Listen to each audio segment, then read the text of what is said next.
Hello, everyone. All right. This is gonna be a bit of a test stream as well.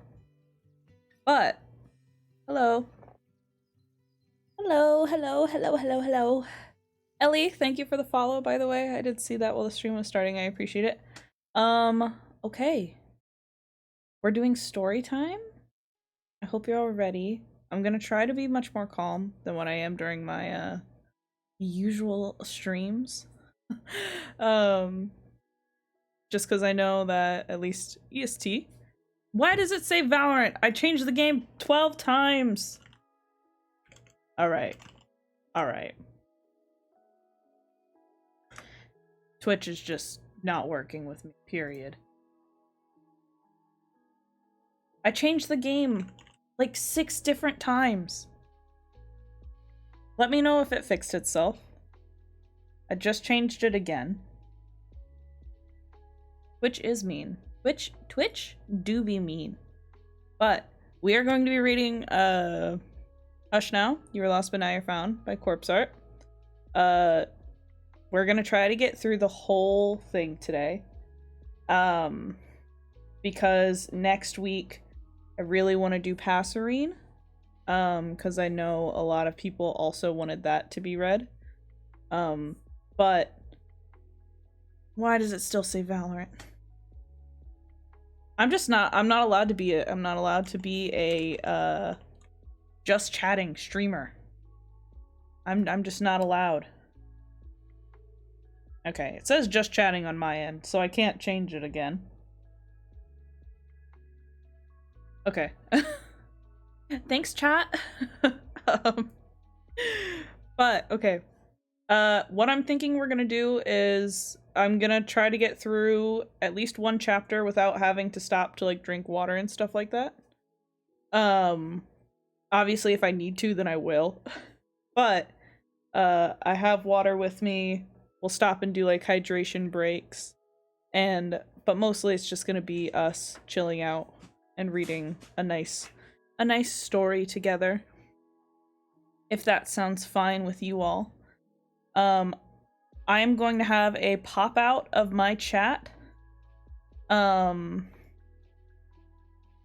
to the side of it. So, but I probably won't be responding to too many messages just cuz, or if I do, then it'll be at the end of a chapter, if that makes sense. But let's go ahead and get with it. Get on it. I like the story screen. I worked on it for a while. I couldn't figure out the best way to hide my bookmark, so you just get a big black thing at the top. But if anyone wants a link to the story to read along, I'll just actually go ahead and do it. There's the link to what we're reading today. Corpse Art did say that they are going to try to stop by, but they are working on the newest chapter of this story. So if they stop by, then that's great. But if they don't, then that's okay too. But yeah, let's just go ahead and get started, shall we? I'm trying to give a few more minutes because I know that a lot of people are finding it out through TikTok. So I'm trying to give people a few minutes to come in before we start. But I also don't want to keep all of you guys waiting. So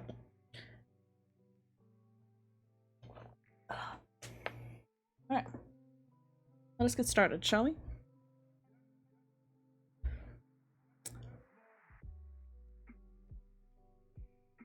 Tommy jerks, dry heaving as he becomes aware of the filthy water he's half drenched in, one hand twisting to push himself off the ground as he bends his head to wipe his mouth against the shoulder of his hoodie. Your arm is broken. He collapses back, head hitting bricks, dirty water spreading damp through his jeans as he stares dully at the villain who tilts his head, bird-like, on his haunches on top of a dumpster, skin flickering blue, a precaution, wary despite the absolutely atrocious state Tommy is in. Makes his bleeding lip tug up despite himself as he snorts. No shit. The Siren, one of the most feared villains in the Manberg, maroon beanie crammed down, face covered by a mask that slots all the way up to his nose, golden brown eyes not veering from him. His enemy, current, former, Tommy just doesn't know anymore. What happens when a hero isn't a hero? It feels like the shittiest time to find out. The power dampener clamped around his wrist tight, put there by a man who had once saved him, had given him a home, a place, an identity, only to tear it away from him. You're bleeding. If you're just gonna sit here and state the fucking obvious, feel free to swan off and do that somewhere else, Tommy grumbles as he huffs out a tired sigh. Or, if you're here to kill me, don't drag it out, because I don't have the patience for it. Siren shifts, a look Tommy can't be bothered to understand flashing briefly before his shoulders roll into a shrug. You saved my life. I know, Tommy thinks, lips drawing back in an ugly grimace. It ruined mine. I feel like I owed it to you to not let you die in a dirty alley, at least. Thanks, Tommy scoffs. It's dark, the moon barely visible above the clouds above them.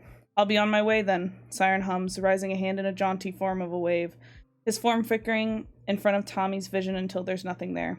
Favor repaid and all that. A ghostly echo whispers against his ear. It's just another shitty day in the city. It's been 23 hours since Tommy lost everything.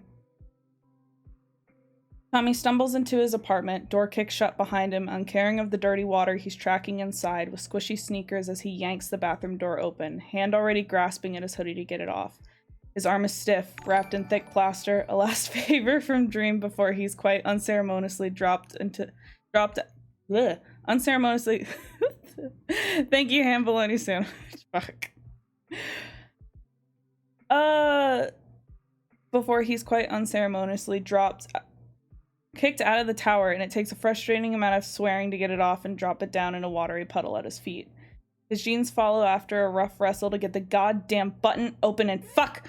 Maybe he should just not pay the water bill because he's not spending 4 weeks of this every time he needs to take a fucking piss. His t-shirt is thankfully less of an issue as he bends over to let gravity do the last of the work with a shiver that crawls up his bare back as he straightens out, one hand yanking his beanie off to let it fall uncaringly to the floor. His mask is still on his face, a metallic contraption with filter for smoke and toxins that slot over his jaw and up over the bridge of his nose, and his hand gingerly frames and presses down on the hidden slots that releases with a low rush of air to allow him to pull it off. He knows he should keep the plaster in place, but there's a vicious need to get every last piece of Drim off of him, which makes him sink his fingers into it, squeezing until it cracks, tearing it off with nails that bend, pinpricks of pain crawling up his arm, familiar and comforting as the last bit clinging to the curl on the top of his thumb drops to the white floor. He stares down at it for a long moment before rising his head to stare in the small mirror in the cramped bathroom. He looks like shit. His blonde hair is flat and grimy, wet in spots where dirty alley water had crept through both his hood and hat, and he's more bruises than flesh, courtesy of the Angel of Death who'd taken him on a tour before Tommy managed to sink his knife into the man's side. The slam to the ground in the aftermath is the reason his arm dangles splotchily red and useless at his side, swollen from the break beneath his skin, and he twists to look at his back, which is ugly and dark around the knobby white press of his spine. Most of it will fade with time, he knows, but there's a deep line in his thigh that will need to be doused in alcohol before he stitches it shut, grit clinging dark to the edges of the dirty alley water, and he knows he hadn't been doing himself any favors with that detour. There's dark spots beneath his eyes, mouth flattened in a downward turn, and he turns his head as best he can to comb away his hair, trying to get a good look at the wound responsible for the blood running in a crusted line down the side of his face. Could be worse, he tells himself, voice rough and scratchy before huffing a tired breath and turning on his heel for the shower. This is going to be hard to get through a chapter without taking water. That was a overcompensation on my part. Ugh. Huddled beneath a thick blanket from the unceremonious cold shower, and was going to have another conversation with his landlord about that because fucking hell. Tommy sits with one foot hauled up on the low table in front of his couch, a cooling cup of ramen steaming beside it as he hooks the crooked needle into his flesh and tugs roughly to draw it shut. It's shitty work. He's never been the best in the first place, and his left hand is ridiculously weak where he tries to press the wound together as he works, and he soon gives up, nodding and pulling the best he can to leave it in a wonky line before flopping back, staring at the ceiling. He has some money saved, thankfully, enough to at least get him through the next 3 months if no villain manages to sniff him out before that. The morning paper lies discarded on the couch beside him with black, bold headlines. Red Chaos, hero or villain? There's a blurry picture beneath it, Tommy in full hero regalia crouched protectively over Siren's unconscious body, gun raised and cocked against the #1 hero who stands visible in only side profile with his green hoodie and white masked face with that stupid smile. Dream, his friend, his mentor, his savior. And he breathes out through clenched teeth and drags his foot off the table where he leans forward and snatches up his cup of noodles, squeezing it gingerly between his knees before reaching for the chopsticks, snapping them between his teeth before poking it into the broth, giving it a swirl. The apartment feels cold and lonely, and it's entirely of his own making. Life goes on. Tommy stuffs his hero suit, freshly washed, beneath his bed with his mask on top and pretends that his heart doesn't ache as he shoves it out of sight before straightening out, grimacing as his joints pop. Already creaking like an old man, Tommy. You're only 16. He scrubs a hand over his face tiredly before he lumbers over to his wardrobe, yanking out one of the many hoodies Dream had bought him and hid in his apartment during the years he'd known the man. His mentor always had a peculiar way of carrying, lofty and teasing affection, pokes, and gifts snuck in and left to be discovered when he least expected it. Tommy loathes gifts. Dream hadn't given him much of a choice, feigning surprise when Tommy would shove it into his face, all teeth, and demands he takes it back. Dream had fooled no one. Tommy had kept each and every one. It was the only decent clothes he owned past t-shirts and jeans, all of them dark in color to hide eventual bloodstains. He stares at the obnoxious orange thing in his hand, twisting it clumsily, to look down at the raccoon on the front of it, cradling a cola with a trash panda written in scrawl. He brings it up to his face, burying burning eyes in the fabric as he haunches over himself. Red Chaos, hero or villain? Last night, the famed sidekick of top hero Dream was arrested and brought in for questioning. A photo has been circulating from a brave civilian who stood to see the former hero level a gun against his mentor, by all appearance protecting Siren, one of the leading members of the Syndicate. He's been released from his service. Red Chaos is no longer a hero. Are you looking for workers? Tommy demands gruffly, one hand in his pocket, the other dangling at his side, wrapped in white bandages beneath the orange fabric. There's a white band-aid over his nose, ears red from the cold, and he misses his jacket, which still hangs on a crook in Dream's apartment. He tries not to look pathetic as the tall, green-haired man lowers his book to peer up at him. It had taken him nearly a week to pick out a place that he felt decently optimistic about not being kicked out of the second he took a step into it. Sam and Fran's, a small cafe nestled in with red bricks among its darker neighbors, a white wolf-like dog painted in broad strokes with a happy grin on the side. There had been a bell that rang as he stepped inside, and the furniture is mismatched, but comfortable-looking couches and armchairs instead of stiff chairs, and there's sandwiches, hot beverages, and all sorts of sweet things he doesn't really recognize behind a glass counter. He shifts uncomfortably as the man hums, folding his book closed and sliding it aside to give him his full attention. Golden eyes, a sclera of black, dark green splotches against his skin, a hybrid of some sort, Tommy had decided as he watched the man close up. Ah, no, don't do that. Close up his store one evening. I'm Sam, the owner of the place, the man tells him, and there's a smile on his face. I don't have any prior experience, Tommy blurts out, shoulders haunching a bit defensively, and no education, but I can read and write and math and shit. Sam blinks at him, and Tommy tries his best not to scowl. What's your name? He flushes dark red. Tommy, he gets out. Just Tommy. Very nice to meet you, Tommy, Sam says warmly, and Tommy shifts in discomfort. Really only me working here, Sam tells him, and Fran, he says with a gesture towards the large white pool of fur at his feet, eyes momentarily soft. I'm sure we can find a place for you here as well. Part of him wants nothing more than to turn his back right there and then, to give up on this shitty endeavor because Tommy doesn't do people, but he needs a job. His funds will only last him so long, and he refuses to go back to the streets. I appreciate it, he bites out and bows his head, just like Dream had taught him to. Tommy has always been quick on his feet, fast to pick up things, one of the many reasons that had endeared him to Dream in the first place. He was easily distracted, but if he wanted to learn, he'd be damned if he didn't. Which is why he's quietly cursing out the shitty coffee machine, scalding his fingers, mouth twisting in a mulish grimace that just barely gets smothered out as he turns to place the cup of ready espresso on the small waiting plate, which then gets transferred to the small tray Sam had given him when they'd realized his arm was broken. The man hadn't remarked on it, more than a steady look that offered an ear if he wanted it, and Tommy had only just kept himself from snarling. The scent makes his nose wrinkle up as he lifts it, coffee and sugary sweetness in the shape of green frog beside it because Sam, for some reason, liked baking all sorts of odd things in the shape of animals. Tommy had been forced to try out a blueberry thing in the shape of a bunny just the other day, and he tried very hard not to feel guilty when he bit its head off. Barbaric is what it is, but he finds it hard to say much when Sam looks all hopefully at him. He delivers it to the woman with pink hair working quietly at one of the tables and receives a distracted smile that he nods sharply at before ambling back and slouching down at the chair behind the counter. Sam in France, Tommy is quickly coming to appreciate, is not a people crowder. Quite frankly, he has no idea how Sam keeps it afloat, but for all he knows, it could just be a money invested into a hobby to have something else to do. Sam's favored clothing that made him increasingly decide that if it had to be an answer to it. Easy, comfortable, but pricey, the same kind of shitty flex that made Dream's hoodie ridiculously soft for all that they didn't look much. Tommy knows more about clothing than is firmly reasonable for someone who has never bought a shirt in his life. It had been part of the job, after all. He blows out a sigh, staring blankly at the cafe window, bored out of his mind. The power dampener on his wrist is a constant reminder. It's silver, strangely warm for the power Bad had layered into it, meant to keep it from breaking, meant to keep him from ever...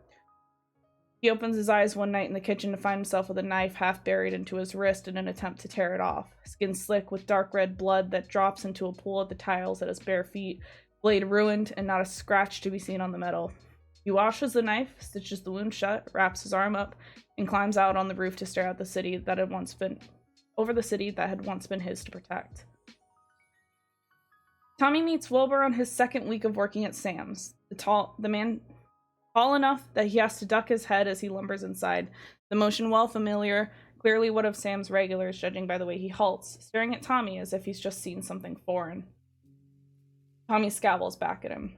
"You're new," he greets, voice smooth, eyes searching past him for Sam, who is working in the back. "I didn't know Sam hired a child to work for him." "Fuck you too," Tommy bites out, unimpressed. "Order or get the fuck out." A brown curly fringe, round glasses on the tip of a pointy nose, gangly like a string bean in a loose sweater shirt, a delighted grin slowly blossoming on his face as his eyes focus on him with new interest. Tommy's first impression of Wilbur is that he is a fucking weirdo. Water break.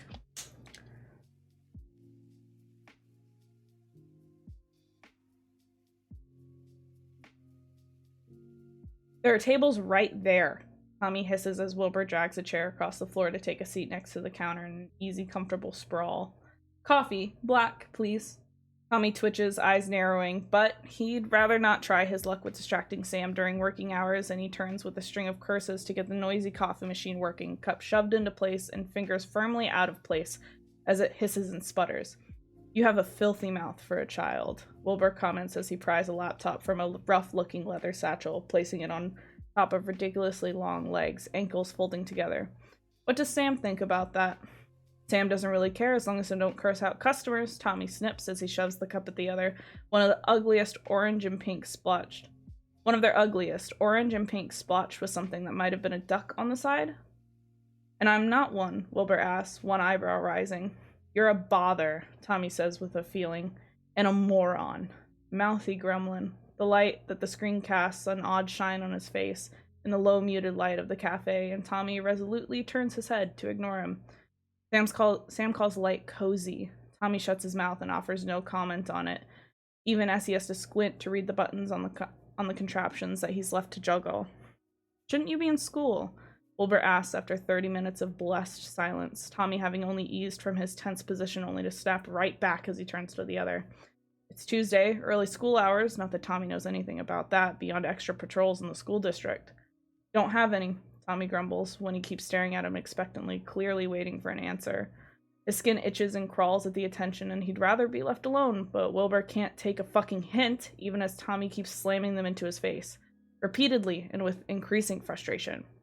"Aren't you, 14? "I'm 16, Tommy hisses, the fingers on his good hand curling tight. "And it's none of your fucking business." Wilbur tilts his head, a strange look glinting in his eyes, and it feels judgmental, even though Tommy knows it isn't, because Wilbur softens, something almost gentle in the curl of his smile. "Working hard, huh? Fuck off."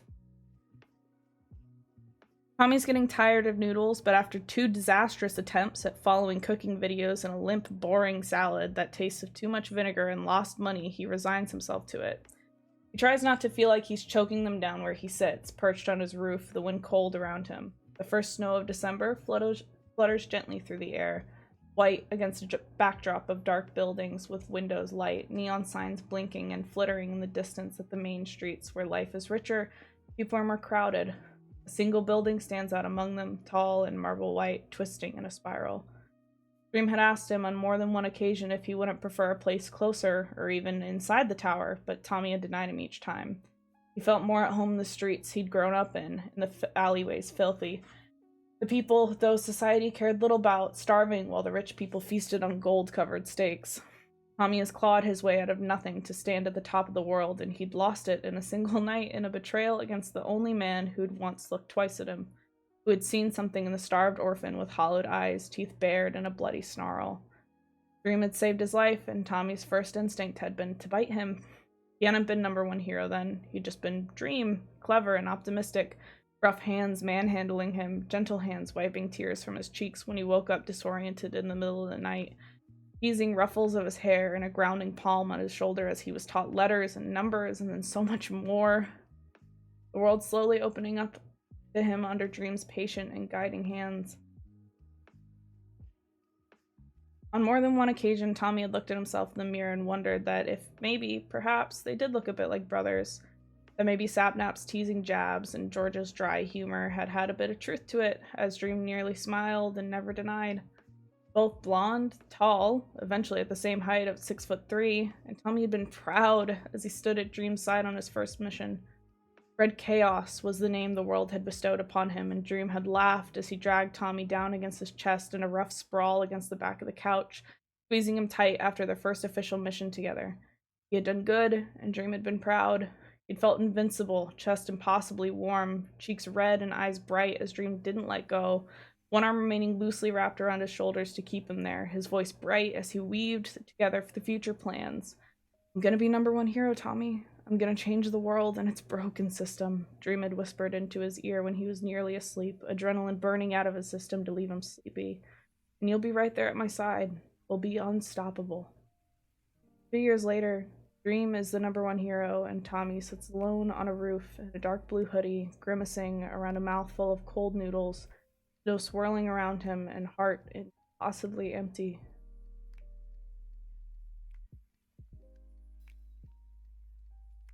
Tommy doesn't go looking for trouble.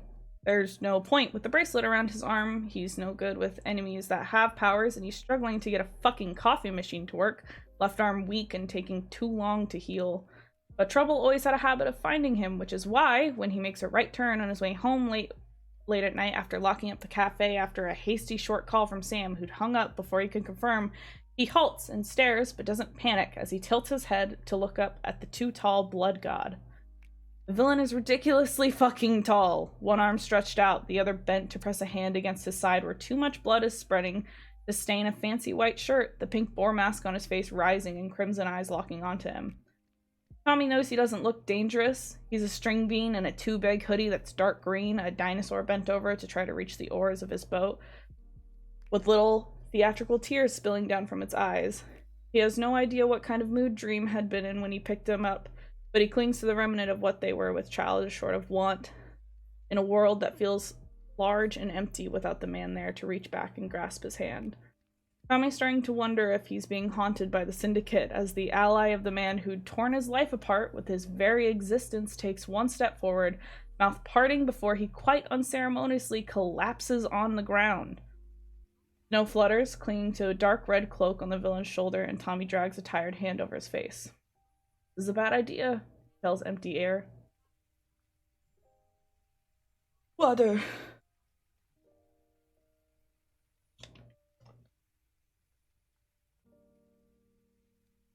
Hauling the villain back to his place is an effort of sheer stubbornness and muttered curses as he stumbles through his door, shoulders hunched from the man's weight, hand bunched, knuckled white, in sleeves to keep the man's arms tight around his chest, his feet dragging.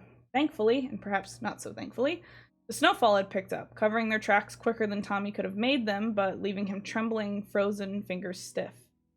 He's never been more thankful for the small, shitty elevator of his apartment complex. The thought of having to take the stairs made him want to cry.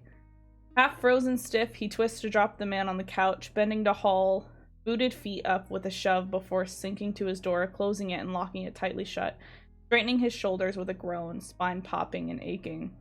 Blood God is still unconscious when Tommy ambles back to his living room with a bowl of hot water, a bottle of plain vodka, and a sewing kit, a bright green apple clenched between his teeth. He snaps down on it with a crunch, catching and depositing it beside the table next to the things. He sinks to his knees and tugs the elegant but sturdy once white fabric up and out of belted pants, grimacing at the deep wound at the man's side, blood wet and dark, which is not good. Tommy would have been inclined to be more worried if it wasn't the blood god himself, sprawled out on his couch, apparently susceptible to blood loss, despite his powers.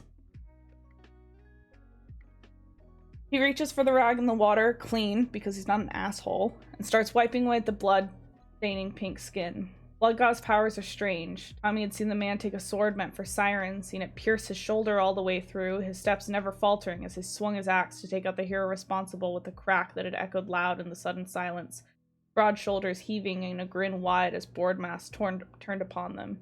He's dangerous. He's the only one who could go one-on-one with him and not end up knocking at death's door. The only one who could go up one-on-one with him and not end up knocking at death's door was Dream, which had burned him a flee-on-sight order at the tower. Tommy wrenches the bloody rag out of the water and wonders why he feels strangely small as he takes a swig of the vodka before drenching a new rag with it, the alcohol burning through him with a grimace as he pried open the wound to make sure no dirt or shrapnel was in danger of being stuck. He threads the crooked needle and bends over before getting to work. Tommy wakes to a hand pressing over his mouth, instinctively stilling as he becomes aware of the quiet but heavy breathing behind him.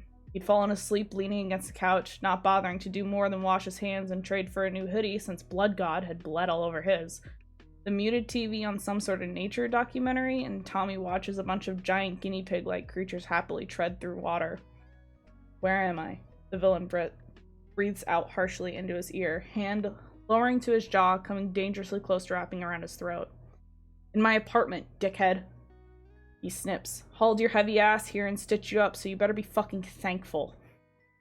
There's silence for a long moment, and then a shift of movement behind him, hand sliding off his face as the blood god presses into a sitting position, dirty boots hitting his poor carpet, Tommy's head tipping back to stare up at the ferocious pink boar mask that promises death. He feels nothing but tired as he looks up at the villain who stares back, gaze unreadable. "I would be fine. You're lucky I didn't call the fucking heroes on you," Tommy snorts. "You were ripe for the picking, fainting like an idiot where anyone could stumble upon you." "And why didn't you?" Blood God challenges. The thing is, Tommy doesn't know. Not a hero anymore, but he lived and believed in what Dream stood for, resented everything the Syndicate wanted to be, but he feels lost and alone. The ground yanked beneath his feet in a restless boredom as one day counts one after the other.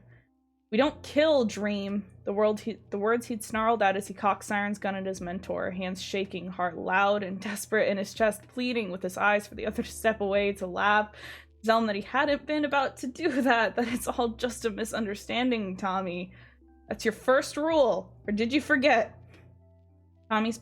Dream's powers had exploded against him, and Tommy had pushed back with everything he had and was, curling around Siren as best he could as the world fractured and broke around him. If Dream had been wrong, did that mean that the Syndicate, good deed of the month? Tommy flashes his teeth. Easy karma, big man. A disbelieving huff, but Tommy doesn't particularly care as he shifts, right hand pressing down to heave himself up. "You have a phone I can borrow?" the villain asks him, blood-red eyes studying him, and Tommy's skin crawls even as he shrugs. "Yeah." Fishes it out of his pocket and throws it over. "You want something to eat?" "Eh?"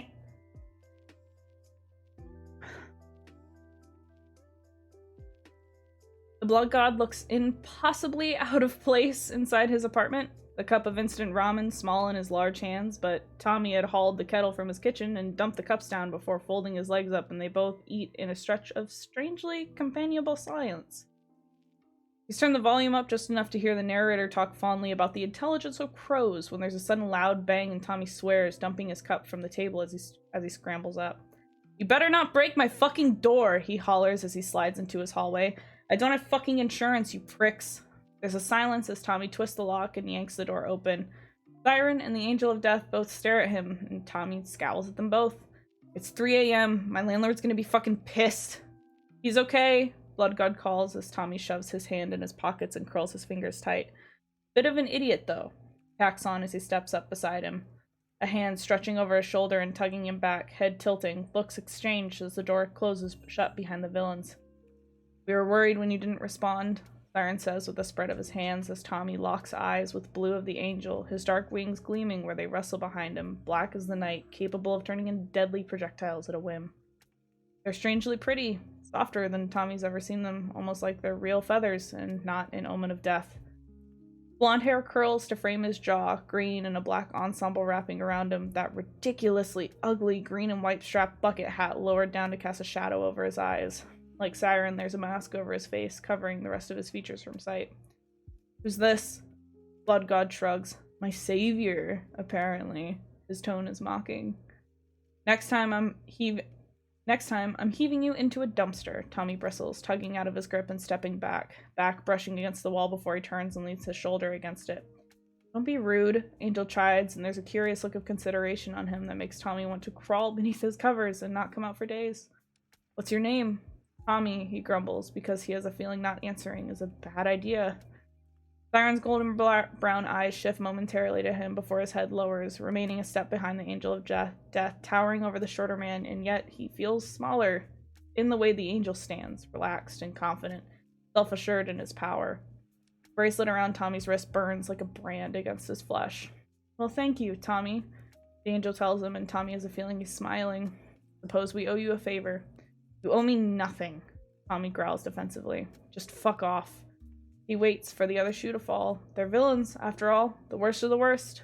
The bad, gritty seeds of society, everything the heroes stood against. But there's a heavy hand scuffing against his head, almost like a tousle. Gone before he can do much more than jerk in shock as the Blood God steps past him. Don't get into too much trouble, the man tells him before he throws an arm around Siren and leans his weight on the other man to curse, as skinny legs bent, one hand fumbling to get out the door. As he stumbled with them both, complaints hissed and a little laugh. The Angel of Death remains for a moment longer, head tilting, bird-like, with a rustle of his wings. And Tommy narrows his eyes into a glare, lips drawing back to flash teeth, all wounded animal and false bravado. Head dips with a tug at the brim of his hat. Good night, Tommy. Alright. That's the end of chapter 1. I read out loud every single chapter except chapter 1 beforehand. Specifically because I was like, I've read chapter 1 enough. I won't stutter that much. I should have read chapter 1 out loud beforehand.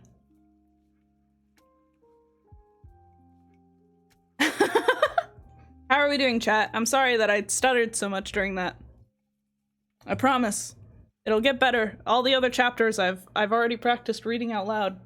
Just, I thought I read chapter 1 enough that I didn't need to practice.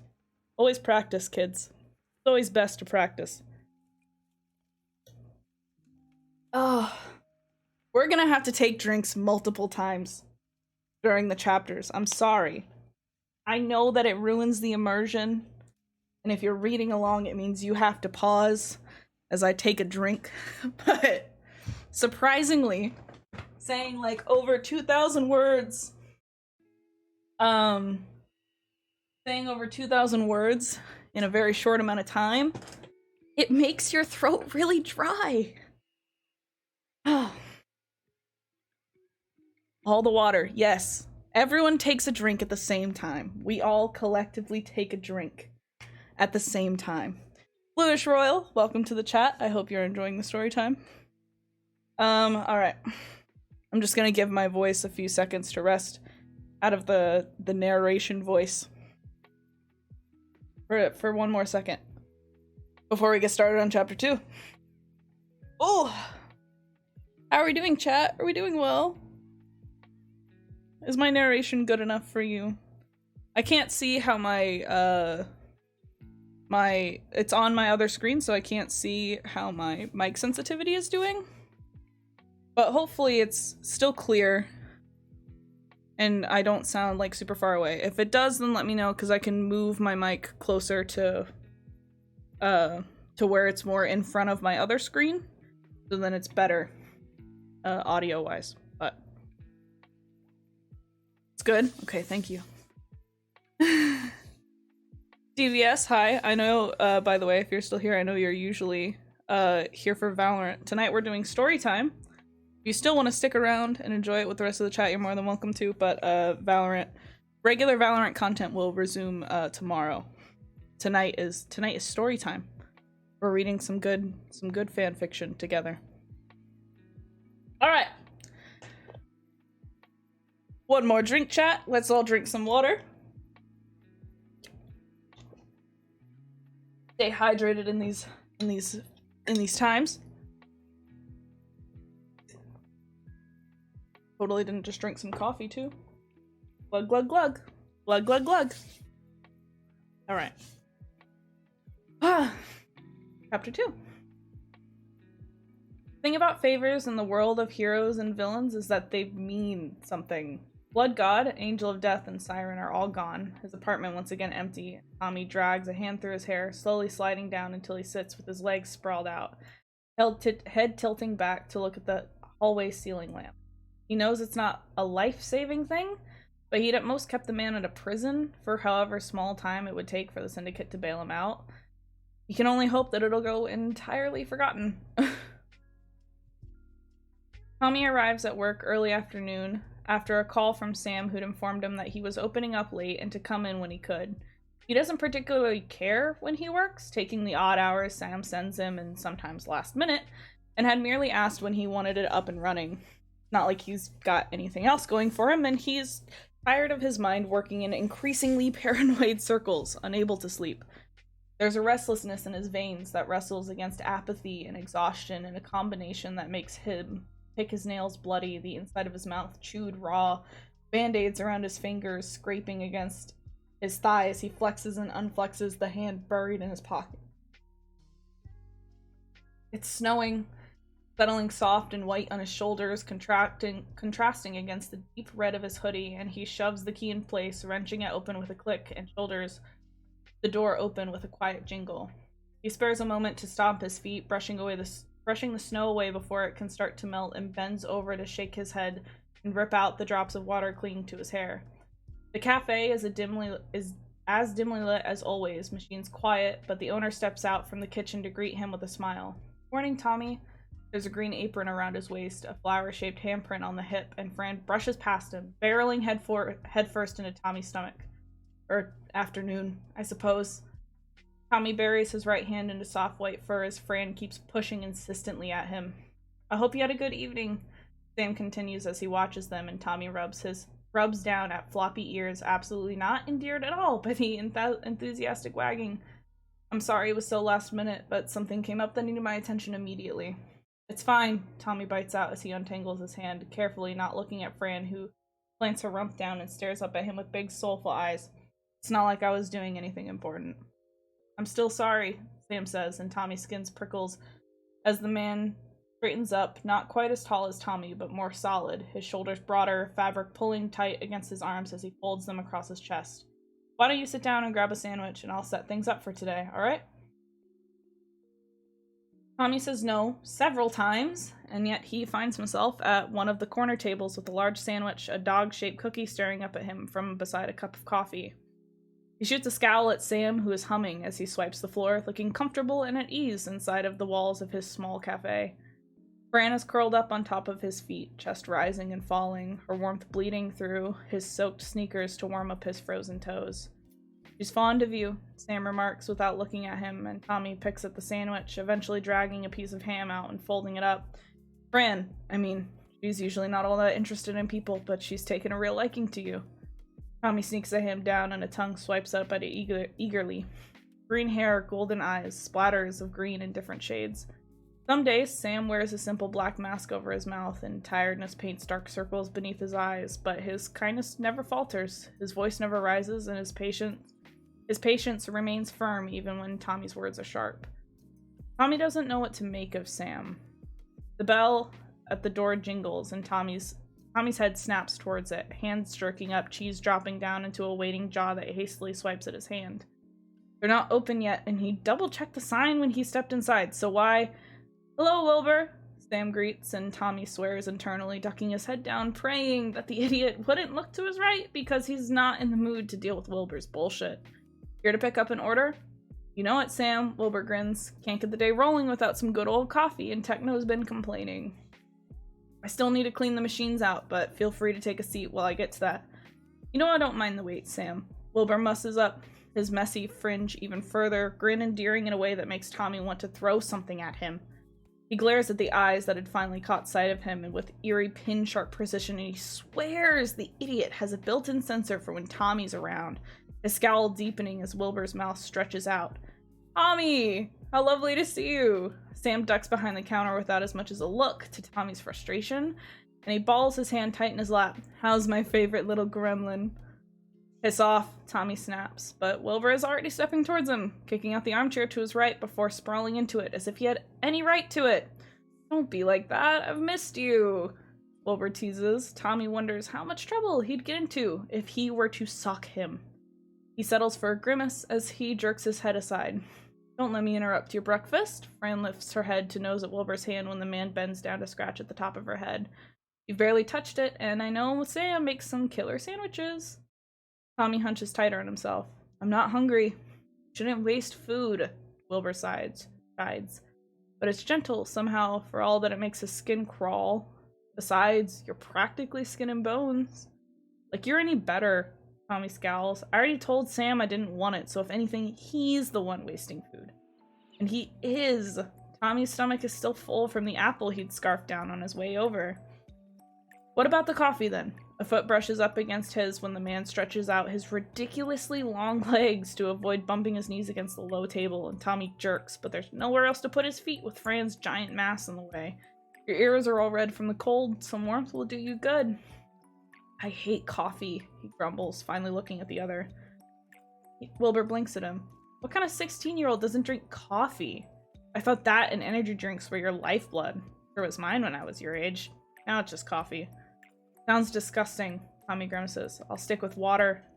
That's just sad, Wilbur says bluntly before craning around in his seat. Hey, Sam, he hollers as Tommy jolts. Can you make the kid a hot chocolate? I don't want a fucking hot chocolate, Tommy snarls. I don't want anything, you dickhead. You're unusually prickly today, Wilbur interrupts him, and Tommy's mouth clicks shut, breathing out harshly because Wilbur's brow is furrowed, head tilting, his gaze searching, and he drags his eyes away with a rough swallow. Something happened last night. I helped out one of this country's top villains, Tommy thinks as he digs his nails into his palms. I fed him noodles, and we watched a nature documentary together. It was about birds. Maybe I just don't like you. Tommy wrestles for calm when he sees Sam peering over. Ever consider that? Huh? He bites out. But Wilbur doesn't relent, leaning forward, Tommy's eyes locking into the dip at the corner of his mouth, something churning inside of him. Is everything alright, Tommy? And he manages to look genuinely fucking concerned. It's the first time since everything went to shit that anyone had stopped to ask, and Tommy misses Dream. He misses him so much that he doesn't know what to do with himself without the only constant that had been in his life, always there when he needed him.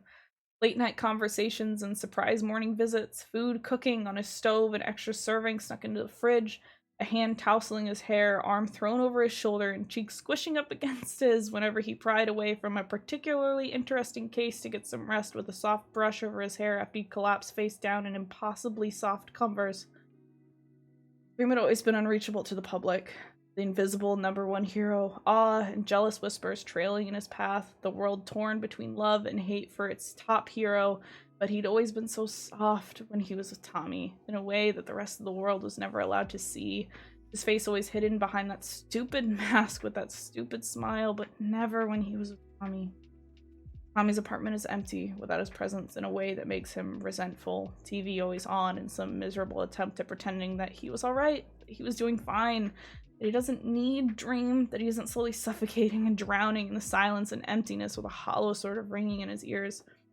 And the blood god, of all people, had shaken that up, and Tommy doesn't know what it says about him that he'd been less concerned with the fact that he had a villain on his couch than that the silence in his house had felt less oppressive with someone else there. The realization had crawled upon him, settling like claws in his heart, and he feels fucking pathetic. I'm fine, Tommy bites out, because he has to be. He can't afford to not be fine. To not be fine is to have a weakness, and weaknesses get exploited, and he doesn't trust Wilbur with his stupid, charming smile and stupid curly fringe and round, dorky glasses, and not like he can tell him anything anyways.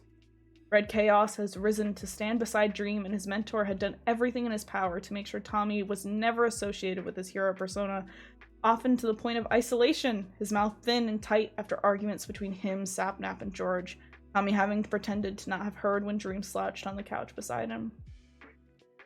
Dream had known anyways, as he always did. He knew Tommy better than he knew himself, after all. I worry, Dream had told him as Tommy had tipped over to press against the side. About you, about Sapnap and George, and sorry, Tommy, that it has to be this way, but there's more going on than I can tell you as much as I want to. You deserve better than this, they're right, and I know that, and I'm being selfish in keeping you here with me. And it had been the first time Dream had expressed a similar sentiment, but it had stuck oddly with him then, different from the times before. I don't need anyone but you, Dream. The words he told his mentor and friend on more than one occasion when he was younger, and Dream had tried to encourage him to go out and make friends. I'm fine right here. He told Dream those same words again, and the man had been quiet, slowly wrapping an arm around him and dragging him close, head tilting to press down against Tommy's. Red Chaos had been crafted to climb the ranks and stand at Dream's side without actually becoming a numbered hero. Sidekick. Everything about him kept under wraps, even to his fellow heroes. Some might have been resentful of it. Tommy knows he'd been good enough to grab a top 10 spot all on his own. Not bragging, it's what Dream wanted him to be, what he wanted to be, and what they had shaped him into together. Dream had had his face buried in his hands when he told Tommy about their first mission, his shoulders slumped and eyes regretful because he'd been too young. He'd been 14, no sane person would have put a child in the rank. But Dream had been under increasing pressure, and between revealing who Tommy was to the Hero Commission and officially signed him into the ranks, Dream had made a decision. It'd been hard, long nights and frustrating shouting, slammed doors, and mistakes that had come too fucking close. Dream's hands stained with blood and barely keeping them together, insane and nightmares and regrets hounding them both. But then slowly, Tommy found his footing, clawing his way up to be someone that could be relied on, his hand reaching down, the one to pull Dream up instead of the opposite, studying the older as he slept against him. I'm proud of you, Tommy, Dream had murmured into his ear, the rain falling hard, sirens ringing loud in the distance. I'm so, so proud of you. Never forget that. Tommy was Dream's, and he'd been proud of that, lived for it, and he knows he's not coping well with that loss. He looks at Wilbur and he feels misplaced. Like he's playing pretend, because what the hell is he without Dream? Not this, he thinks, but he doesn't know what to do with it. Answers beyond his reach, because he'd never wanted to find out. He doesn't fit in this world of normalcy, wrong-footed and off-kilter, restlessness and boredom twining within him, aching loss and a craving for the heavy pounding of adrenaline that filled him up and made him feel alive. I'm fine, he repeats again, anger slowly draining out of him, one hand raised to rub tiredly at his eye as he looks away from the man. Just tired. You can go home and rest if you want to, Tommy, Sam tells him as he places a cup in front of him, brows creased in a way that Tommy knows means he's concerned. No thank you. Wilbur nudges the hot chocolate towards him and Tommy grimaces, but reaches out to take it, the warmth creeping through his fingers to warm them up, chasing away the lingering chill that he hadn't even been aware of. He glances at Wilbur when the man rises up, his order done, and finds himself looking into brown eyes, a color he hadn't even noticed until then, warm and dark in the dim lighting as he leant forward. Tommy's fingers curl painfully tight around the cup when a hand slowly settles on his shoulder. If you ever need help, Wilbur murmurs, and there's a strange intensity to his words, eyes fixed on his. You just need to tell me.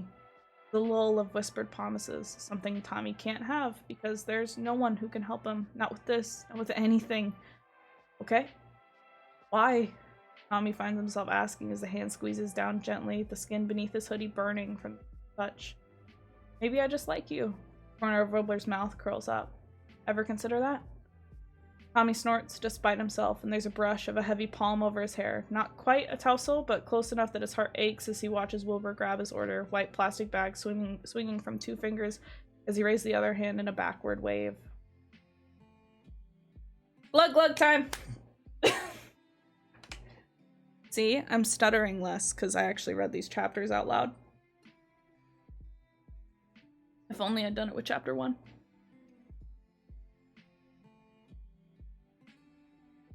Crazy how that works. Glug Glug Part 2. Exactly.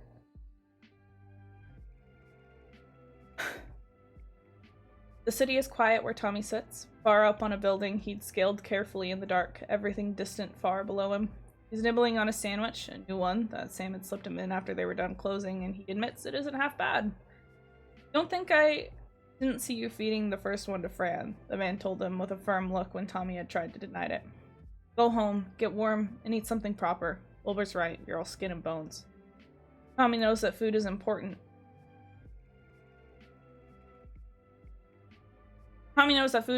But Dream, through all their years, had never actually taught him how to cook. The man hadn't been particularly good at it either. Most of the food he'd made had been basic, a fair few nutritional bars shared between them during long nights of missions. But he'd made some killer pancakes, and Sapnap had kept both of their fridges properly stocked. He misses Sapnap's food, and he misses Dream's dry, bland attempts at cooking and the way he'd watch Tommy with anticipation when he'd bite into it, all proud when he'd give him a thumbs up. You ever wonder if Dream can actually taste anything? Sapnap had whispered to him one weekend when it had just been the three of them at Dream's apartment. I can't tell if he actually thinks his food is good or if he's messing with us. Tommy had choked on a piece of tasteless chicken, Dream ambling back with a bottle of red wine just in time to see him cough it up after Sapnap's furious pounding on his back, neither of them offering an explanation when they looked at each other and promptly burst into laughter. Dream looked endearingly confused and then sighed fondly as he dropped a can of cola in front of Tommy with a shake of his hand. Tommy's attempts at cooking had been charred and burnt, the fire alarm blaring until he'd managed to drag the window open to air out the smoke out, swearing as he wrestled it down to shut it off. The salad he made had been bland and boring, and drenched in too much vinegar, and everything had just felt like too much effort after that. The sandwich isn't his cup of noodles, isn't one of the apples he kept at his apartment because Dream had been fond of them, and Tommy had grown to love them during the years, amused when he'd listened to his mentor ramble about the different sorts of apples, the pros and cons of them, where they grew, what kind of soil they needed for the best growth. He knows something isn't right when he doesn't manage more than a third before his stomach protests, curling painfully as he lowers it down, staring at the golden brown bread, the pieces of thick mozzarella and tomatoes layered together over a lush green leaf. He knows it's not a matter of not being able to learn, as much as it is an unwillingness to. That it hadn't felt right, words blurring together as he half-heartedly tried to listen to what the man on the small phone screen was trying to guide him through. Ramen's just hot water. Boil it up, pour it into a cup, stir it around, and he had a hot meal. He'd almost felt good about it, too.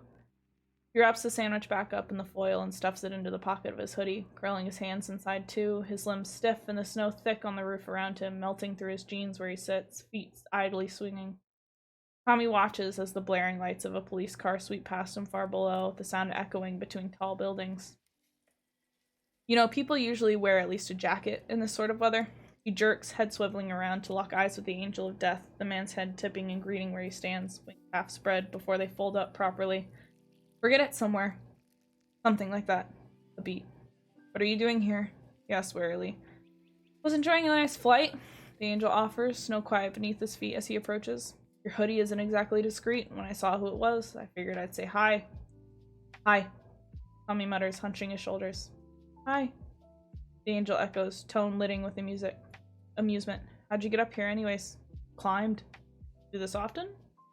Angel pursues as he sinks down on his haunches beside Tommy, who eyes him.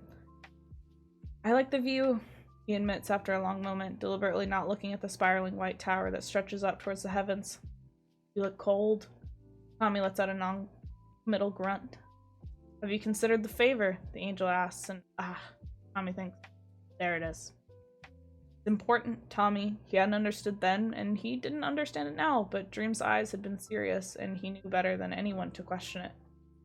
Be very careful when it comes to the favors you owe, and hoard the ones owed to you. Never know when they can come in handy. Tommy had saved Siren's life, and the man had tracked him down to return the favor before the day had ended. Tommy supposes it isn't odd that this Angel stands at his side, seeking to clear things out and get rid of any last strings. You would have been fine without me, Tommy tries, but Angel merely tilts his head, blue eyes boring into his, and he knows the villains has no plan of leaving us alone. He blows out a sigh, scrubbing a cold hand against the hair at the back of his neck before he tips his head back to look up at the moon. Bright above the clouds, almost full, but not quite. Lord, the ones owed to you. The idea had always filled Tommy with a sense of discomfort, which is why he'd try to deny it in the first place. He's not interested in being owed anything by the members of the Syndicate if it means that he's a blip on the radar. The Angel of Death, power and ruthlessness, a quiet sort of danger in the near silent rustle of the dark, ruffles his feathers on his back as the cold wind brushes past them, tugging at the strands of blonde hair. Suppose there's something you can do for me, Tommy says finally, allowing his mouth to tip up at the corner as he looks to the older man who watches him steadily, curiosity gleaming. This isn't quite what I had in mind, the Angel of Death greets him, his own door pulled open to let him inside, bags dangling from his fingers. You backing out? Tommy challenges as the door closes shut behind him. You can just keep owing me instead. He steps down on the back of his sneakers, padding unsocked feet into the kitchen, the villain slowly threading after him, so quiet that Tommy just barely picks up the sound of his steps. No, it's quite fine, the Angel hums, bemusement in his eyes that flicker towards him. Or are you sure? There's a lot of things you could have asked for. Money, among it. It's an easy out. I have a job. Tommy dumps the bags on the table. I can't cook for shit though, and I can't keep living on noodles. Your cupboards are atrociously empty. The Angel agrees, and Tommy snorts. Just teach me something simple. He gestures loosely to the food on the table. I don't know, fish or some shit. I'm not picky, and I'm not allergic to anything, so it's whatever, really. Something with vegetables, preferably. We can do fried rice, the man offers, gaze flickering over the assortment of things Tommy had grabbed. It's easy enough, and you can trade the ingredients out for some variation. Tommy's shoulders ease down. Let's do that. The Angel's eyes flick towards him again, studying him, and for a second Tommy wonders if maybe the man would go back on his words, that he'd suggest something else instead.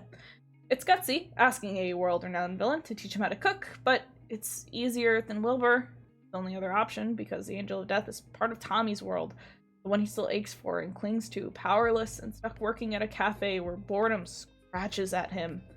There's a flare of adrenaline pumping in his heart as familiar black wings flare briefly before settling. Feathers deceptively soft-looking, sleek, and dangerous, responsible for more than a few scars on his body. He'd kill you if he knew, his mind whispers. You wouldn't hesitate, and you have no way to defend yourself. There's a funny twist to his belly at the knowledge that this man has no idea that he's helping out someone who'd been a thorn in his side, who stabbed him almost a month ago, and Tommy slips his left hand into his pocket, watching the other come to a decision. With another hum before the villain reaches to fold up the sleeves of his jacket, rolling up the black shirt beneath it to pin the wider flare of the fabric inside of it, and Tommy is absolutely not amused by the strangely domestic picture he makes, placed inside of his small kitchen, peering around before nodding. Alright then, let's start with the rice, mate. Glug Glug, part 3. It's a quick one this time. There's a lull to his thoughts as he follows the direction of the villain, hyper-awareness of every step and movement slowly shifting into a familiar, soft focus as he's guided through the steps, information taken in and filtered through, sorted with a sharp nod.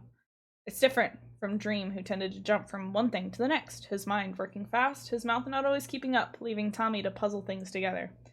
It always kept him on his toes, forced him to adapt, and he'd gotten well familiar with the routine during the years of his mentor. The Angel, in comparison, is methodical, working from point A to B, all the way to Z by the time the rice is done, perfectly cooked and yellow from spice before it's stirred together in a pan with ingredients the man had nudged him into picking out, offering advice and opinions as they work through what could work and what absolutely did not make sense, different spices for different things, healthier options, and heavier food for long days. The kitchen smells of rice and chicken, paprika red, carrots orange, green beans, and a diced onion that had turned buttery soft. It's different, and yet it reminds him of Dream, the villain shifting with silent steps, easily predicting his movement, careful to keep out of his immediate space, but still close enough that Tommy's constantly aware of him, heart thrumming as he stares down at what they'd made together. The man offers no help with washing up, but Tommy hadn't expected him to, scrubbing hard at the skillet as sleeves are rolled back and secured in place. There's limits to everything, and Tommy had pushed many with the favors he'd asked for. Thank you, he blurts out, towel grasped in his hand as he turns to face the villain, who raises a brow, head tilting, blue eyes regarding him. I really do appreciate it, he presses, hoping that his sincerity is clear enough that he holds the man's gaze for a moment longer before looking away, ears tipped red. You haven't lived on your own for long, have you? It's true and untrue. Tommy had lived on his own in his apartment for the last 2 years or so, but he tended to be where Dream was, often at his mentor's place, crashing on his couch or in a bedroom Dream had set up for him, and if not, Dream had been here with him. Loneliness is new and an old thing. Tommy doesn't like the taste of it. He shrugs. It's an unusual angel to ask for, the angel comments with a shift of his wings. Someone call it foolhardy, inviting a villain into your home like this. Already had one of you bleeding all over my couch. Tommy bites back before he can stop himself. I have to say, I prefer this. And surprisingly, this draws a low laugh from the villain, blue eyes glittering in an appreciation and consideration that Tommy knows can be dangerous. He knows can be a dangerous thing, as fingers with blunt nails trails over the brim of a hat with a white bucket hat. Tommy is more used to seeing sharp talons, black as his wings, and wonders how that works, but knows better than to ask. Fair enough, the angel concedes as he steps away, clearly getting ready to depart, and Tommy shifts his feet. Consider the favor repaid, says clearly, and there's a small sharp movement from the villain's left wing, surprise clear as he tilts his head to look back at him over his shoulders. It was important to you, wasn't it? Tommy offers at the silent question. I helped him and you helped me. We both know he wouldn't have died, so it's a fair trade. You're a curious one. Feet shifts, a man turning to face him fully, hands stretched out, and Tommy hesitates only for a moment before reaching his out, fingers curling around his wrist, warm and calloused, his own copying, and he can't see the angel's mouth, but there's a stretching in the lines of his face that tells him there's a smile behind the mask. Favor repaid. The angel of death echoes him. Tommy ends up storing most of the food containers he digs up from the pantry, an odd mismatch of glass ones that had been left in his fridge over the years, and he sorts out portions with growing size to work up proper nutritional scale again, most of them ending up in the freezer. It's really too heavy food for him, as it is now, but he's optimistic, and it feels good somehow, looking at the containers and the promise of a strange memory of the angel of death teaching him how to cook. He serves himself a small plate, just a mouthful, really, unable to resist bringing it along with him to the living room, sinking down to the couch as he turns the TV on, flicking between the channels until he finds a documentary on nature and the habitat of ducks. There's a package leaning against the inside of his door in the morning, and he pauses to stare at it, eyes flicking towards the lock on the door that looks deceptively like it hadn't moved an inch. He bites down on the bristles of his toothbrush as he crouches down and digs his fingers into the plastic, tearing it open with a rough tug. The down jacket is obnoxiously red, a near match to his hoodie, thick and warm where it settles on his shoulders as he slides it on, finding the pockets lined with fleece after pulling the zippers down and stuffing his hands into them. The collar is high enough that it brushes his ears when he's into it, blinking at the wood of his door. Tommy hates receiving gifts, but he's made an exception with clothes over the years, his wardrobe filled with hoodies from Dream that he wears religiously, taking comfort in the memories in that it had been real, even as the absence of his mentor haunts his steps like a physical loss. And he's kind of tired of being cold. He'd loved his jacket, and he hadn't found it in himself to buy a new one. It felt like too much acceptance of something he wasn't really ready to face. He bends down to snag the plastic, pausing as a single black feather filtered out of it, a hand darting to catch it between two fingers before it could touch the ground, bringing it up with a small twirl, head tilting as he studied the fine arch of it. Favor repaid, huh? Life moves on, whether he wants it to or not, dragging him along with stumbling steps even on days when he wants nothing more than to close his eyes and just stop. He searches up coping mechanisms on the internet and buys himself a small potted plant that he names Clementine, the name carefully scrawled on a wooden stick that tilts sideways in the soil, towering over the small green leaves.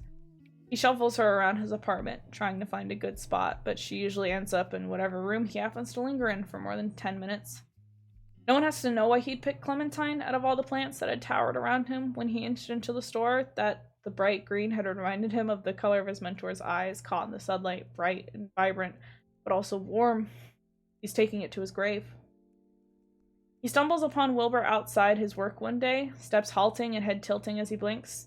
He hasn't actually seen Wilbur for almost a week, a realization that strikes him as his eyes flitters to a dark bruise on a pale cheek The man's face twisted in an unusual expression that veers from teasing grins that had become strangely familiar. He's talking on his phone, fingers picking on the strap of the guitar on his back, not quite pacing, but there's a ringing tension that in his limbs that reminds him sharply of Dream, who was a constant flittering of motions when frustration crept up on him. It's none of his business what Wilbur does outside of the cafe, but it's not worry, really. Wilbur is annoying, a constant bother, a frustration, and a pain in the ass that won't leave him alone no matter how sharp his words get, tension wiring through him, lips pulling back and teeth baring. Where Sam leaves him alone when he's in a foul mood, Wilbur doesn't, and he hates that a part of him doesn't exactly resent him for it. Not really, not when he spends so much time wishing his apartment wasn't so fucking empty. He can't look away from the bruise, stark, new enough that it hadn't started to fade into the splotchy purple-yellow mix that indicated healing. Wilbur spares him from wondering where he'd take his next step, brown eyes darting and locking onto him, expression flittering strangely, almost hesitant for a moment, a rustle of emotion smoothed out as he quite abruptly hangs up his phone. Tommy! Wilbur? He eyes the older man as he drags a hand through his messy fringe, mussing it up further, Tommy pretending not to see him, reshaping his composure into something more familiar as his mouth softens, still strained, shoulders giving away his tension, but an effort, nonetheless. I like your jacket. I was almost starting to wonder if you even owned one. Tommy sinks his chin down until his nose presses against the collar, giving him an unimpressed look.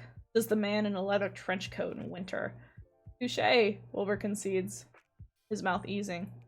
What are you doing out here? Why? Is it a crime now to walk down the street? No, Wilbur tilts his head. I suppose it's just a bit unusual to see you outside of your work hours.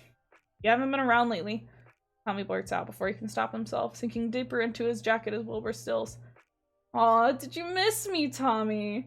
Wilbur takes a step towards him, leaning down to peer into his face with a grin. That's so sweet. I didn't miss you, Tommy scowls at him. Just odd, isn't it? You usually drop by to bother me. Excuse me for noticing. Maybe we've missed each other, Wilbur offers, and Tommy gives him a skeptical look. Really, child, if I'd known, I'd harass Sam for your schedule to make sure you didn't miss out on me. Please don't, Tommy balks. Forget I said anything at all. But Wilbur is grinning now, tension all but swept away. My grouchy little gremlin with a heart of gold, up all night, wondering where his dear pal Wilbur is gone. Tommy swivels around, crying for help. I did no such thing, Tommy growls, ears turning red. I didn't even realize until I saw you. Wilbur laughs, hands snagging around his wrist, halting him with a tug back, and Tommy's brain clicks off, breath catching in his chest as he bumps against Wilbur's side, and arms sliding around his shoulders to haul him in for a squeeze. I'm just teasing. His voice is warm, soft, a reassurance that brushes up against his shot nerves in a way Tommy doesn't understand. Why don't you let me buy you an ice cream and we'll do some catching up? Wilbur murmurs into his ear as Tommy's fingers sink painfully into his arm, head jerking up to lock onto his eyes suddenly too close.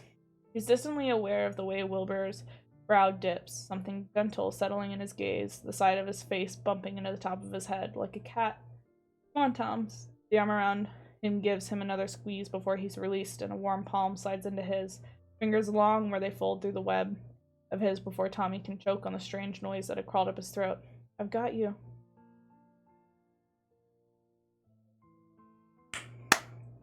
Chapter 2's done! So much less stuttering. It's amazing what happens when you practice reading things. That's crazy. Crazy. How are we feeling, chat? Little chat check-in.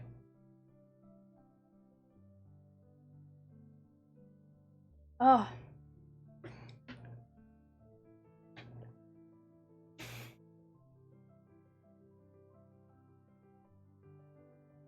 My throat is angry.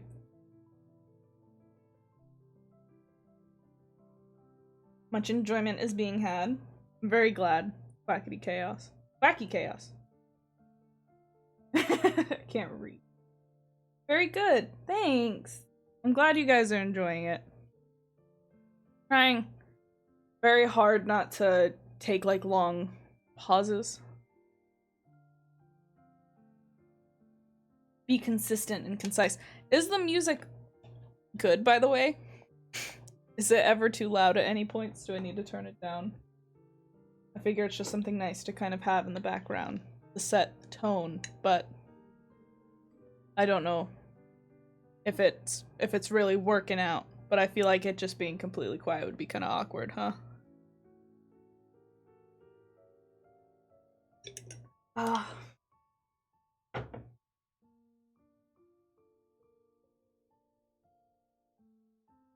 I'm gonna relocate a little bit here. Oh, there we go. Gonna be breathing a bit more. I'm leaning back a little bit more. Just as a warning for you all.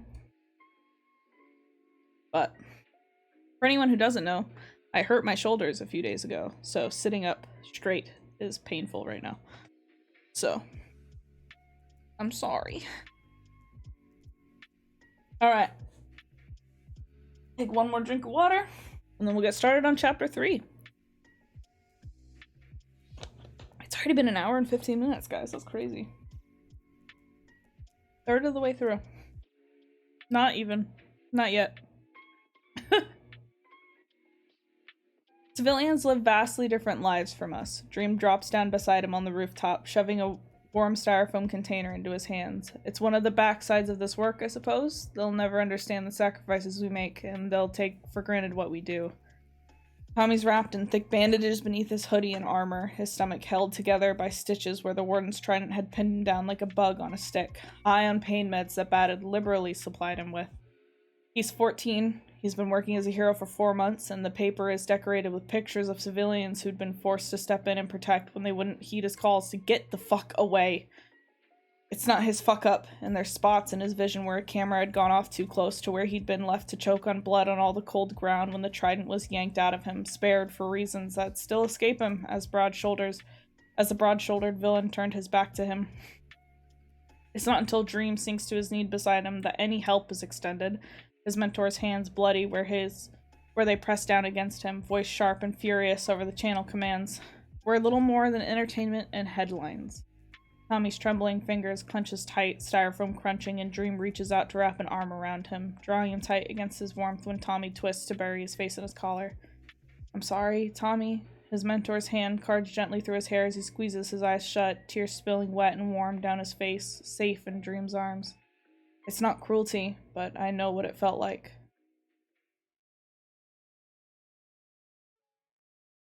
I have to move my mouse slightly. There we go.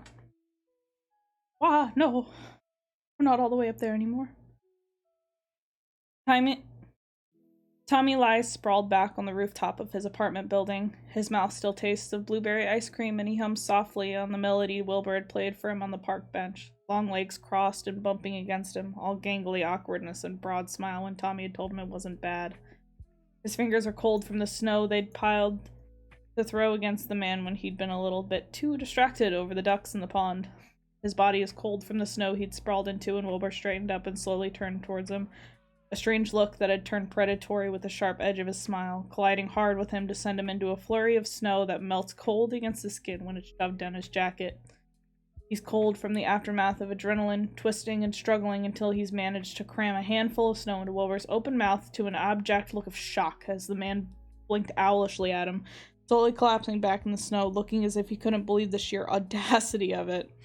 His heart is warm from the way Wilbur had sprawled down against him in the aftermath, breath hot against his neck as his arms folded around him, tired laughter shaking from both their chests.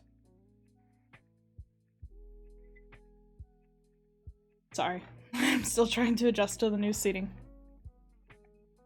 Efficiency is the lifeblood of survival, and it's a lesson that Dream drives deep into his heart. He doesn't know how to apply it to his new existence, where news and speculation about his disappearance are a daily thing, from big front news to smaller columns spoken out about from his fellow heroes. A hero isn't above the law, they are the law, and they should be held accountable. Tommy sits with his legs tucked against his chest, arms wrapped loosely around them and chin resting on his knees as the number 2 hero slams his fist down on his desk, the windows broad and wide behind him, in the tower that has once been his. Red Chaos needs to be brought to justice. What are your thoughts on Dream's actions in this? The reporter presses with a shift of the cameras. The hero slowly eases back into his chair, head tilting arrogantly, dressed up in a sharp, crisp suit, horns dark and curling, flaring red with the molten heat of his powers. Dream. Funny you should ask. See, he's been on top of this from the very beginning, hasn't he? Trying to scrape his failure under the rug and pretend it didn't happen. No one knows who Dream is, no one knows who Red Chaos is, and justice was never had. What's stopping Dream from just disappearing one day if he steps over the line as well? You're not implying. I'm not implying anything. Schlatt spreads his hand out. But the evidence is quite clear, isn't it? Dream and Red Chaos stood at the top of the world. They broke the laws, and no one is getting punished for it. Is that what it means to be a hero now? To slip away and face no repercussions when we break the law? Because that's not what being a hero is to me. Tommy curls his mouth. So what do you suggest as the number 2 hero? Force Dream into revealing exactly who Red Chaos is and bring him in. Give him a proper trial, the whole deal. Schlatt leans forward, smoke curling out from the corner of his mouth with the spread of his smile. Let us heroes deal with our failures properly. Set an example, you know? Reassure the public that we're ready to take responsibility when the heat gets to us. The channel distorts, a small, colorful frog making a leap in slow motion and shot away from the fanged mouth of a snake. Danger and resentment, stuck in a world that isn't his. Tommy mutters a curse as he unwinds the yarn, shifting it carefully on the stick, counting out the loops and starting anew, sprawled on his couch with one leg thrown over the back of his couch. He's in boxers and one of Dream's hoodie, a laptop open on the table beside him, working through the algorithms with one of his new keyed programs, searching for any mentions of Dream or Red Chaos. Something had gone wrong that night, and as the 2-month marker inches ever closer with Christmas just around the corner, Tommy is faced with the realization that he has to fucking do something. Tommy's never been one to sit around and wait for the world to close its claws around him. He survived the streets, he survived his trainings with Dream, he survived 2 years as a hero, and balanced at the very top of the world at his mentor's side. The world is out for his blood, a restlessness that grows, egged on by the ire of his fellow heroes, and Dream is stuck in the middle of all of it, silence, where he stands alone without Tommy at his side. He slams the laptop shut, rising, hands scrubbing furiously through the unruly curls of his hair as he paces over the wooden floor on bare feet. The air is cold as he yanks the window open, climbing out, ignoring the bird that shoots up and away from him as he scales the stairs of the fire escape until he reaches the metal ladder, hoisting himself up the last bit, nails digging cold into the thick snow that melts against his bare shins as he folds down on the edge. A crow flutters just out of reach, silent company in the cold night. I just want to talk to him, he tells it beneath the moon and the stars, heads tilting up. Fucking asshole could at least do me the decency of not fucking ignoring me. He'd known it wouldn't be as simple as reaching out, but Tommy also knows better than to write off simple ideas in favor of more intricate ones. Sometimes a drop from the sky and a bat to the face was far better plan than trying to string someone along for the trail of enticement. It still burns. He'd barely gotten it up and running, laptop blue screening, which meant that they had anticipated him and gone out of their way to kill the connection before it could get set up. Tommy drags his hand over his face, tired as he looks out over the streets below him. Something is wrong. He'd known that, of course, but it feels different, voiced into the world in a cold mist of white. Dream had always been steady with his beliefs, with the rules he'd applied and lived by, trying to set a better example for the heroes around him. He's alive, right? Tommy had been forced from his mentor's side, fingers pressing down and finding a pulse on the villain who still lies on the pavement in far better shape than Dream, whose voice is thick and raspy with choked blood, slowly easing from where he'd been struggling to get up when Tommy nodded tersely. That's good.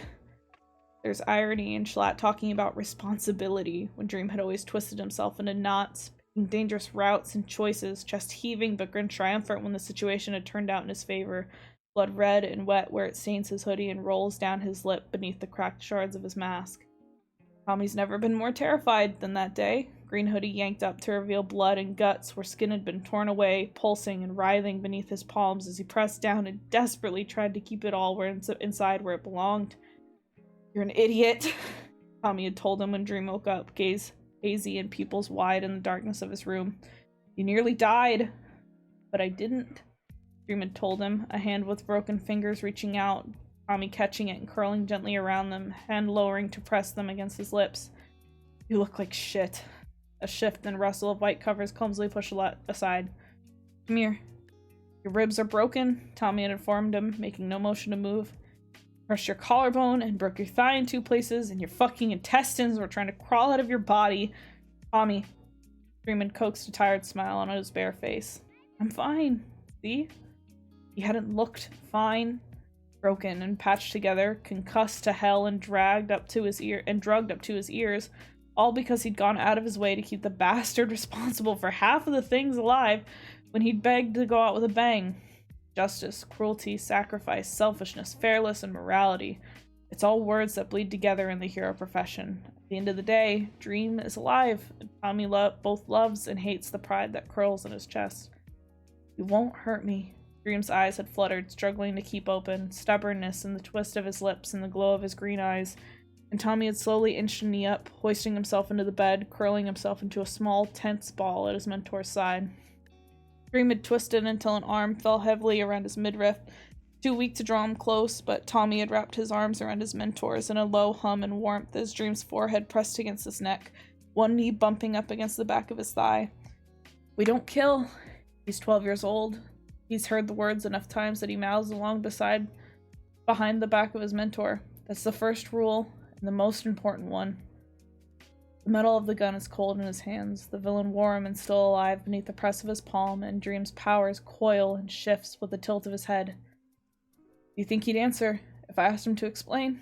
He asked the bird that's curled up, arranging feathers, pausing to give a quick ruffle to rid the snow trying to pile on top of it. I don't think so either.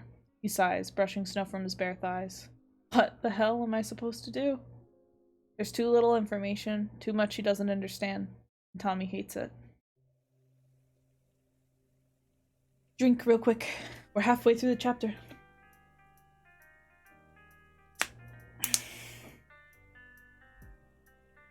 You look miserable, Wilbur greets him as he shuffles to the side, a black cup of coffee in his hand. Because Wilbur is predictable. Not feeling the Christmas spirit, huh? Tommy is endlessly thankful that Sam isn't part of the crowd that played the same dumb Christmas songs on loop during December. Just going through the shopping district on his way home gives him a headache. It's loud. Tommy grumbles, shifting his feet, but he takes a step forward and collapses down in the empty chair opposite Wilbur, toeing his shoes off and digging his feet up to curl into a ball. The man blinks at him, slowly straightening up from where he'd bent down, laptop settling onto the table without being opened, head tilting. The cafe is empty. It's late, but Tommy knows that even with the closed sign turned outwards, Wilbur is welcome here during the late hours.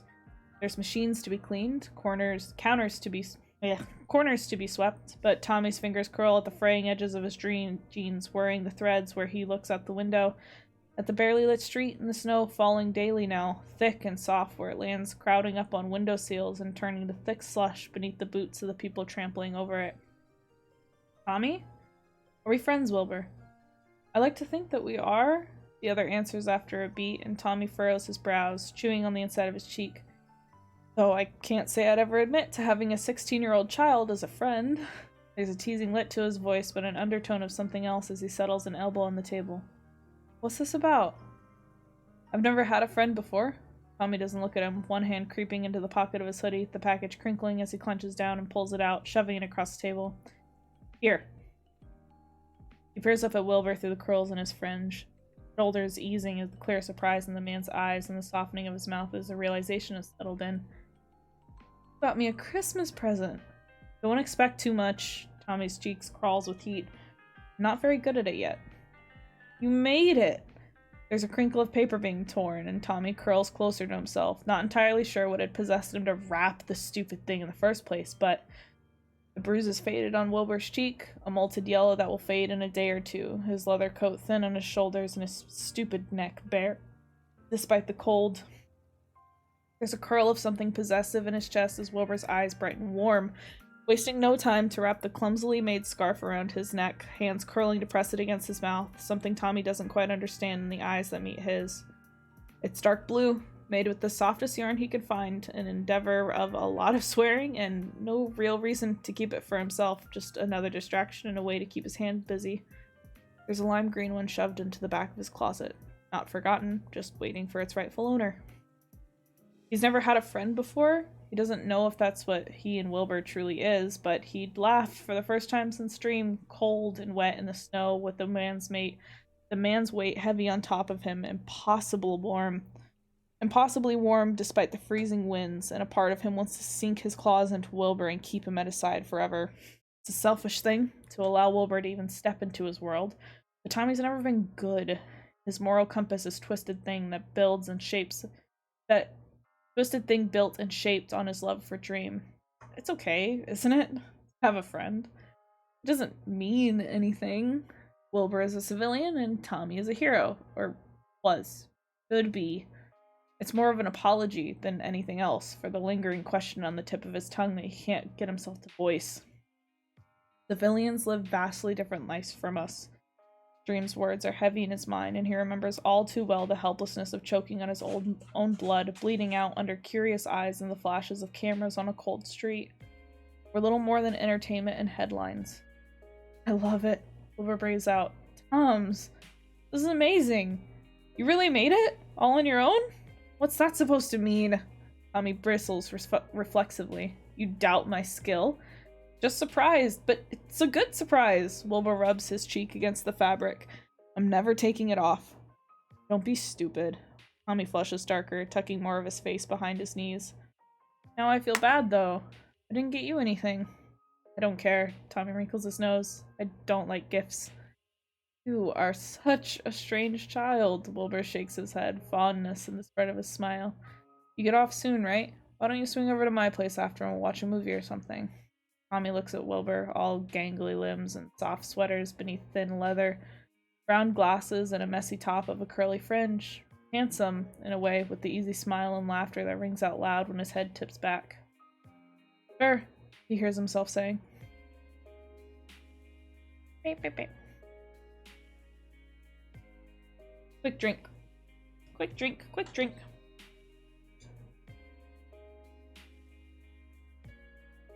Dadza.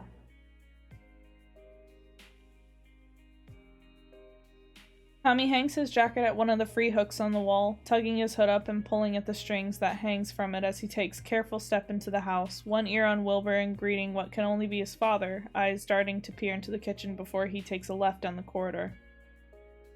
There's a hallway, stairs leading up to a second floor, and a living room that he steps into, pausing, watching the way Wilbur leans down all gangly and too tall, tugging at the ends of a scarf to show them to the 30-something man that has a book folded away to give his son his full attention with a crinkle in his eyes. Blonde hair tied back into a messy little braided tail and blue eyes, the man looks more like Tommy than Wilbur. He's not tall, not short either, caught at a perfectly average height and dressed in a simple black button-up shirt and slacks. There's a scruff on his chin, and the most eye-catching thing about him is the emerald that dangles from the thin gold chain in his ear. Tommy doesn't remember his parents, but he knows on some level that there's two people out there somewhere that are responsible for his existence. He can't remember wishing for them, even as a child. The resentment had buried too deep into him, and his anger had been thick, dark sludge inside of him when Dream found him. I'm not looking to be your parent, Dream had told him in one of the early days. Tommy hunched over with an arm wrapped protectively around his plate, eyes dark and suspicious. I wouldn't know what that entails. The only memory I have of my mother is her back as she turned to leave me, and my father was long gone before that, if he was ever there in the first place. His mouth had tugged up. Besides, I'm, 5 years older than you? Kinship, understanding. Two boys without anything in the world, a hunger for more than what they had been given. Well, I'm glad to see you too, and the scarf is very pretty, but you're forgetting something. There's a familiar teasing lit, a high, easy laugh in the words and a lightheartedness that Tommy doesn't understand as blue eyes find him. Why don't you introduce your friend? Tommy bounces up, making grabby hands for him, and Tommy huffs a small breath, but slinks closer, pressing himself up at the man's side, an arm draping easily around his shoulder, warm where the contact bleeds through his hoodie. This is Tommy, Wilbur pats the top of his head. Tommy, this is my dad, Phil. How do? Tommy greets, stretching his hand out, squeezing the palm that clasped it in a firm greeting and getting one back with a peculiar gleam in blue eyes as he studies his face before a smile eases over the man's lips. Very nice to meet you, Tommy. Feel free to make yourself right at home. Phil places his book aside and Wilbur tugs him a step back as he rises up from the couch, stretching his arms up above his head with a crack of his back. You boys want some hot chocolate? Tea? It's cold outside. Coffee, Phil. Wilbur drops his chin on top of Tommy's head, squeezing him against his chest. It's far too late for coffee, Will. You're already up all night, you damn night owl. There's a laugh in Phil's voice as he moves towards the kitchen. And I already know you stopped by Sam's. Fine. Wilbur sighs. Hot chocolate then, for both of us. A hand slaps over his mouth, and Tommy only just catches himself from biting down, instead pressing his tongue wet and slimy against the salty sting of flesh, taking great satisfaction in the shocked yelp as he's abruptly released. Did you just fucking lick me? Wilbur clutches his hand, held far off as if it was a zone doomed to contamination. Tommy slips his hands into his pockets, rocking back on his heels. Idiot. Wilbur's face flickers, something predatory shifting into his body language, and Tommy takes a step back, eyes narrowing. Tommy? Wilbur? The man makes a swipe for him, fast, but Tommy is already slipping back, baring his teeth as a grin as Wilbur swivels towards him, going lower, a quick dart with clear intention, and Tommy twists instinctively, the muscles in his feet precise to angle him out of the way with a wet palm with a bump angle him out of the way of the wet palm with a bump against the chair behind him. Just out of reach, a teasing motion meant to lure his opponent to him, one he'd perfected carefully, head cocking in a challenge.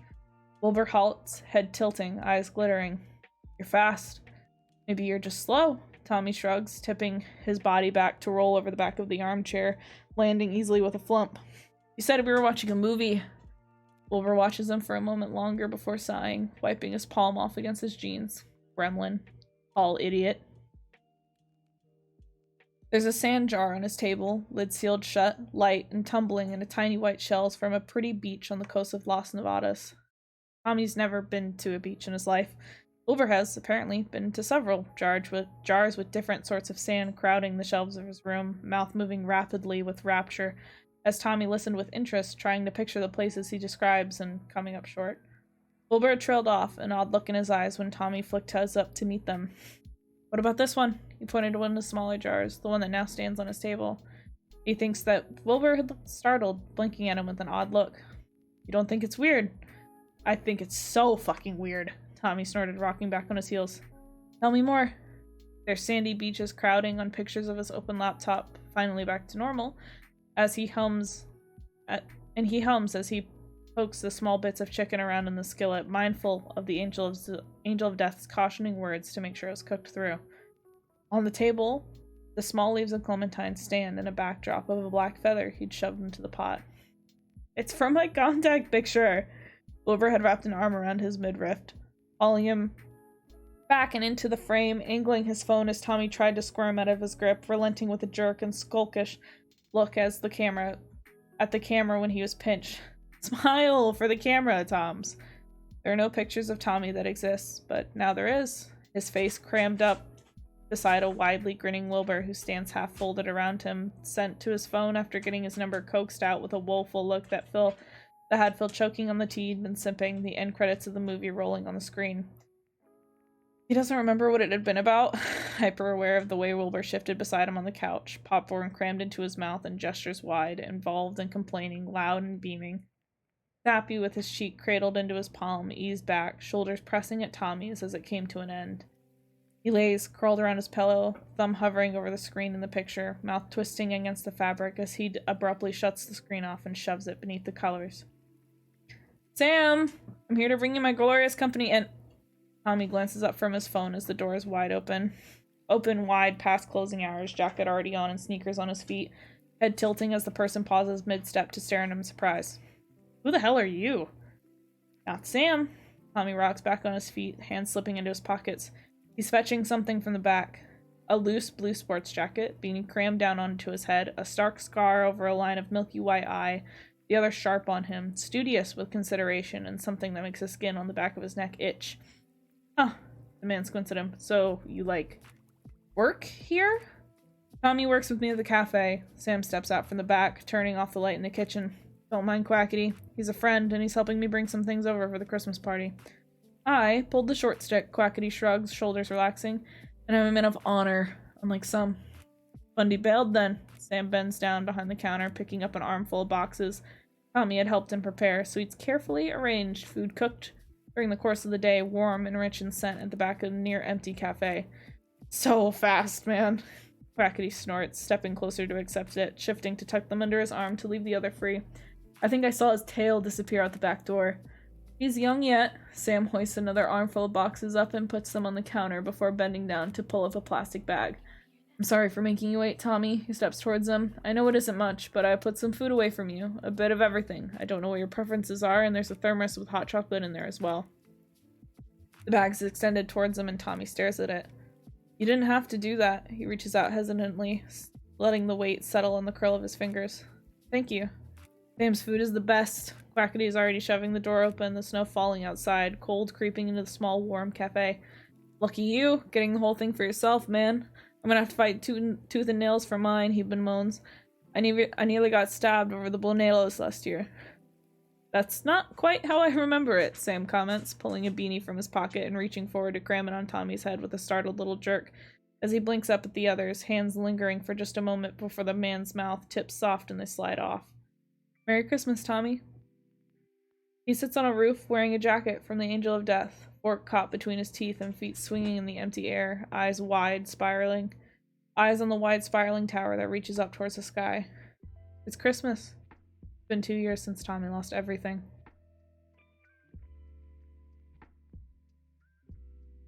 That's the end of chapter 3. Oh, 25 minutes. Read chapter 3.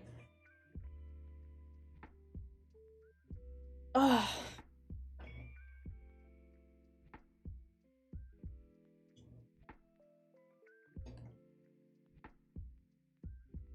We want to do a quick chat check-in. You all want to give me a chance to rest my jaw.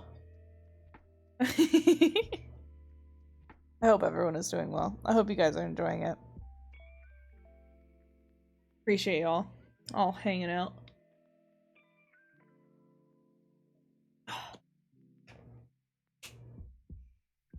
Gonna have to grab another water bottle, man. Gonna have to grab another water bottle. Like the worst part. Oh. Alright. Got some deep breaths in. Figured out how to fix the situation with having to breathe more. I just put a pillow behind my back. Alright. Chapter 4. Tracking down Royal is a choice, and a good deal more effort than Tommy had expected it to be. The number 6 hero, a fancy kingly shroud of a red cloak, hood thrown up, casting a shadow over the golden lion mask. It's not discreet, a far cry from Tommy's own that had been tailored to make him blend in, but not too much. The red of his hoodie stark enough that it had become a signature of his. It's a decision to wear it, a risk, but also a need, because he has no other way to identify himself. His hero card slipped into Dream's pocket, out of his reach. The mask on his face slots up to the bridge of his nose, hair crammed down beneath a black beanie that sits flat and tight against his head, eyes shadowed by his hoodie pulled low. Red chaos clings just out of sight, above Royal, who sits with his legs thrown up on the railing of the balcony, screen open on his lap, a low sheen in the dark night. The door behind him is open just enough to make the sweat dampen on the back of his shirt at the distant reach of voices, heart pounding in his chest, familiar adrenaline flooding his veins like a heady drug, fingers cold as the wind whips past him. He's lacking in his armor, taken away from him along with his powers and ID, and the power dampener sits warm against his wrist, and yet he can't help the curl of his mouth, sharp with teeth, eyes bright and glittering. He breathes out quietly, lowering himself down, bare toes clinging to the very thin outline in the white tower. Not made for scaling, per se, but Tommy is nothing if not stubborn. His sneakers and socks left at the top because he can't afford a single wrong movement. He's still far up, out of reach, and he shuffles his fingers down and bends his knees, angling to get a better look at the glass doors and the curtains drawn over the broad stretch of glass panes. Tommy hasn't exactly interacted with a lot of other heroes. He'd been aware of them, had seen them, several without masks, where the public hadn't, eyes darting across their faces because he's been trained to, and he knows about them, has read their profiles, memorized their powers and habits, notes scrawled by Dream, who is nothing if not thorough, adding his own observations on long days of nothing. Royal is a loner, and one of the few Tommy had spoken to on this balcony in particular when talking around him had become too much, especially during the rare party thrown in the tower. Tommy had never enjoyed them. It was too stuffy, alcohol and fancy champagne glasses and food he barely recognized piled on silver plates. He'd only appeared at them because Dream had found some sort of importance in it. Tommy was also fairly sure his mentor took some delight in riling up Schlack, who was all clever words until he isn't, alcohol heavy in his breath and internal conflicts in the hero ranks cropping up in the ways public would never be aware of. The use of powers are forbidden in the tower for a reason. The internal conflicts are complicated and far uglier than the world needs to know, painted in sharp fake smiles and dark eyes. He breathes in, steadies himself as best he can for a scramble if he has to, making sure he had a good grip, and breathes out. Royal. His voice is a whisper, wrangled by the metal of his mask and the wiring in it. A thumb that had been steadily swiping on the screen stills, and a tell that makes Tommy swallow as he waits. Royal isn't a friend, but he hadn't been an enemy, either. He remembers laughs shared on a balcony, his first bubbly taste of alcohol fuzzy and dry against his tongue, mask lowered and face turned away from the other in the New Year's almost a year ago as fireworks shot high into the sky in an explosion of grand color. His foot had been broken, the tower near empty, and he'd been frustrated and anxious to be left behind by Dream. The other hero had kept him company when he didn't have to. More importantly, he's one of the few heroes who hadn't spoken out about Red Chaos or Dream, denying any questions with a silencing rise of his hand and a sweep of his red cloak. Royal drags his feet to the ground, rising up, Tommy's grip tightening as the hero made his way to the door, heart loud in his ears as the man paused, fingers curling around the handle and pulling the door shut. Tommy breathes out. Red Chaos, the other greets, his voice soothing, meddling rumble, and the golden lion face turns up to meet him. Blue eyes, he knows, though the darkness makes it hard to see. Screen powered off, boots soft against the ground as the hero made his way back to the chair, giving it a kick of his heel before sprawling back into it. He angles to see Tommy with a tilt of his head as his feet once again found the railing. Good to see you still live. Out here looking down at your kingdom, Tommy teases, easing and shifting his grip into something less desperate with the bend of his knees. Of course, the other answers, amusement in the dip of his voice. You know how it is, keeping the masses in line. The screen is powered on in the hero's lap, thumb pressed down to keep it so, and Tommy's shoulder eases a bit at the unspoken reassurance. Royal is willing to listen. I take it you sought me out for a reason. Straight to business, huh? You're barefoot and clinging to the wall. It's not the most comfortable position, I'm gambling. There's a beat. Schlatt is inside. It's a warning, told with a mild sort of tone, and Tommy breathes out. Dream? He's keeping to himself lately? Royal stretches out his legs, the night dark around them. Your disappearance gave us all a bit of whiplash. Things have been tense here lately. Tense? Tommy probes carefully. Royal tilts his head, clearly looking up at him, even if Tommy can't see much more than the barred lines of a lion's snarl etched in gold. People are taking sides. Some are saying Dream didn't handle things right when it comes to you, and he's not offering up much of an explanation to ease any of the unrest. All we have is what bits and pieces of the news are telling us, which anyone in the business knows isn't very reliable, and a photo of you protecting a well-known syndicate leader with a gun leveled against our number one hero. There's a stretch of silence. Schlatt is spreading unrest. You know how he is, and Dream's silence isn't doing him any favors. There's a question there, in the lines of the hero's shoulders, and the eyes that still rest upon him. He's always been a right bastard, Tommy says, unease curling through him. Frustration, too, because Schlatt, for all that he can be loud and annoying, is sharp and dangerous, clever behind it all, a way with words that had the public hanging on to him. And what do you think? Royal lets out a laugh, startling him, fingers twitching where he clings precariously on the side of the hero tower. I might not know you, Red, but anyone who's been in a room with you and Dream for more than 2 minutes knows that you're one hell of a protective bastard when it comes to our number one. The hero lets out a sigh that missed the cold air. I think there's a lot more here at work than even you know, which is why you're here, talking to me. Royal's thumb taps twice against the screen before stilling. I'm not much liking this either. Something's wrong. Yeah, Tommy agrees quietly, mouth curling behind his mask. Something is very wrong. Royal hums, the silence settling comfortably between them. So what do you mean to do? The hero asks after a long moment. And Tommy allows himself a sharp, curving smile behind his mask. Dialogue is killer.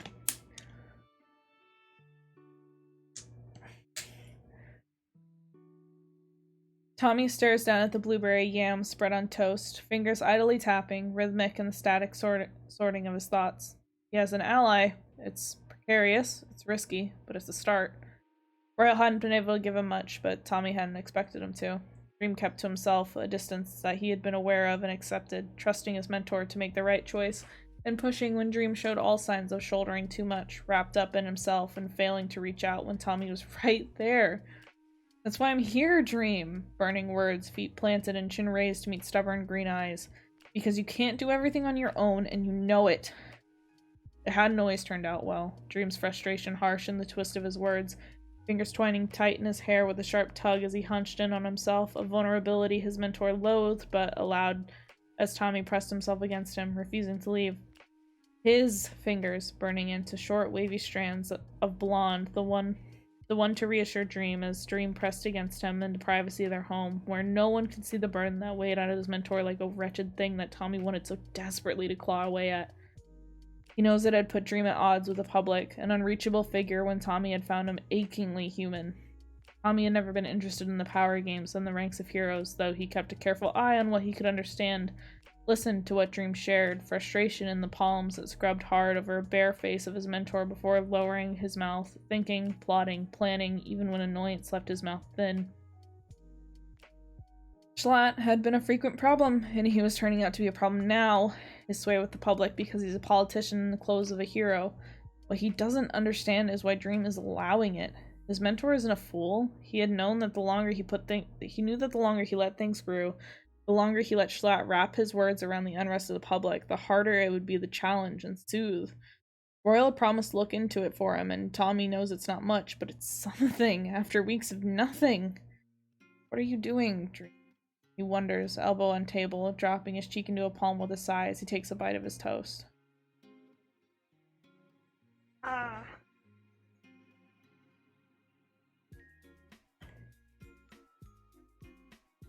Tommy digs his nails into the wooden railing, struggling desperately to ignore the sheer noise around him as he glares down at the blades that scrape against the ice as he shifts one foot out.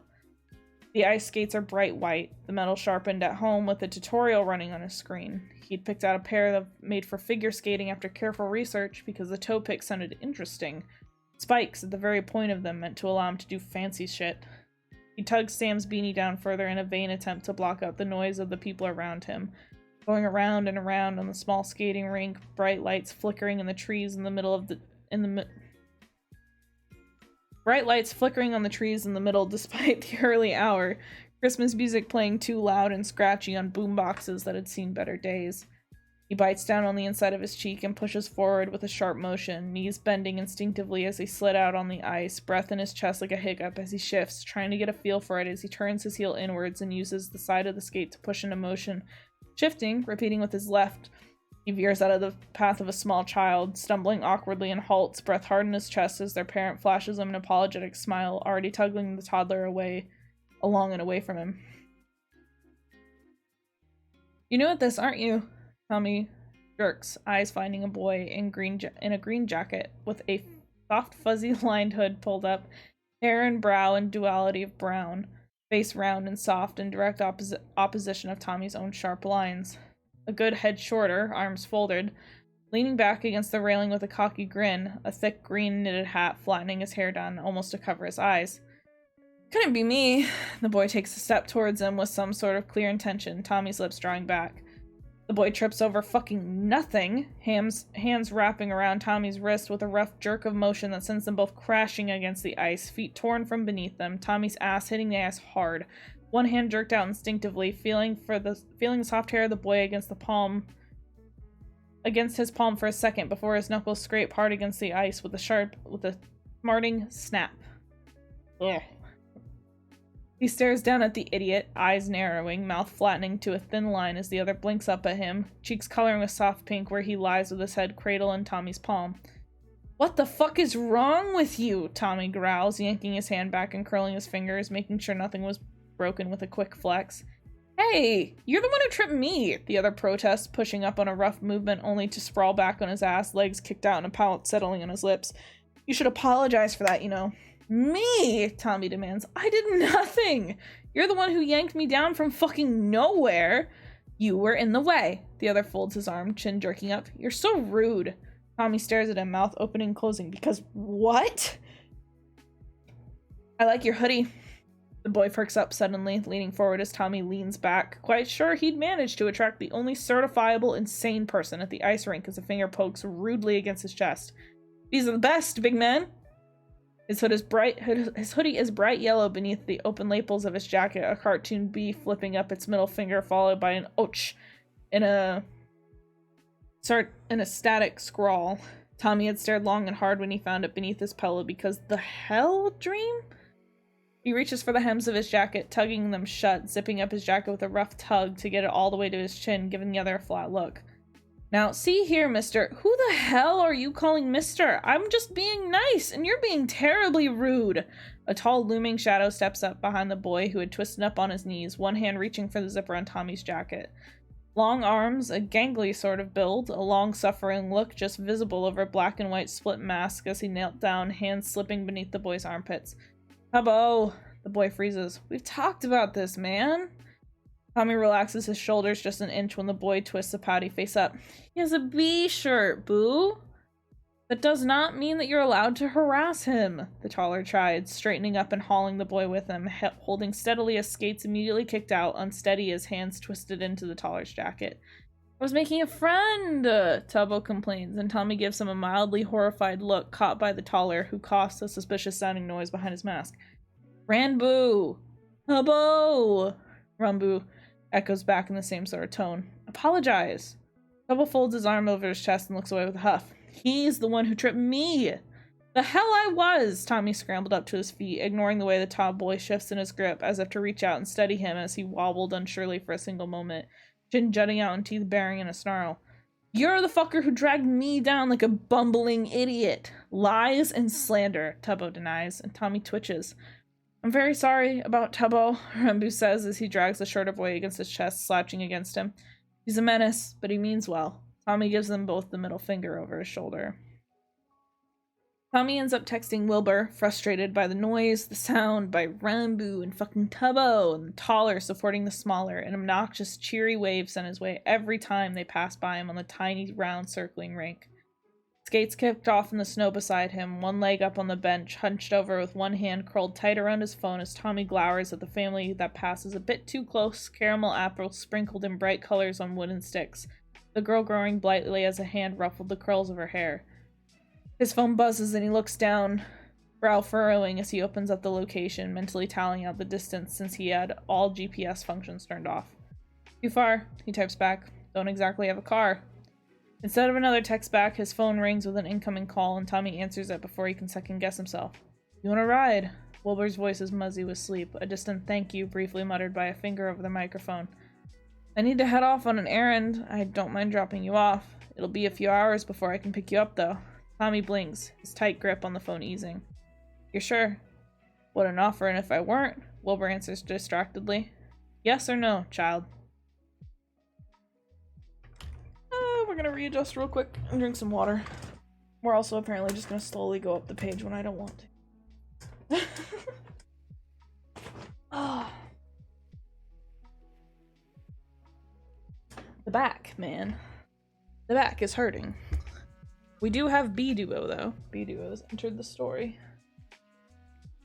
It's so nice to... I haven't, slowly drifted on the page.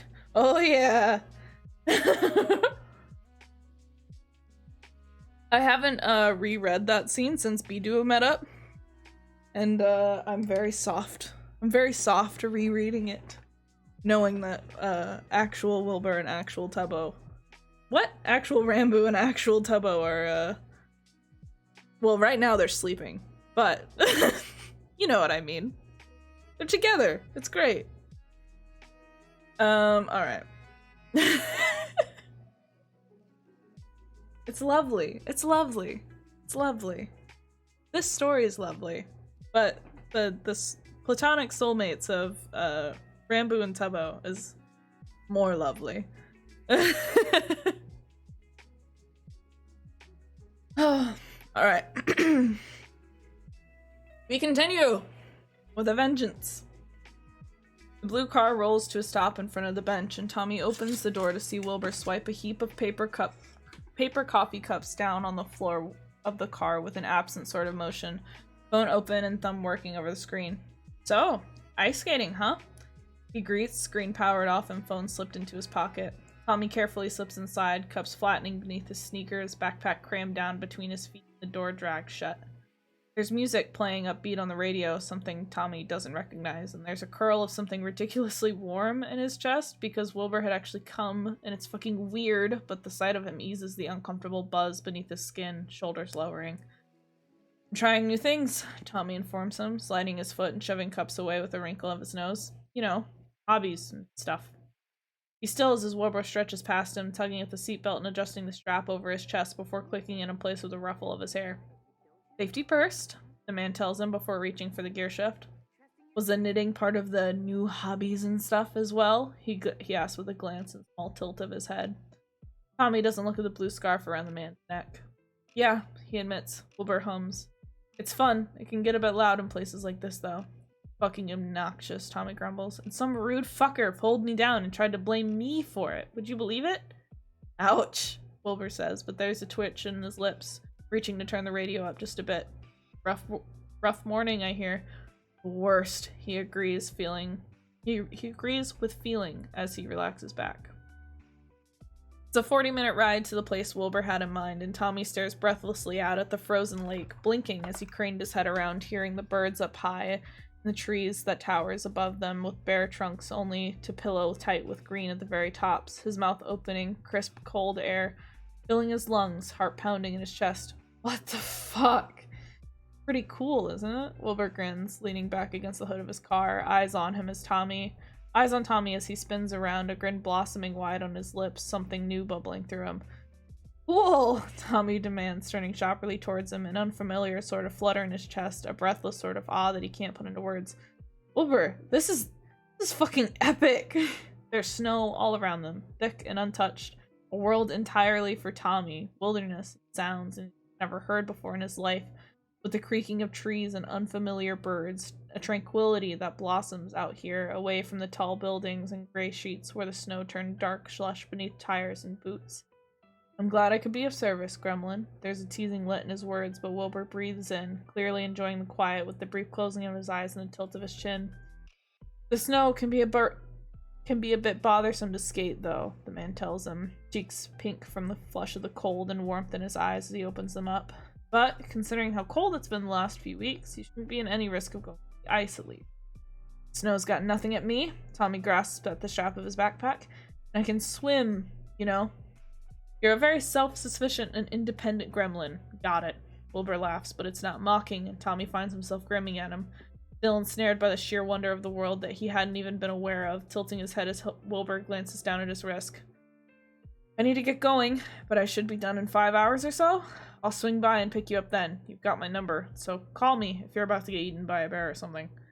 Or something, Tommy echoes skeptically, and then his eyes flare wide. Wait, there's bears here? And you're absolutely not going to go looking for them. Wilbur gives him a look, and Tommy carefully avoids his eyes. Right, Toms? Right, he relents with a sigh, ducking his head because it's so strange to hear that nickname that falls so naturally from the man's mouth. You're no fun, Wilbur. Plenty of fun. Keep telling yourself that, old man. I'm 24.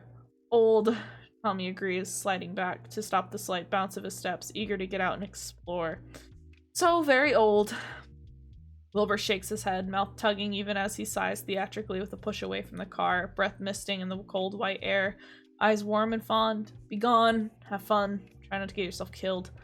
Tommy lingers long enough to watch the blue car disappear down the small wooden path they had come through before spinning on his heel, feet pushing off the very top of the hill and sliding down through the snow with a loud whoop that echoes over the ice. Tommy's first years are dark streets, stench of rotten food and hands digging into plastic bags, desperate for anything edible with the backdrop of loud cars and shouting from open windows. It's cold winters and fidgeting fingers digging into pockets of frozen bodies, desperate for anything of use. The jacket of a dead woman in his warmth where he sleeps, curled up in the trash bin because it's the closest thing to four walls and a roof and a floor that he has. The world is ugly, a place of desperate, hollow survival that beats with the pounding of his heart. But the world Wilbur brings him to is beautiful. The snow flares beneath the blades of his skates in a flurry of snowflakes that whirls in the wind that blow harsh on the ice, leaving him breathless as he swerves into it, spreading his arms and letting it press against his back, the sun warm where it casts light upon snow and the ice barred from hours of skating. There are patches where Tommy had thrown himself down, wiping away snow and peering through the ice, seeing green algae, stones, and fish that flicker their fins just out of sight where they swim with a glittering of twitched scales. Allowing himself just a moment to catch his breath and bask. It's wonderful. It's heady and exciting, things he's only seen on flickering screens brought to life right before his very eyes. It's freedom in a way Tommy's never experienced it. It's beautiful, isn't it? Dream's voice is low and content where they sit, side by side on top of a tall building, post-adrenaline tiredness settling into a burrito split between them, bread wrapped in tin foil to contain the heat of the food. The world. Tommy doesn't find it particularly beautiful. It's loud, noisy, the people in it strange, the flashing lights bright, and there's a system of imbalance, the rich and poor, those suffering and those toasted in champagne after a day of luxury and gold food.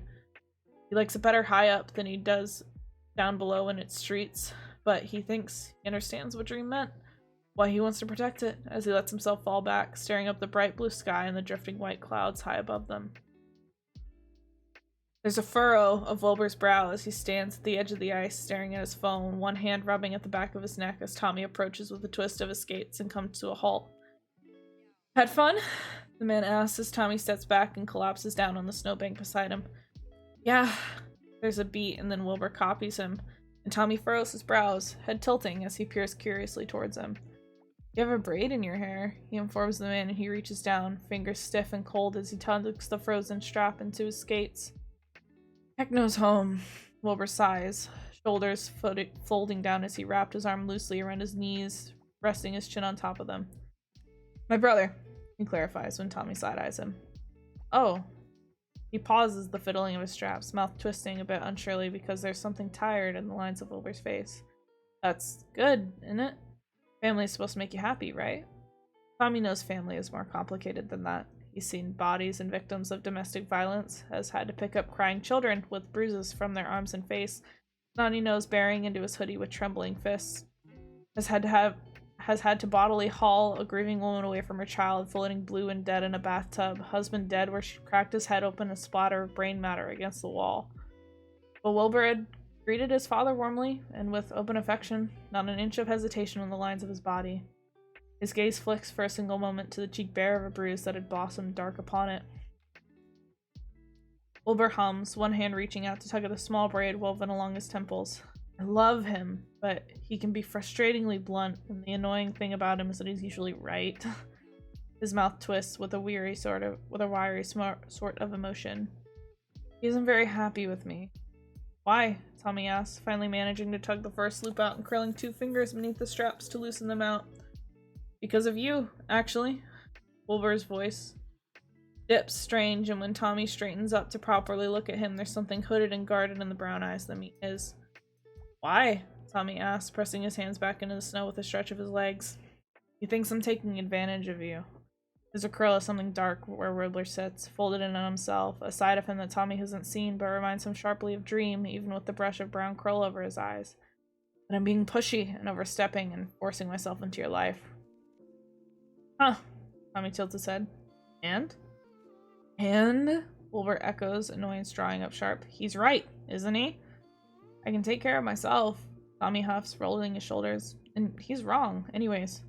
Wilbur stares at him with brown eyes, intense and focused on him behind glasses. And how, exactly, is he wrong? Tommy looks up at the darkening sky. See, I'm actually the one taking advantage of you. You are taking advantage of me. Wilbur carefully tastes the words, cold wind whipping around them, ruffling the messy fringe of his hair. You, a 16-year-old child, taking advantage of me. I am, Tommy agrees breezily. Not my fault you're too stupid to realize it. Wilbur opens his mouth, closes it, leans back, long fingers curling over the long hang of his scarf. You're so fucking odd, Tommy. Wilbur laughs with a disbelieving shake of his head, but there's warmth overshadowing the troubling emotions, easing the crease of his bow, and the lopsided wry grin is endearing. You, for fuck's sake, child, do you hear yourself? Loud and clear, Tommy snorts. You're just being an idiot and overthinking shit. You are a horribly frustrating child, Wilbur groans. I'm trying to tell you that I'm worried, and you're... He breathes out. shifting to plop himself down on the snow beside Tommy, an awkward curl to his shoulders as he drops his head down to rest against him. The setting sun glitters against the snow around them, creeping through the paths he skates and is made and lighting up the parts where he brushed away snow to peer through the ice and growing patches. I've never brought anyone else here, you know, Wilbur tells him as Tommy's fingers grow cold against the snow. I go here when I want to get away from everything, when I don't want to think. My own little utopia. The wind brushes past them, whistling in the trees that sway tall and imposing around them. I haven't even brought my family here. Oh. Tommy's stomach does a funny little twist, fingers curling in the snow. Does it have a name? No, but it deserves one, doesn't it?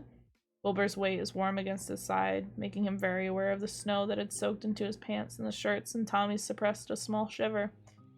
Pretty poggers. Tommy twists his foot just enough to see the light reflect against the blade of his skates. What the fuck is poggers? Tommy flushes, turning his head to press his face down against Wilbur's curly hair. It's a good word. Shut up. He grumbles. You made it up, didn't you? I was here for 5 hours. Leave me alone. Wilbur's laughter shakes his chest, and Tommy closes his eyes with a small grumble, tiredness bleeding through him with a small shudder and a barely caught yawn. I felt Pogtopia. Pogtopia. Wilbur repeats, tasting the word, ignoring Tommy's grumpy discontent with the warmth withdrew his side. Long legs stretching out, rising tall beside him, coat rustling in the wind, the glowing embers of the sun lighting up the messy curls of his hair. Wilbur stretches his arms out in a wrestling swirl of snowflakes. You hear that? He hollers over the empty stretch of ice. This is our Pogtopia! The voice echoes, casts among the trees, and something surges through Tommy as he yanks roughly at his skates, scrambling to his feet at Wilbur's side as he cups his hands around his mouth. Our Pogtopia! Wilbur's voice catches and joins in on the name, a duet of two very different voices melding together. An arm loops around his shoulder, tugging him close with a stumble, warmth flooding through him as Wilbur tilts his head back. Our Pogtopia! Strength, charisma, a call that Tommy answers as he rises his voice with him, breathless with laughter as birds scatter from the trees, wings beating dark against the sky. This isn't my place, Tommy informs Wilbur as the door opens, the man bending down across him to undo his seatbelt. Wilbur! You're cold and shivering and practically asleep, Wilbur says with a soft voice that tugs something inside of him as he scrubs tiredly at his face. My place was closer by a good 20 minutes. You eat anything while I was gone? No, Tommy admits with a grumble as he allows himself to be drawn out of the car. Didn't plan for it. Wilbur hums, a hand pressing against his back, guiding him to the house, and it squirms something aching with longing through him, something thick in his throat as the door opens and he's nudged inside.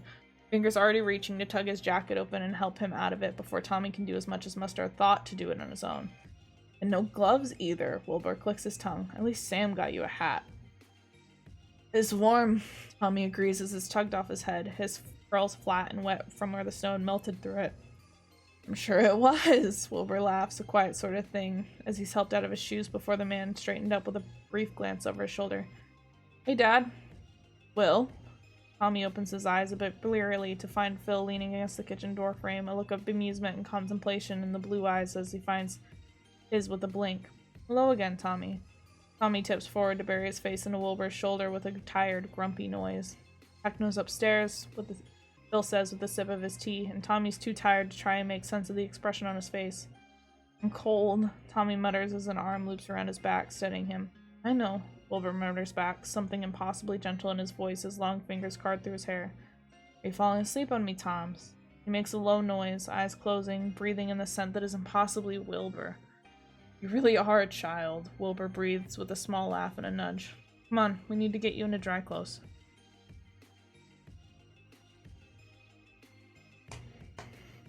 Chapter 4. Done. Oh. I should have taken more drinks.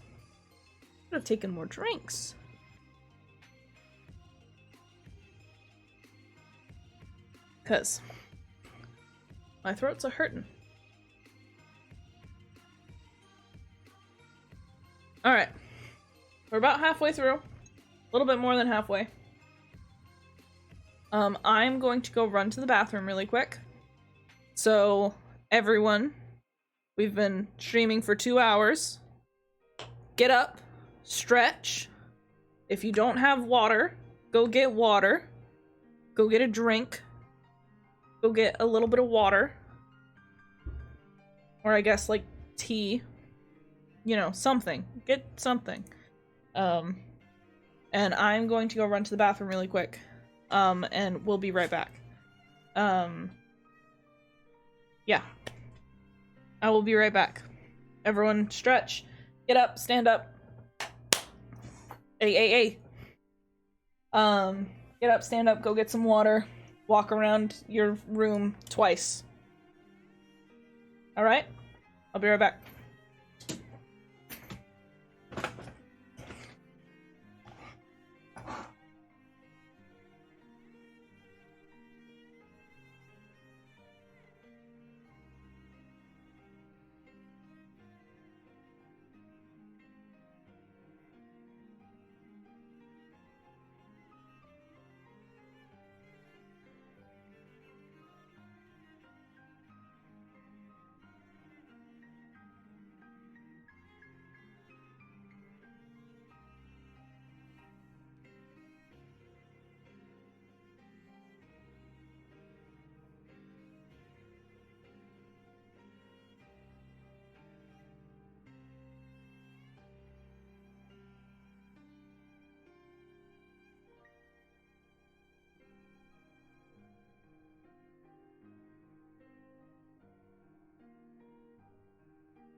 Yo, if y'all didn't get up and walk around your room twice,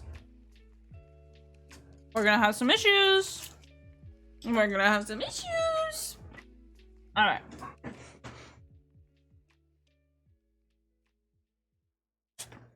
Thank you, Ham. Bologna sandwich.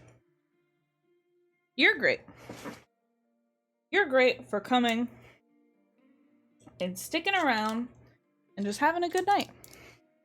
Just reading some books, getting the old brain going. That one makes you great. I'm just eating some things that will help my throat really quick. But also giving all of the liars in the chat a second to go and walk around the rooms twice. Because I bet some of you didn't. And if you didn't, you're gonna have to... I don't know what to tell you, but it won't work out well for you. I should have grabbed another water. Ah, fine. We don't need it.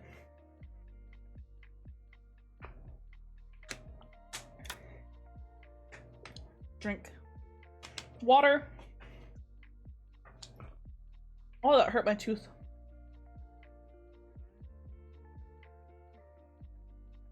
Tooth hit one of those things wrong.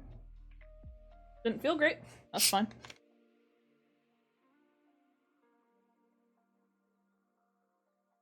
That's okay. All right. Chapter 5.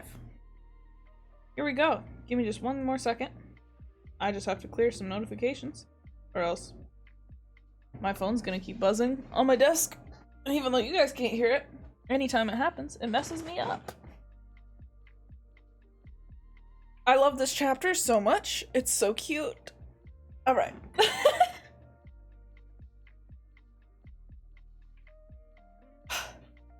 Deep breath in, chat. Big breath out.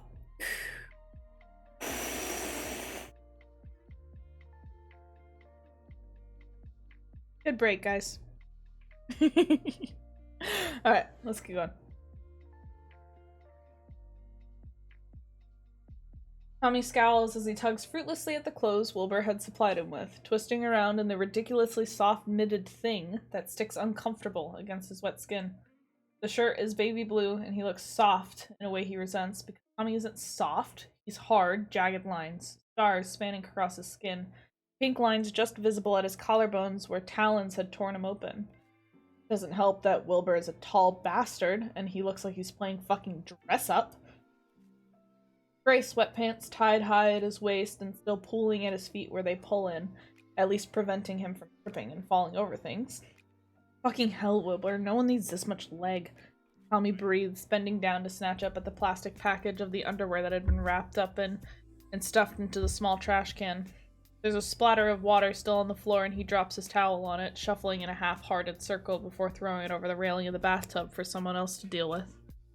His mouth thins in a grimace, and he pushes his hair back with the bottom of his palms before giving up on it and pushing the door open, giving it a kick to close it shut behind him with a resentful huff.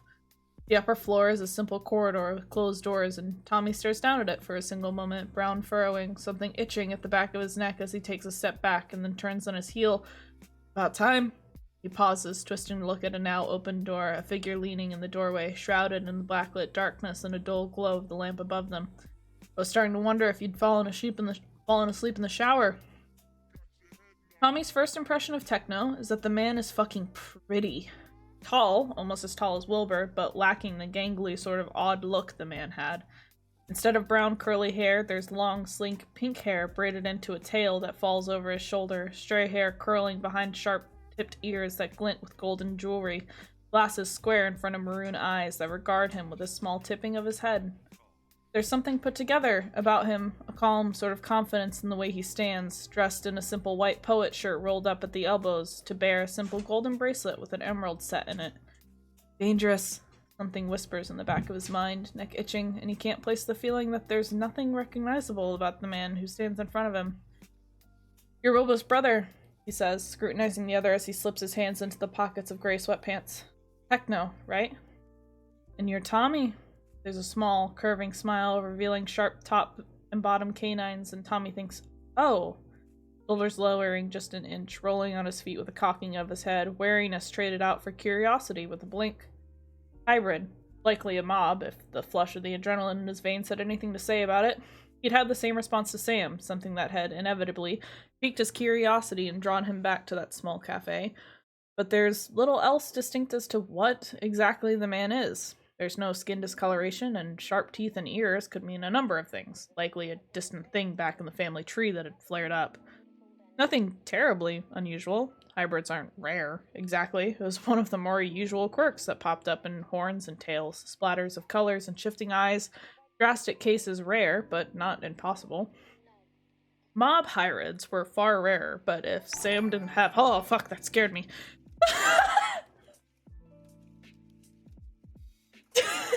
Sorry. Thank you, Purple Cancer, for the follow.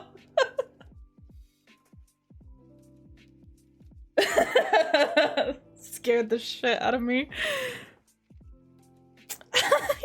It's okay. I don't know why, I just got so engrossed in reading that I just forgot. Oh, thank you. Thank you for the follow. Where were we? Okay. Not terribly unusual. Hybrids aren't rare, exactly. It was one of the more usual quirks that had popped up in horns and tails. Oh, thank you. We're doing a story time tonight. Thank you for following me on TikTok. I really appreciate it. We're doing a story time tonight. We're reading Hush Now, You Were Lost But Never Found. Sadly, we're already in chapter 5. So if you haven't read the story, I'm sorry. But if you'd like to stick around, and follow along, then feel free. I appreciate you stopping by either way, though. Hybrids aren't rare, exactly. It was one of the more usual quirks that popped up in horns and tails, splatters of colors and shifting eyes. Drastic cases rare, but not impossible. Mob hybrids are far rarer, but if Sam didn't have creeper blood, Tommy would eat his left fucking foot. There were speculations about the blood god being a full-blood piglin, or at least close to one, with his broad shoulders and pink skin, tusks jutting sharp and dangerous from his bloodthirsty smile. So, Will brought you here. Techno pushes away from the doorway and straightens up, hands in his pockets. Thought he would. He's never been good at staying away, even if it's for the better. Better for who? Tommy challenges. Wilbur's my friend, and I don't much appreciate someone trying to warn him away, even if it's family. There's a hum, consideration in the eyes that rests on him. Let's get one thing clear between us, Tommy. Techno steps towards him and Tommy shifts, carefully on his feet, back pressing against the wall with a tilt of his head as the man stops in front of him, leaning forward, stray strands of pink hair framing his jaw. If you hurt Will, we're gonna have a problem. You understand me? And perhaps it should be off-putting, Tommy thinks, looking into those eyes, such a strange shade of brown that they seem almost red. But there's a heady sense of exhilaration crawling through him, all sense of tiredness bleeding out with the pounding of adrenaline that makes his mouth curve sharp and jagged with a hooded glimmer in his blue eyes as he tilts his chin. Wilbur is my friend, Tommy tells him with a dark sort of amusement that flares in the man's eyes, predator and prey regarding each other. I'm not gonna fucking hurt him. Perhaps not intentionally, Techno says with a look that keeps him locked in place. But here's some advice for you. The man tilts his pretty face, long, elegant fingers rising to brush a thumb over the side of his jaw. Pretending everything is fine? It only gets you so far. Sooner or later, things catch up with you. What the fuck is that supposed to mean? Tommy scowls, hyper-aware of the simple touch and the power dampener that rests warm against his wrists, warning him from doing anything stupid. I think you know exactly what I mean, Techno says in a low voice. Hiding something. Everyone is hiding something, dickhead. Tommy bristles. It's called having a fucking life, and I don't need idiots prying into it. I'm fucking fine, so you can shove your concerns into whatever hole you dug them out of to harass me with. Techno shifts slowly back, ridiculously elegant in that single motion. Mouthy. And you're a fucking bitch, Tommy snorts, grinning despite himself. Your brother's an asshole, he informs Wilbur as he steps into the kitchen, ignoring Phil, who coughs on a sip of his tea. I see how you're related. Wilbur blinks owlishly at him from where he's leaning against the kitchen table. Spoke with Techno? There's a dipping of his tone, fingers curling to beckon him closer, and Tommy slides closer with a glance at Phil, who's turned back to stir the food. What did he say? I don't speak idiot, so hell if I know. Tommy mutters as fingers tug at his wet hair, and Wilbur lets out a startled laugh, sliding his hands properly through the wet strands to comb them out of his face before cradling his cheeks and pressing their foreheads together with a soft bump. Never change, you little gremlin, he murmurs, eyes soft and glittering fondly. Also, you look ridiculously adorable. He's pressed back, hands sliding to his shoulders, tugging around in a circle. Blue suits you, Wilbur decides with a satisfied curl of his lip. I hate it, Tommy says flatly. Also, your legs are too long. It's fucking ridiculous. Kid's got you pegged, Techno says with a draw as he slides into the kitchen. Tall and ridiculous. Oh, fuck off. Wilbur huffs, but there's no real bite to the words, head tilting back to look at his brother. I thought you weren't planning on coming home tonight. Plans changed, Techno says loftily as he leans down to accept the small spoon Phil offers him. Could use some more spice, he says, tongue flattening against the metal to swipe up the last bit of curry as he turns to look at Tommy. That is, if you can handle it. No thank you, Tommy says flatly. Been there, done that. I'm not burning a hole in my stomach for your amusement. Play nice, boys. Phil laughs, still with that easy, soft thing that makes Tommy look away uncomfortably with a scowl. If you want more spice, you can add it once it's on your own plate, Techno. There's a hum in response. Tommy's eyes darts between them, at the braid that dangles at Wilbur's temple, at the short thing at Phil's neck, and the long, elegant thing that hangs off Techno's shoulder in soft pink.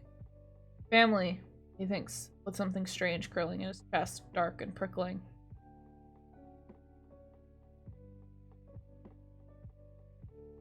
So who's your favorite hero, kid? Tommy looks up from his curry with a quirk of his brow as there's a scuffed noise of a foot colliding hard with an ankle. Techno's face doesn't as much as twitch. Wilbur looks severely unimpressed, and Phil looks serenely content to not interfere as he eats his food while scaling over his phone. None of your business, isn't it? He decides, just to be a shit about it. Why? Just making conversation. Isn't heroes all that kids talk about these days? Wilbur draws, biting down on his way over spiced food without as much of a twitch on his face. The fuck would I know? Tommy snorts. I'm not a fucking kid. Wilbur gives him a look. You are a child, Tommy. No, you're just fucking old as dirt. That's not my problem. Tommy scowls at him. Don't shove your issues on me, dickhead. If I'm old as dirt, I despair to know what you think of Phil.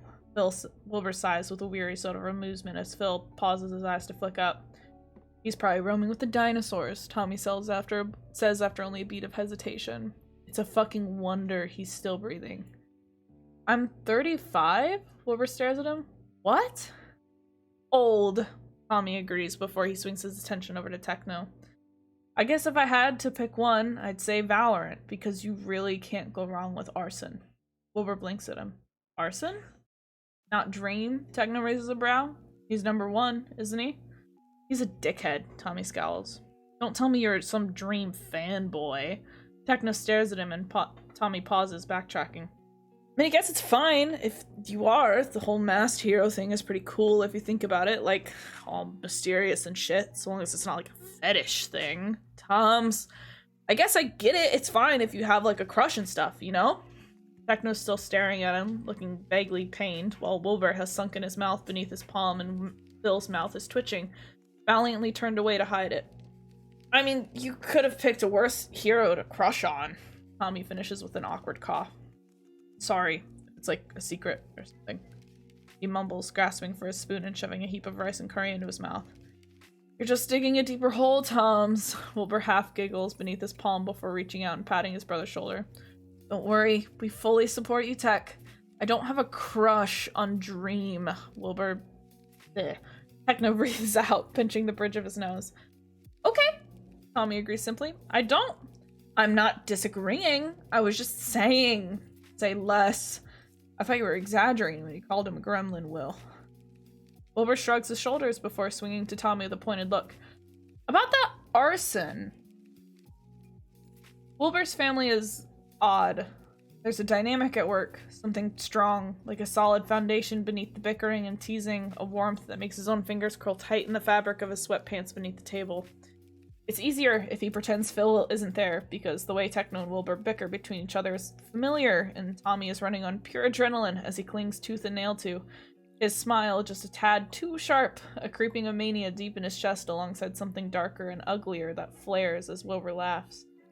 He's spiraling towards a crash after too many sleepless nights, his meeting with Royal, the cold that clings to his bones after hours of skating despite the warmth of the shower and the heady rush of a world that feels unreal and distant here inside four walls and a laughing family. Miss Dream? Tommy's stomach twists as he drops his spoon, scrubbing a tired palm over his face with a furrow his brow, as one hand clenches and unclenches the gray fabric. What am I doing? I should... Tom's? He jerks, fingers curling tight around a wrist, fingers inches from touching his face, and Wilbur is looking at him. head tilting, worry crossing his features, and Tommy's breath is loud in his ears alongside the pounding of his heart. The shallow breath he forces is dry in his throat, and he works sense back into his body with a loosening tension of his shoulders and a careful flexing of the fingers around a wrist that still remains carefully still. Sorry.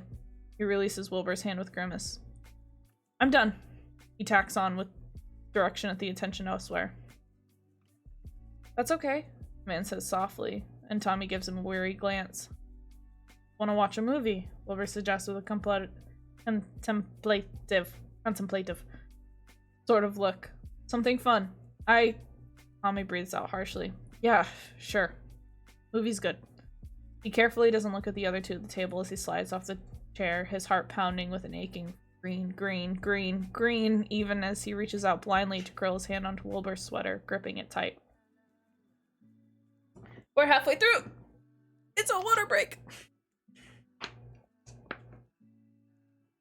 Oh.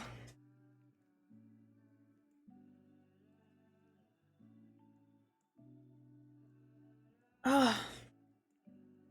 The water break.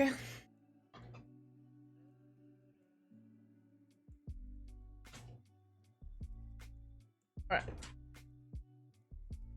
Let's go.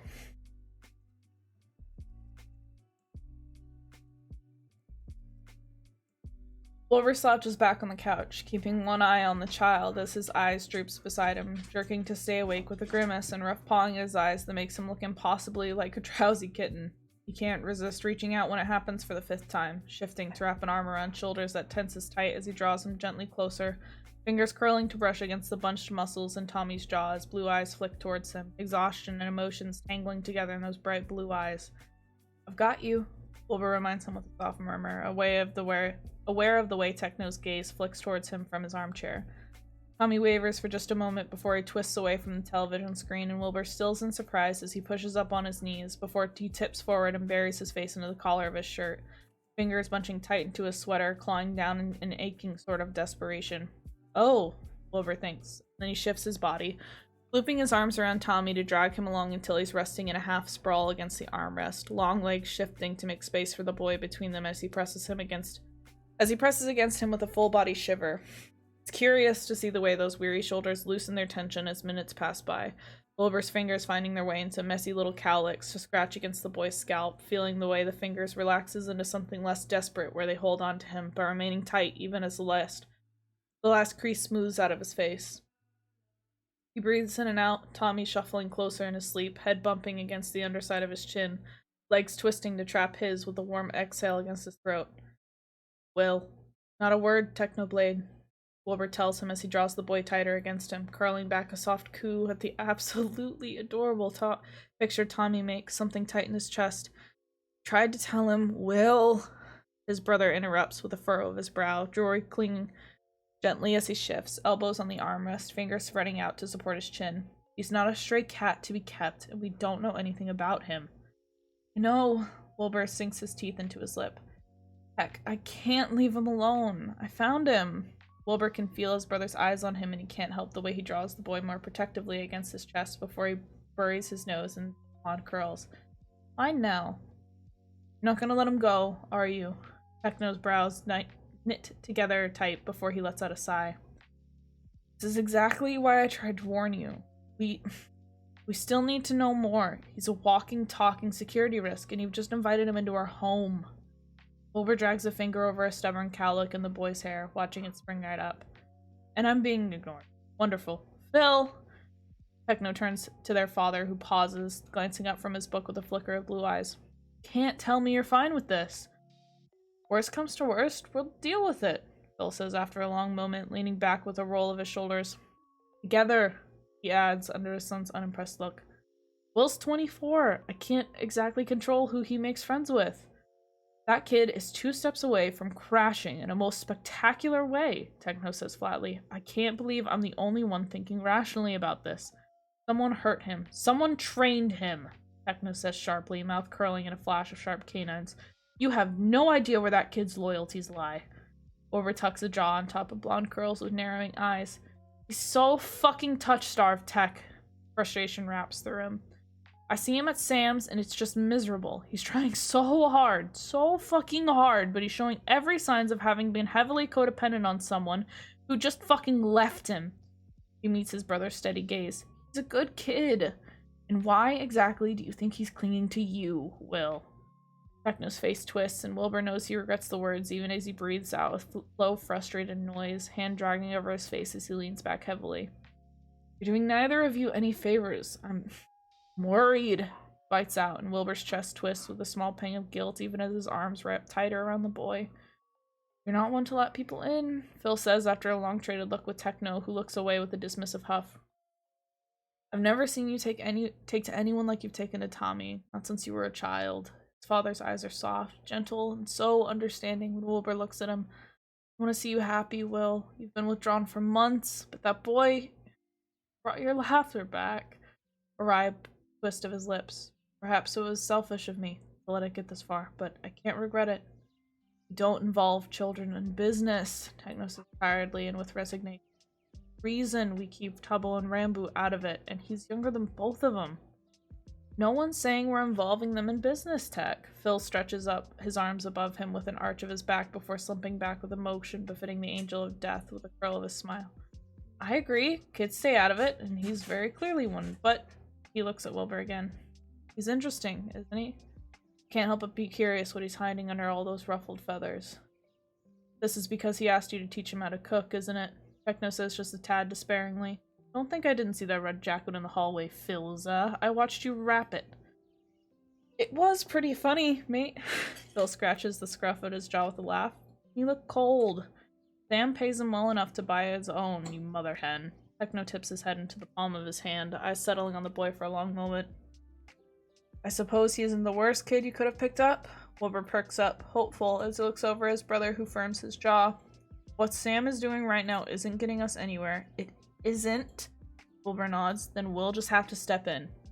Techno gives him a look that softens at Wilbur's own cautious one. You can't take a step back, that means you're compromised. I can't let you deal with it on your own. Wilbur's eyes widen. Heck no, not a word. His brother groans, turning away with a scrawl of pink flush. Not soft, chat. Shut up. What Techno means is that you have our support in this, Will. Phil laughs, eyes warm as he looks with pride upon both of them. I'll talk to Sam, sort things out, make sure the right people know that he's under our protection for now. Not gonna be happy, Wilbur cautions even as his chest blooms with warmth. He likes the gremlin. All the better for Tommy then. He clearly needs a good support network, Phil muses. I still think you should keep Techno's words in mind. Cautious, just until we know what we're dealing with here. He could just be a street kid who fell into bad company. He's too clever. Wilbur interrupts with a brief grimace as Phil quirks a brow. I don't mean in a demeaning way, Dad. I promise.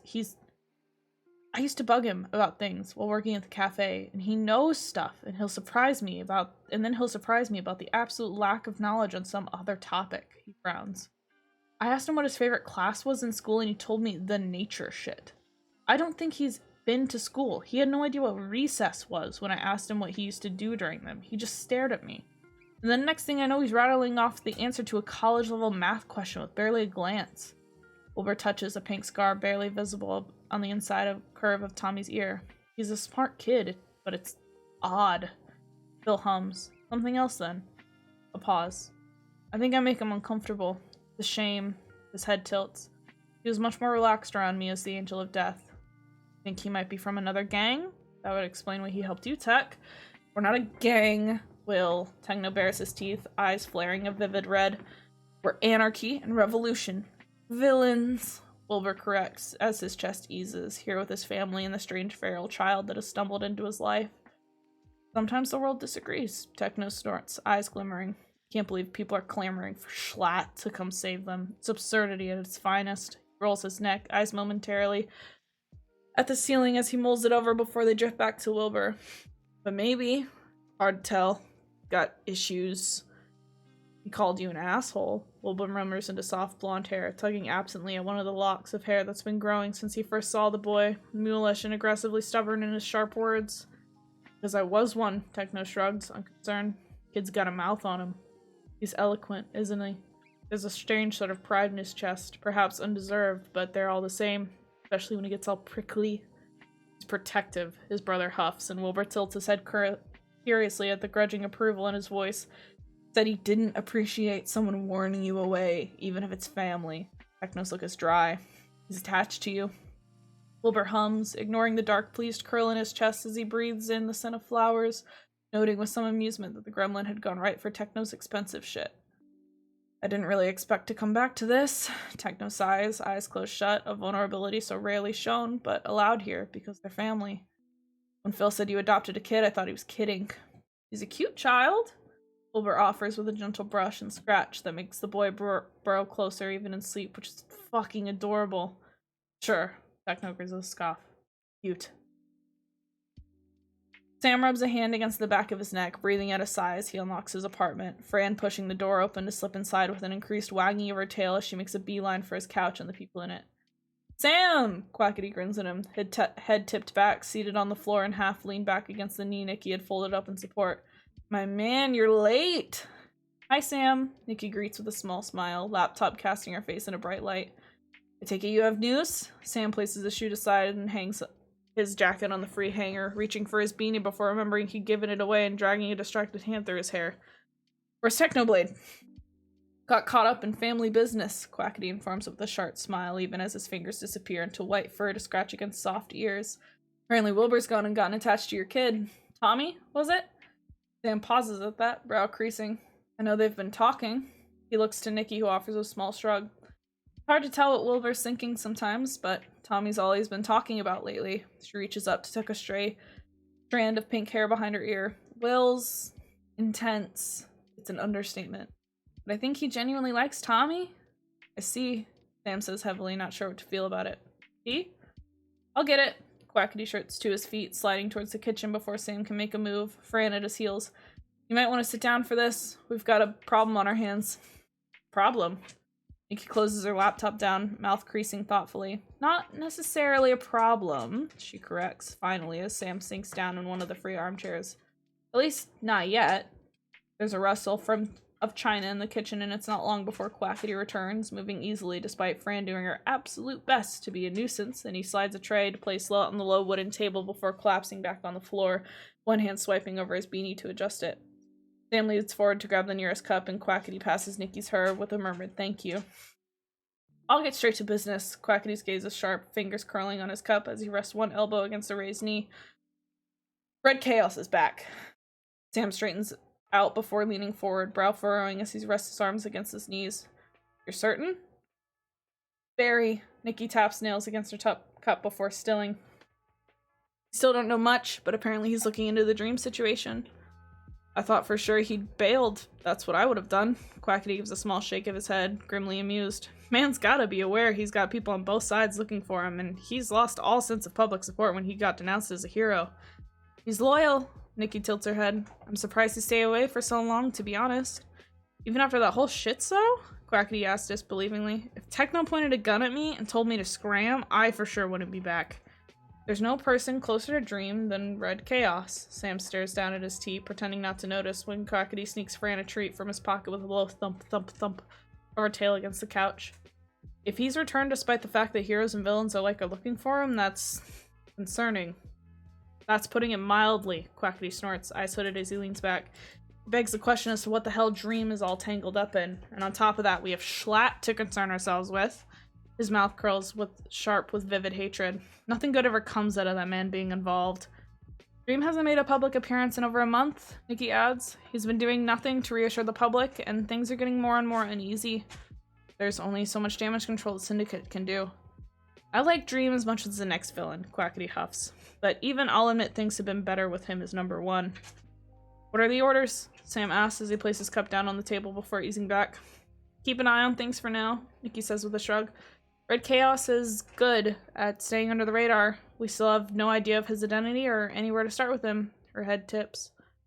He saved Will's life. The Syndicate won't ignore that, but this is larger than Red Chaos and Dream's personal business. It's a bit of a delicate situation, Sam muses. We can't risk possibly antagonizing Dream by going after Red Chaos, unless we have to, but the situation is too volatile to be left alone. Brow furrows. Has Wilbur spoken about what happened that night? Nikki shakes her head. Just that red chaos saved his life. He gets all closed up when I try to pry further. Odd. Sam's eyes, rubbing a hand against the stiff muscle at the back of his neck. Dream's been firm on his no-killing stance since he first made the ranks. I don't understand why that would change so suddenly. Something is fucked up in the hero ranks. Quackity tips his head back, grimacing at the ceiling. We're stuck dealing with their messes, as always. Oh! Chapter 5 done. Do a quick little chat check-in. How are we feeling? Guys, gals, non-binary pals, as it goes.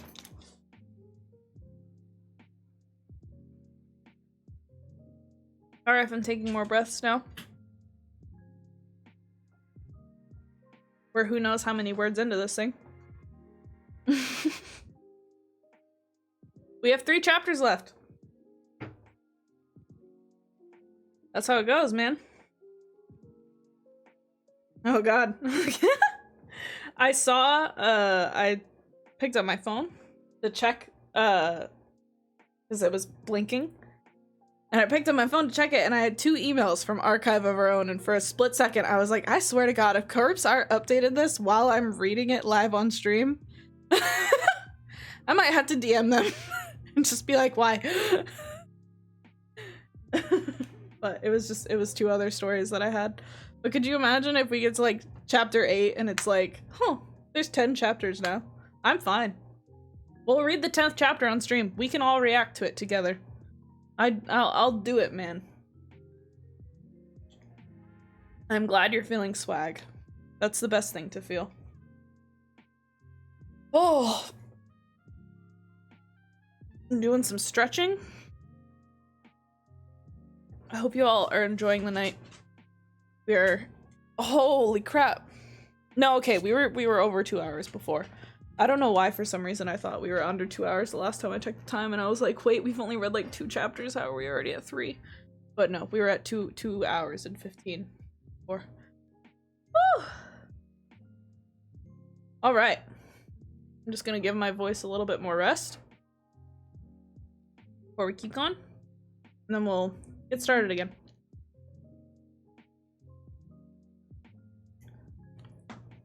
Oh.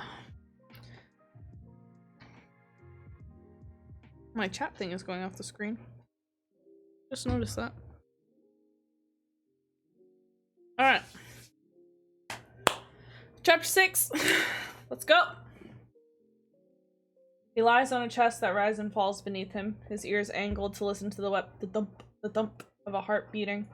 The house is quiet. The moon is casting its light through the windows. He's managed to shift, and the arms wrapped around him, enough to get a hand up to pick up threads of Wilbur's sweater as he stares into the dark room, at the red dot light of the television, at the gaming systems that crowd beneath it, at the small candle set in light stand in a glass bowl on the table, the small details and knickknacks in a home that was so different from his own bare-bones apartment. There had been a single moment, the beat of his heart, when he thought maybe he'd be back in Dream's arms, that maybe it had all been a terrible nightmare, or maybe Dream had come back for him to hold him tight and tell him that he had a plan, that he was just waiting for the right opportunity to come and get him home. His mind had done him no favors with the fervor of it tipped into a mic. Please don't go up in the air. With the fervor of it tipped into a fool's hope, and he feels tired. Attachments are a dangerous thing to a hero, Dream tells him, as Tommy, face down on the training mats, paws at a hand blindly for his bottle of water with a grumpy huff as he knocks it over. It's unrealistic to expect that we don't have any. We're only human after all, but it just means we have to be all the more cautious. He's 13, just on the cusp of turning 14 and becoming a hero in his own right. The day circled on a red calendar that Sapnap had hung up in the kitchen with pictures of hot firemen in the backdrop of different kinds of fires. Dream had to switch it back to the cat one, but instead came back home to each individual cat picture cut out and framed in his bedroom, which had made him pause before grudgingly allowing it to stay up for a week. The second attempt had been a pure effort, after Sapnap scared him half to death in the middle of the night as he branded an enormous poster of a kitten to his face. They had spent a good few hours with actual paint to make a somewhat decent effort of getting it into a green hoodie that didn't look half bad, the smiling mask drawn half-looped through a pointy ear.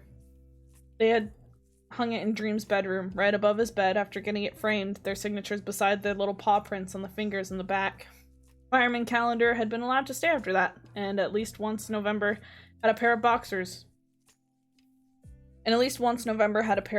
scrawled in tiny black Sharpie. "You'll break Goggy's heart," Tommy had said, rolling on his back to blink at the white ceiling as Dream choked on his water. "Poor fucker has no idea he's crushing on Mr. Hot and Unavailable with lone wolf attributes. I'm trying to be serious here." Dream drags a hand over his face, peering at him through a spread of his fingers, and Tommy just catches the edge of his mouth twisting up as it lowers before he can look away. Bottle crinkling in calloused fingers as he moves to swallow the last down, the back of his hand wiping over his mouth. "I'm not saying you have to be, like, a loner, but I want you to be careful." Dream had paused, mouth twisting down with a tired sigh as he absently pressed down against the plastic in a half-hearted attempt to fix it. "I just don't want you to make the same mistakes I made," he admitted quietly. Tommy had looked at his mentor, young, only 19, still a hero but ranked among top 10 heroes of L'Manberg and climbing his way to stand as the #1 hero. "I won't," he promised. "I'm not here for them, Dream. I'm here for you." There are things that go unsaid between them during the years, and there are things that are spoken louder in gazes exchanged and simple touches shared between them. Tommy is young, but he's clever, and he understands Dream better than his mentor wishes sometimes, attuned to him after so much time together, just the two of them. George and Sapnap live life outside of Dream, but to Tommy, Dream is his life. Loyalty, as he stands at his mentor's side. Right-hand man, given no hero ranking of his own, just a sidekick. Something that earns him mocking and scorn, dismissive eyes, and honey words that tries to bribe him with status and money, as if Tommy has any desire for it. Dream fears attachment, but Tommy doesn't demand it. He is as much as his mentor wants him to be, and he's content with that. Understand that there are things that Dream can't give him, not in words, but it doesn't matter, because Tommy's allowed to be closer than anyone else, see sides of Dream that the world will never know about, in a loud vulnerability that, with the shaking, panting breath of his mentor burrowed against his chest, trembles, running through his body in the night as Tommy does his best to fold around him and promise him everything that he is. He doesn't need anyone but Dream. That has been his truth since his mentor found him and showed him something beyond cold streets and survival that beats ingrained and hollow in his heart. Long, slim fingers gently thread through his hair, pulling him from his thoughts with a twitch of his fingers. "It's not even 4 a.m. yet, you gremlin. What are you doing awake?"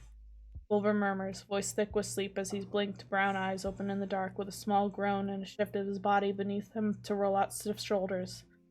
Tommy is honestly more used to sleeping in polyphasic or biphasic periods of time, depending on whether he was doing missions or not, and the idea of sleeping a solid 8 hours during a night is entirely alien for him past passing out after missions. Sleep should have dragged him down for longer than it had, considering how tired he was the day before. He knows the smart thing to do would be to close his eyes and roll back to sleep, but he hadn't been able to, distracted and lulled into a soft sort of distracted slush of thoughts. "I usually wake up early," Tommy admits, focusing on his fingers, still picking away at the man's sweater. "I thought teenagers were infamous for sleeping hours upon hours," Wilbur breathes out with a sigh, the fingers in his hair sliding down to settle warm against his neck. "What are you thinking about, Toms?" A thumb brushes up beneath his ear, soft to a prickling of his skin. "Your brow's all furrowed." "Nothing." He tugs at the thread he's managed to untangle from the man's sweater. "Just stupid shit." He grunts noncommittally. Quiet. The house is dark. Tommy senses attuned to the beating of the heart below his ear, the rise and fall of Wilbur's chest as he breathes in and out, ribs expanding and then lowering, warm and alive beneath him. "Can I ask you something?" "You already did," Tommy huffs. "But sure."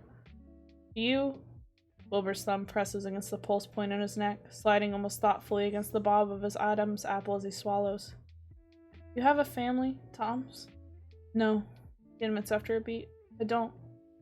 "Does it ever get lonely?" Wilbur murmurs, voice soft, his warm breath brushing against his ear to a small twitch. "No." "I don't know what I would do without Phil and Techno," Wilbur admits to him, a strange sort of thing creeping into his voice, vulnerability and something darker as he shifts beneath him, arm looping around Tommy, who blinks as he slides until he's practically sitting in the man's lap, heat prickling up in his cheeks.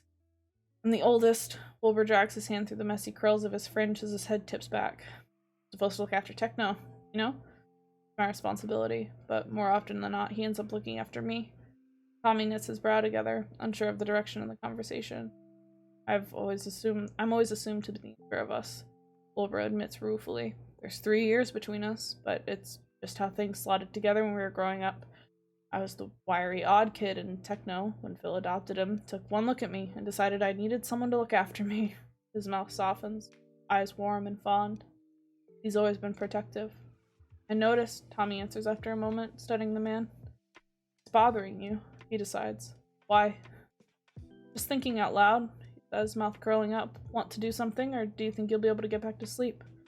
I'm perfectly capable of entertaining myself. Tommy wrinkles his nose at him. Want me to sing you a lullaby? Wilbur teases, arms dipping around him before he tips back, dragging Tommy along with him in a soft sprawl.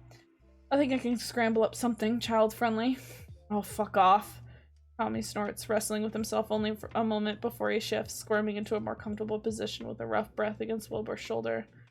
There's silence for a moment, and then a soft hum, mouth opening. Tommy elbows him, hard. Idiot. Tommy grumps. Child. Wilbur wheezes. We have to change position real quick, chat. Sorry. One moment. The back is on fire. We have to reposition. Ugh.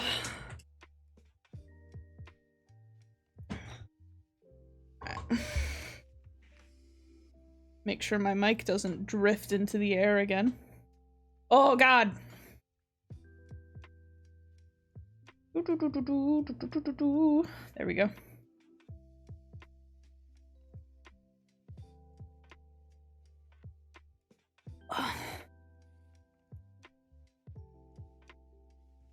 Tommy wakes up several hours later to soft snores in his ear, on his side, arms wrapped tight around him, and one ridiculously long leg thrown over his hip to keep him firmly in place.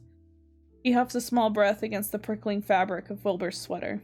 Tommy makes an attempt to squirm himself free, but Wilbur clutches him tighter with a sleepy, grumpy noise, and Tommy presses a palm up against his face, squishing his stupid face and twisting a knee between them and...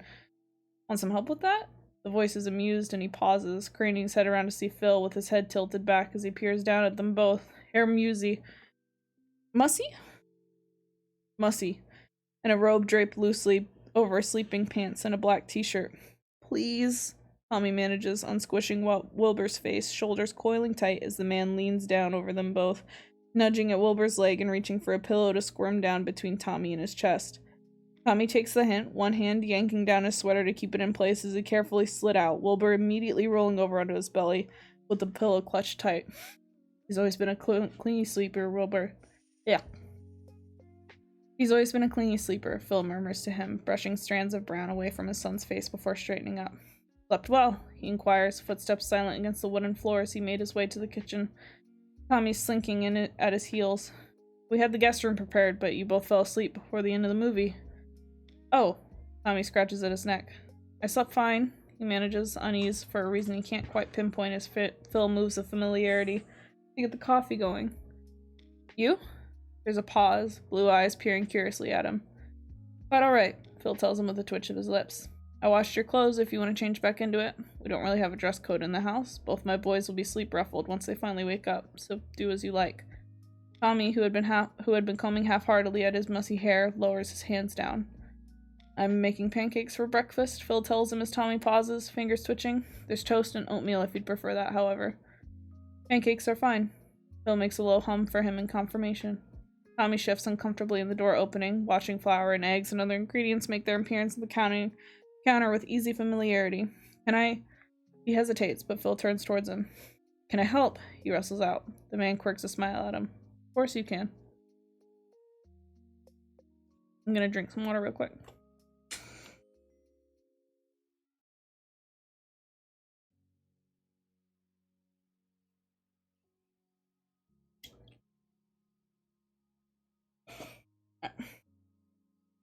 How the fuck does it taste like a normal pancake? Tommy gives the orange thing a suspicious poke.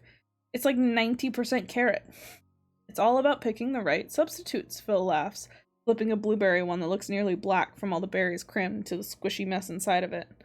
Techno used to complain about getting hungry like an hour after Saturday breakfast, so I tried some stuff out. Different flour, add some grain or oatmeal, fruit, berries, vegetables, he shrugs. I'm partial to the banana pancakes. He tried to force us to eat broccoli ones. Wilbur mumbles from the table where he lies half slumped over to the fold of his arms after stumbling inside only minutes earlier. Let's not even mention the potato ones. Peck likes those, Phil says easily, but he'll eat most of anything with potatoes. Sounds horrendous, Tommy says with feeling, offering up the growing plate of pancakes to have the blueberry one placed on the very top. I want to try it. Phil lets out a startled laugh, something Tommy is starting to realize he does a lot, and it strangely never feels mocking, but more like he's being laughed along with. In one of the lower drawers in the fridge, Phil tells him, we'll make two, one for you and one for Techno. Tommy perks up, pulling the fridge open and crouching down to rummage around. Will, you're not falling asleep, are you? I'm awake, is the mumbled reply, one arm rising in a lazy wave before falling with a dull thump against the table as he pushed himself up, peering blearily at them both. The fuck are you so goddamn energetic in the morning, Toms? You slept less than I did. Superior DNA, Tommy informs him, straightening up with an armful of potatoes. You're just weak. I don't have the energy to argue. Wilbur curls his hands around the coffee cup and shoves it forward beseechingly to Phil, who snorts, but reaches to refill it. I'm never giving you caffeine. Don't need it anyways. Tommy spills the potatoes down on the counter, reaching for the peeler. So, New Year's is coming up. Phil flips another pancake. You planning on doing anything for it, Tommy? Drugs and alcohol, Tommy deadpans. I'm getting so fucking wasted. Wilbur chokes on his coffee, head snapping up. The hell you are? Tommy grins, all sharp teeth. For what? You're a child, for fuck's sake, Tom. Do I have to leash you?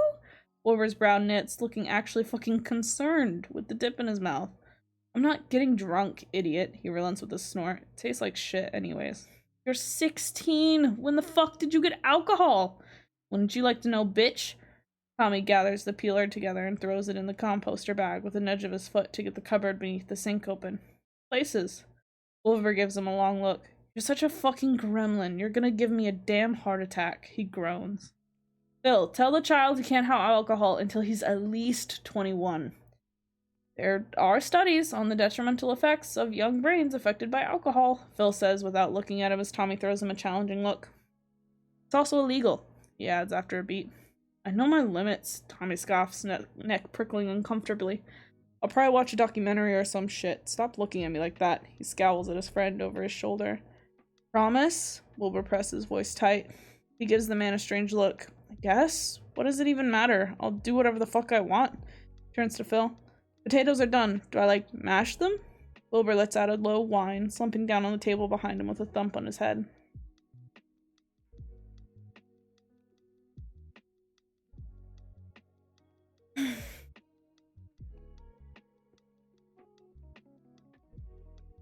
Tommy spends most of the breakfast fiddling with his phone, distractedly eating when Wilbur slides a piece of pancake onto his plate, varying them, Techno ending up with both potato pancakes after Tommy had managed one bite and promptly decided that fuck no.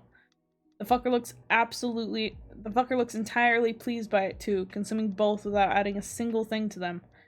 Sam's closed until after New Year's, right? Wilbur inquires as he bites down on a syrup-drenched carrot pancake, the whole thing rolled up and slumping on his fork, struggling to stay on. Yeah, Tommy shoves his phone in his pocket, scrubbing a hand against his neck with a grimace. Said he was busy and shit. It had worked out in Tommy's favor. The days after Christmas had been spent researching and sorting information and finally tracking down Royal. It's still early, only 9, and he shoves the banana pancake into his mouth, blinking at the taste of something salty with a furrow at his brow as he chewed it thoughtfully. Caramel? When the fuck did he— I need to head off with Phil in a bit, Wilbur tells him. If you want, we can drop you off at home. Can you take me to the mall? Tommy perks up. There's one pretty near here, right? Yeah, Wilbur tilts his head. It's gonna be a walk home for you after, though. Not like I've got anything else planned, he shrugs. The other hums. Alright then. The mall near Wilbur's house turns out to be fucking massive. Despite the early hours, there's already people hurrying around, large, bright lettered sale signs, crowding around in the windows. There's a small place down the E route on the large sign in the middle. Wilbur is half hanging out the window of the car, music playing behind them. A dumping place. It won't be as crowded if you hang around long enough to get lunch. Pause. If you get lost, just call. I won't get lost. Tommy gives him a long look. The hell? Let me fuss. Wilbur chides, beckoning him closer, and Tommy rolls his eyes but bends down, wrinkling his nose as the man gives it a flick. Don't be a stranger, alright? You've got my number. Feel free to bug me. I won't always be able to answer immediately, but I'll try to get back as fast as I can, alright? Yeah, he grumbles, shifting his feet, one hand wrapping around the strap of his backpack. When we visit it again, he lowers his voice, aware of Phil, who sits in the driver's seat, pretending not to listen. Ogtopia? Says in a hush. Wilbur's mouth curls soft, a secret shared between them in a glimmer of his eyes. Of course. Together. Tommy grips his strap tighter. We don't need to skate or anything, but I'd love to. The man assures him, tugging gently at the curl of his hair. There are some pretty great paths in the forest, and we can bring some hot chocolate and food along. Tommy gives a small jerky nod, allowing Wilbur to brush a hand over his hair with a small ruffle. See you around, child. And Tommy tries not to dwell on the funny little flutter in his chest at the strange tug on the windows. The strange tug as the window is rolled up, watching the car roll into motion out of the parking lot to leave him behind. He draws a breath, turning to face them all with determination and setting the square of his jaw. Tommy is well aware that he's working with scraps. It's a frustrating awareness, the power dampener warm against his wrist, unyielding beneath tools and blades, prickling with Bad's otherworldly magic as he bends a knife beneath it to try and get a look at the enchantment script on it. Bad isn't human. He's a rare thing in the world, a full-blooded demon, something Tommy had never thought possible before he met the man in the dark haunts of Dream's apartment, a nervous twist of his dark lips and horns poking out from beneath the hoodie, casting a shadow over his face, leaving two white irises peering eerily out at him. Bad is a fucking dork, the antithesis of any information that existed on demons. Kind-hearted to a fault, tear swishing behind his back as he crouched down to offer Tommy a candy, smile nervous but hopeful as Tommy slowly reached out to take it. His first time tasting something sweet. He doesn't quite forget it. He'd been wary, and then he'd been fucking enamored, taking great delight in sneaking up on the demon who'd jump, tail twisting at a reach only to flick teasingly at his nose as Bound rounded upon him, guiding him with a wagging finger as Tommy rolled his eyes and planted himself down on the floor with a pout. He'd been young when he met Bad, only 9, distrustful of humans, charmed by the demon that looked at Dream with ancient, sad eyes and offered him only kindness. The metal feels like betrayal against his skin. Helplessness isn't something Tommy is familiar with, and he knows he is far from it. Freeman made sure he knew how to defend himself, but he's at a disadvantage, no matter how he looks at it, no matter how he fucking resents it. So Tommy forces himself to sit down, to actually fucking think, his old hero suit on the table in front of him as he scrubs a hand over his face before dropping it down with a rough exhalation. He has no hero ID, most of his armor's missing, save for the mask, and they'd even gone out of their way to break his knives, lockpicks, and other knickknacks and tools that had crowded in the pouches in the belt that Sapnap had roughly tugged out from the loops, jaw tight and eyes dark as he discarded it aside as if it meant nothing. He's wary of bulking up. Perhaps it's a good idea to get a proper weapon, an axe like Blood God or the katana that rested at the hip of the Angel of Death, but he feels paranoid in the sense that he wonders if it's too much of its hell. The danger lies in that he cannot let the world know that he can't access his powers. If they do, he's good as dead. Red Chaos has a reputation, built on unpredictability and danger. He's Dream's right-hand man, a spot not claimed easily, and as long as people think he still has powers, he's dangerous. Smart thing to do would to avoid fighting altogether, if he can. So, something that wouldn't draw too much attention would be his best bet. Furrows his brows, mentally tallying through what he knew and weighing it against what could have been use as he slumps back against the couch, head tipping back and eyes on the ceiling above him. Tommy is stubborn. One of his best and worst attributes. Unfaltering, even when he should, near death, barely escaped with the bloody bubbling air choked out over his lips, the pool inside of his mask as he watches the sky above him. His body is a decoration of scars, a palm print of fire low on his hip from where Sapnap had desperately kept them together, 3 holes in his chest and back where the warden's trident had gone through, a scar on his ear where the jester had caught him with a flick of a card and a cocky tilt of his head. It's stumbling and fumbling mistakes, hits meant for his mentor, a gnarled line of a whip bubbling and scalding the flesh of his arm where it wraps around him, head tilters as he stares unmovingly at Schlatt, who laughs as Dream carefully takes a measured step from behind his back to stand at his side. Your mongrel is well trained, Dream. Slash eyes burn into him, interest and fury alike in those dark eyes of his. That kind of loyalty can't be bought with money. How did you do it? Tommy's been called many names during the years. Mongrel, mutt, bitch. Words from people who take pleasure in trying to put him down, plates shoved to the ground with a tittering of laughter, roughly shouldered aside with an easy twist of his feet and a mocking curve of his smile behind his mask as he ignores them. Envy, disgust, pity, and fear. An inability to understand that Tommy gives himself willingly to Dream and that there's no place he'd rather be than by his mentor's side. The green paint stains his fingers, smile broad on the back of his hoodie, and Tommy's mouth stretches into an echoing thing. There are nights where Tommy's mind tumbles together with too much, breath caught in his chest, doubts crowding up, second-guessing himself with a swelling of something wretched and thick where it wraps around his heart like a physical weight. It's a ghostly feeling of cold and metal in his hand, of words shouted to a mask that offers no answers, leaving his own words on loop inside his head until he's wondering if he's going insane. We don't kill Dream. It's bleeding, raw, and horrible where it catches in his throat. That's your first rule. Or did you forget? There are nights where Tommy buries his head in his pillow, claws his hands into his hair to yank it, desperate for any sort of distraction as he feels himself fracturing at the seams, wondering if he'd done right or wrong, unable to understand why he'd been left behind when he'd followed the rules ingrained into his head from day one. We don't kill, please, Dream. Don't fucking do this! He's choking, pleading, powers rising inside of him, fingers curling tight into the sweater of a villain beneath him as the world around them both wavers and twists like heat waves in a warm night as it distorts around them both. I can't let you do this. Please. Mask, white, with a mocking smile. There are nights where Tommy wishes nothing more than that he'd killed Siren himself.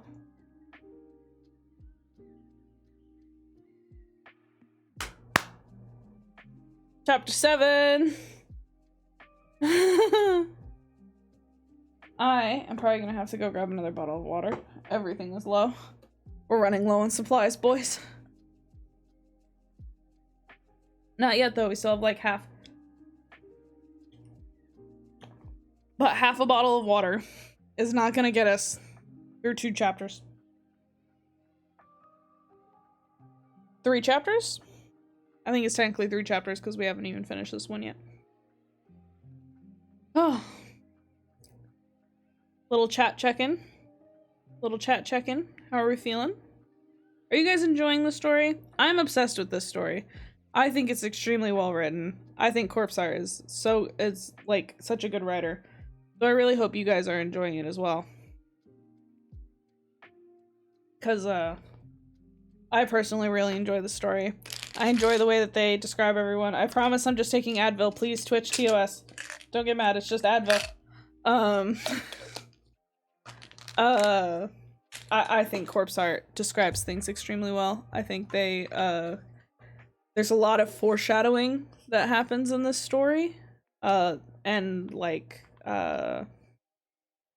comparisons that happen, and I think it's just great.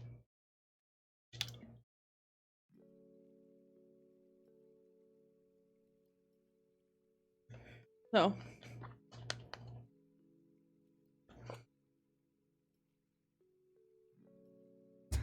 I think the story is just very well written. Enjoy it quite a lot. I think, personally, it's quite good. If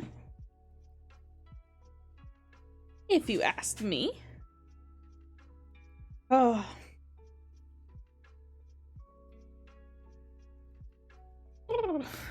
Alright. Big deep breath.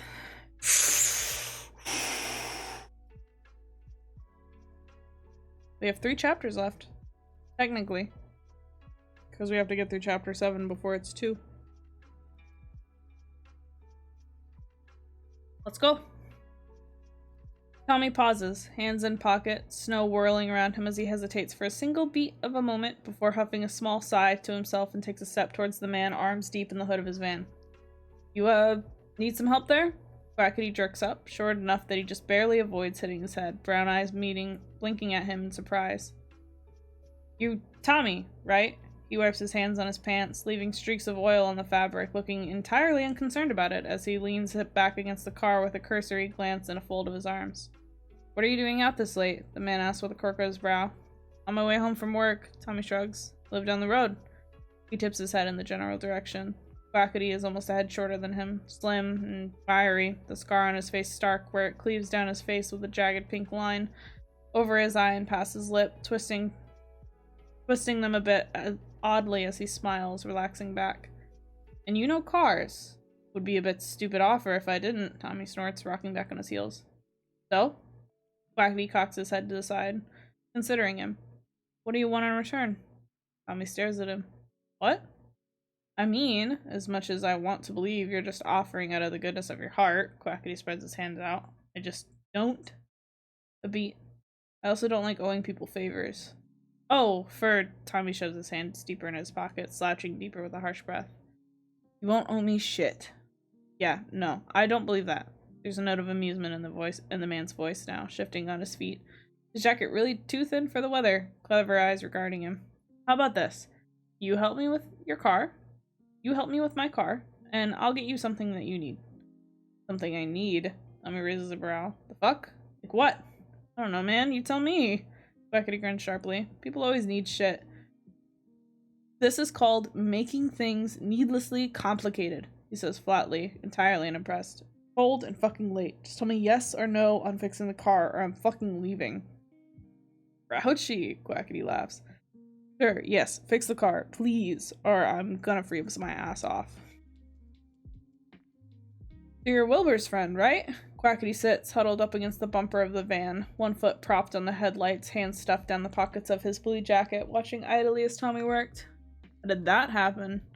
How does anything happen? He mutters back, patting down his pocket for his keychain and pulling it up with a twist of the small torch to peer down at the oil tank. How do you know him anyways? We're not friends, if you're asking, Quackity snorts. I am, however, a good friend of Nikki, who is close with Wilbur, so I hear stuff. He offers a shrug as Tommy side-eyes him. You'll find that most of Sam's regulars are either old friends or acquaintances. Tommy makes a low, non-committal noise, twisting the lid back into place. Not easy to catch the attention of Wilbur Soot. There's an odd undertone in Quackity's voice, amusing drawl, eyes studying him. But you're also the first worker Sam has allowed into his cafe, so perhaps there's something about you. I'm just a fucking cafe worker, he bites out with a glance before leaning forward to check over the battery, frowning as he squinted closer at the white spots of corrosion, angling his flashlight to get a better look. When was the last time you changed your battery? Never? Tommy snorts, straightening up. Yeah, it's probably the reason you're stuck. It's all corroded and shit. He wipes his hands down his jeans. Or I should do an oil change too and replace the brakes because they're barely taking, but the battery is likely the reason you're stuck now. Fun, fun! Quackity says with false cheer. What the fuck do I do about that? I kinda need it tonight. We could try jumping it, he offers with a shrug. You got cables? Do we need another car for that? Quackity raises a brow. Well... Tommy gestures to the rows of cars in front of them. This is definitely illegal, Quackity points out mildly as Tommy pries the door open with a click of the lock and opening it to a blink of surprised eyes. It's not like we're stealing shit, Tommy snorts, bending down beneath the wheel and prying open the lid there to access the knotted heap of wires. We're just borrowing some energy. Don't misunderstand me. I don't give a fuck. If you get my car running, I'm all happy. Quackity leans against the car, keeping an eye out. So how did you learn? Just pick it up one day? Do you want your fucking car to start or no? He brings the wire to his mouth, biting down with a twist of his teeth to strip it bare, splitting the plastic out in front of the mat. Shutting up, Quackity laughs, spreading his hands out innocently. Do you know how to drive, too? Decently enough, Tommy grunts, shifting to hook one leg around the headrest of the seat as he sunk down deeper into an awkward backward spiral. Why do you need the van so badly anyway this late? To be honest, I could just as well deal with it in the morning, Quackity snorts, adjusting his beanie, but I'm helping a friend haul some stuff to his new place, and well, he gestures loosely. Morning traffic is not the most fun. Fair enough. He twists two wires together and there's a rumble from the car, his mouth stretching into a grin as he disconnects them again before he hauls himself up. There, he proclaims with some satisfaction. Hook up the batteries and we'll hopefully get your shitty van running. Hey now, it's a perfectly good van, Quackity protests, but he's offering a hand with a grin of his own, and Tommy hesitates only for a moment before clasping it, letting the other haul him up, with a steadying grip and a hand clasp, friendly against his shoulder with a twitch. Seriously though, thanks dude, I wasn't fancying walking home in this weather. Save the thanks until it's actually running. Quackity shrugs. I still owe you for taking the time. Owe me nothing. I know where you work. Quackity's unconcerned by the bite in his tone, circling the car to open the passenger seat and hit the lock. To open the hood of the car with a prop. I'll get you something, and you'll love me for it, he proclaims, catching the cables Tommy throws at him. I sincerely doubt it. Positive first! He yelps when Quackity moves to shove them into place. For fuck's sake, don't touch anything until I tell you to! Tommy snaps. Cars aren't really my thing, Quackity says a tad sheepishly, lowering the clamps down. You don't fucking say. Tommy only knows cars because Sapnap liked to tinker, and didn't mind him hanging around the garage, listening to the older teen explain this and that. Oil staining his fingers, smudging at his cheek where he'd brushed a stray strand away where it had escaped his headband, music playing in the background. Sapnap would hung along, occasionally singing a line or two, Tommy's leg dangling from the tall chair, tool spread out beside him, and a small break for the world for just the two of them. You never know when stuff like this will come in handy, Sapnap had said, wiping his stained fingers on the dirty red rag tied to a hoop in his jeans. Probably a bit unethical for a hero, but when it comes to a situation between life and death, just steal a fucking car, man. Sapnap had been the one to teach him how to drive, too. Circling around and around on an abandoned track he'd stolen Tommy away to after a heated argument with Dream, who'd finally relented, hand scrubbing anxiously against the back of his neck before falling down to his side. It'll be good for his cover, too, Sapnap had pushed, and it had been the one thing that finally tipped the scales. He's not even old enough to have a license! Even more reason for him to know how to drive a fucking car! Sapnap had been quick to snap back. We live in the city, Dream. Fucking everyone knows how to drive a goddamn car, so a top hero who doesn't is gonna be suspicious as hell. And what if you're hurt, huh? And the only way you're getting away is in a fucking car and he doesn't know how to drive one. Then what? It wasn't really life or death, and the only reason Tommy had stopped in the first place is because Quackity's a friend of Sam's. But he's no longer a hero, and he's kind of kept past the point of giving a shit.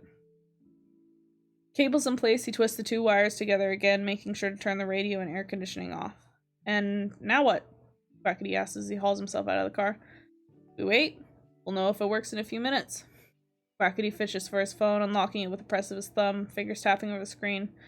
Just letting them know I'll be late, he informs Tommy distractedly. Don't care. Tommy glances at him with a blink. You're not really a people person, are you? He presses his thumb down, clicking the screen off and sliding it back into his pocket before stretching his arms up above him with a crack of his spine, following the motion until he's leaning back against the car with a tilt of his head.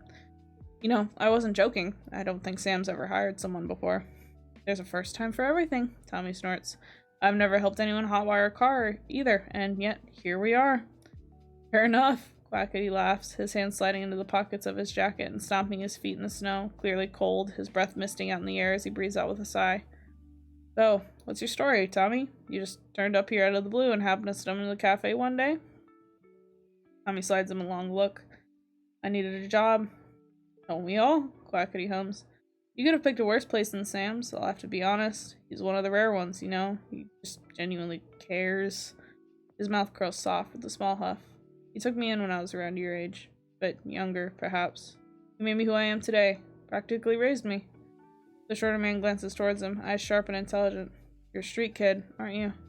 He hesitates. Yeah, he admits, seeing no real harm in it. I can tell. Quackity offers him a grin of teeth. Got the look in your eye. Same as me. He grunts noncommittally. So, what are you doing once we're done here? Tommy pries after just a beat of silence, because if you've got the time, I wouldn't mind some help hauling stuff. Kick of his foot, body slumped further against the car. It was a bit last minute, this whole thing, so we're just three of us moving stuff. Fourth would even it out, make it easier to carry the heavy stuff. Tommy tilts his head, his own breath misting the air, thinking back on his empty apartment. I have time, finds himself saying. Tommy kicks the van of the door open, sliding down with a watery splash of slush as the snow slush of the snow as he peers up at the apartment complex, hands slipping into the pockets of his jeans. Quackity had already circled the car, opening the back door wide before trotting over to the intercom, pressing the numbers before leaning forward and wait as it buzzes through, his voice reaching Tommy in a quiet murmur and a huffed laugh as he leans forward to rest his elbow against the red bricks, talking in a hush. It's January. 2 days past New Year's, a day that came and went with fireworks bright outside of his window as Tommy stared at the screen of his laptop, elbows against his knees and a lime green hoodie hugged tight against his chest as the hours, minutes, seconds counted down. He shifts his feet, drags his beanie off, and scrubs a hand through messy blonde strands of hair, tugging a bit too roughly to get his fingers free when they're tangled in his fringe. There's a buzz and a click, Quackity snapping, snagging the door to the apartment complex open with a tug, kicking down the metal door stopper with a screech before it snags on a hole in the paved ground, his head turning and brow quirking up. Ooh. Drink. Drink time. Halfway through the chapter, drink time.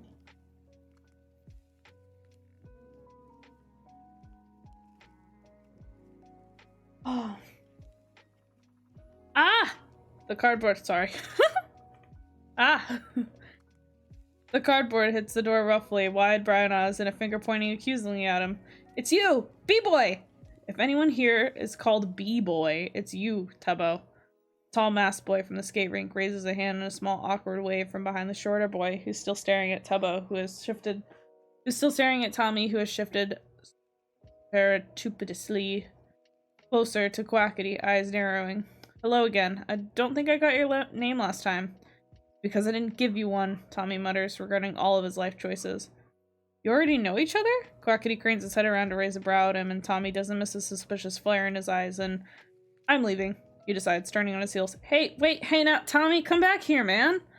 A hand snags around his wrist, tugging him back, and he doesn't miss the warning squeeze of his fingers as Quackity eyes flicked between them. Anyone want to explain? That idiot tripped me back to the ice rink a few days ago, Tommy bites out, fingers curling. And then he had tried to blame me. You did trip me, Tubbo folds his arm out. But I forgive you, big man. Anyone who likes bees, I hate them, can't be bad. Tubbo's voice goes up, clearly ignoring him, and Tommy twitches. How do you know him, Quackity? Rambo asks with an apologetic look that Tommy ignores, mouth twisting with a baring of teeth. He glances down as fingers loosen around his wrists, and it raises to pat against his shoulder, grin back on Quackity's face. He's Wilbur's, Tommy. Works for Sam down at the cafe. What the hell is that supposed to mean? Tommy demands, whipping around to stare at Quackity, who meets his gaze with a tilt of his head and an odd twist of his lips, eyes flicking with something Tommy doesn't understand.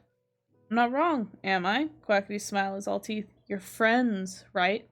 Wilbur doesn't have friends. Rambo slowly places a box down, crammed with things and badly taped together with an odd folding of the flaps to try to cover something big and round.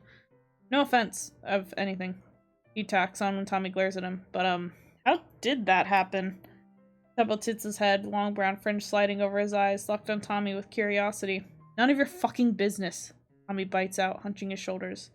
You want some fucking help or not? Chill! Quackity moves to pat his back, and Tommy twists, stepping back with a narrowed look that gains him two hands raising innocently.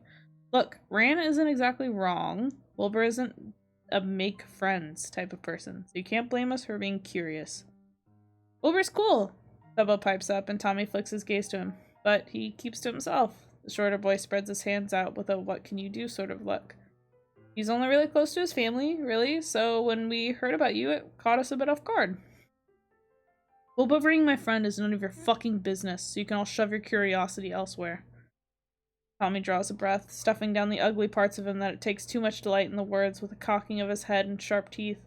I'm only here because I like Sam, and you're his, what, pseudo-son? He glances at Quackity, who raises a brow back, unruffled by his bite. Either get moving, or I'm fucking leaving, he concludes. There's a moment of silence, Quackity studying him, Ranboo and Tubbo exchanging looks, the taller shrugging. You heard the man? Quackity claps his hands together, taking a moment to step into the apartment. Let's get this show on the road. Wait, I'll get the other side. Rambo bends down to grab the box, hauling it up, head twisting to push up the mask on his nose with a press against his shoulder and a flicker of his eyes when Tommy's lips thins. I just wanted to say thank you, the taller says as Tommy angles backwards out of the apartment towards the stairs because apparently the elevator was out, which was just fantastic, really. It's nothing, Tommy bites out when the silence stretches out awkwardly between them. Not like I was doing anything else. I still appreciate it, Rambo says with an apologetic twist of his voice. I know we didn't make the best first impression, all things considered, but it's nice to meet you, Tommy, and thank you for helping us move. Tommy gives him a suspicious look before flicking his gaze away, mentally measuring out the distance to the first step of the stairs. His sneakers finds it perfectly, his grip tightening as he's made his way backwards with the tensing of his shoulders as Rambo wrestled the box, bending slightly, gangly with long arms and even longer legs. I'm sorry if we made you uncomfortable, the other boy continues when Tommy doesn't answer. We've known Wilbur for years. He's kind of part of the, friendship group, so to say. Thought you said he didn't have friends. Tommy bites out, unimpressed. It's complicated, Rambo says, almost looking wistful for a moment. I'm close with his brother. You're close with Techno? Tommy blurts out, halting to stare at the other. How the fuck did that happen? You've met him? Rambo looks mutually surprised, straightening as much as he could without tripping Tommy backwards down the stairs, which tall fucker. Yeah, Tommy frowns. A bit of a weirdo. Pretty as fuck, but an asshole. That's Techno, alright. Rambo's mouth stretches out behind the mask. He's cool, isn't he? And yeah, the admiration is pretty blaring, and Tommy snorts, stepping back, forcing Rambo to hurriedly follow him with a tug and a rustle of the contents of the box. He helped me get a place to stay after I have memory issues? Are you telling me or asking me? Tommy asks with a dubious look. Telling you, Rambo says after a beat, eyes peering curiously at him. Techno said the same thing when I met him. There's a beat. But yeah, I don't really remember from the first 14 years or so of my life. Techno found me and he helped me out, got me an apartment where we're moving Tubbo stuff to now, and got me enrolled in school and stuff. He looks embarrassed, head ducking as they take a turn to another set of stairs. I owe him a lot, he admits. He's rudeness, and I've got a family as well. Siblings, too, even. Tommy stares at him. Right, he settles on, and all curling in his gut as they reach the rounding on the second floor. Wilbur, he's a bit of a complicated guy, Rambo muses, looking over at Tommy's shoulder with a dip of his brow. He's never been unkind, quite the opposite, I think, and he has his way of, making people feel welcome, but he just doesn't let people close. Rambo looks at him, head tilting. He's a charismatic guy, but he's also got a lot of people looking out for him. That a threat? A heads up. Rambo's eyes soften, and there's something kind there, as much as Tommy doesn't understand it or wants anything to do with it. Techno is protective of his family. He stumbles over his words, throat clearing. Phil too, he says as they reach the first floor, the taller halting him with a crack of his dress shoes against the floor. Tommy narrows his eyes. Just get to the fucking point. Dual-toned hair, black and white, split perfectly, one eye murky green and the other a dull sort of maroon. Dressed in a too big Hawaiian shirt that slouches off one shoulder, orange and patterned with pineapples and blossoming flowers in white. Rambo doesn't make for a very intimidating person, despite his height. A slump to his shoulders as if trying to make himself smaller than what he was, but there's something in the way his eyes settle briefly on his that makes the skin on the back of his neck prickle before they slide down to stare at the cardboard between them. I don't know you, Tommy. The other boy carefully picks his words, fingers tightening on the box. We're a close bunch, and I'd hate for us to get off on the wrong foot. There is no foot, Tommy bites out. I'm not making friends with you. I'm just helping because I had nothing better to do, and I like Sam. He bares his teeth. I don't, however, like you. Rambo tilts his head, and there's something in his eyes that makes Tommy bristle. It would be easier for you, is all the other says, taking a step forward, but Tommy plants his feet and refuses to budge to a cautious dip of the other's brows as he's regarded in turn. I don't care, he tells the tall boy, about your little friend group, and I don't give a fuck about whether people like me or not. I don't know what you're angling for here, but my business is mine and mine alone, and I don't appreciate people butting into it. He narrows his eyes, lips curling back. You understand me? Is that a threat? Rambo asks, tone mild. I don't make threats. Tommy takes a forceful step back, forcing the other to move with him. I make promises. He twists around, shifting across the box behind him, baring his teeth at Tubbo, who is leaning back against the open door, eyes unreadable as they meet his. What are you looking at? He snaps. Why don't you go home, Tommy? Tubbo cocks his head, pressing away from the door. I think we can handle the rest. Tommy doesn't hesitate to drop the box, Rambo letting out a startled noise behind him as he's tipped abruptly from the weight change, but Tubbo lurches forward, catching and hoisting it up before it crashed to the ground with a frown. The night is dark, streetlights stretching far between each other, casting circles of dim glow against the snow and the slush, and Quackity's leaning against the van, mouth thinned out and arms crossed.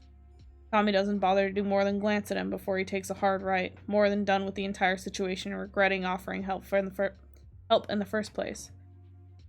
I still owe you one, Quackity hollers after him, voice loud in the empty street. You don't owe me shit, Tommy snarls back. Just leave me the fuck alone.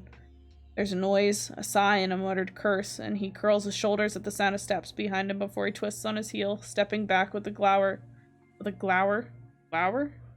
As Quackity comes to halt in front of him.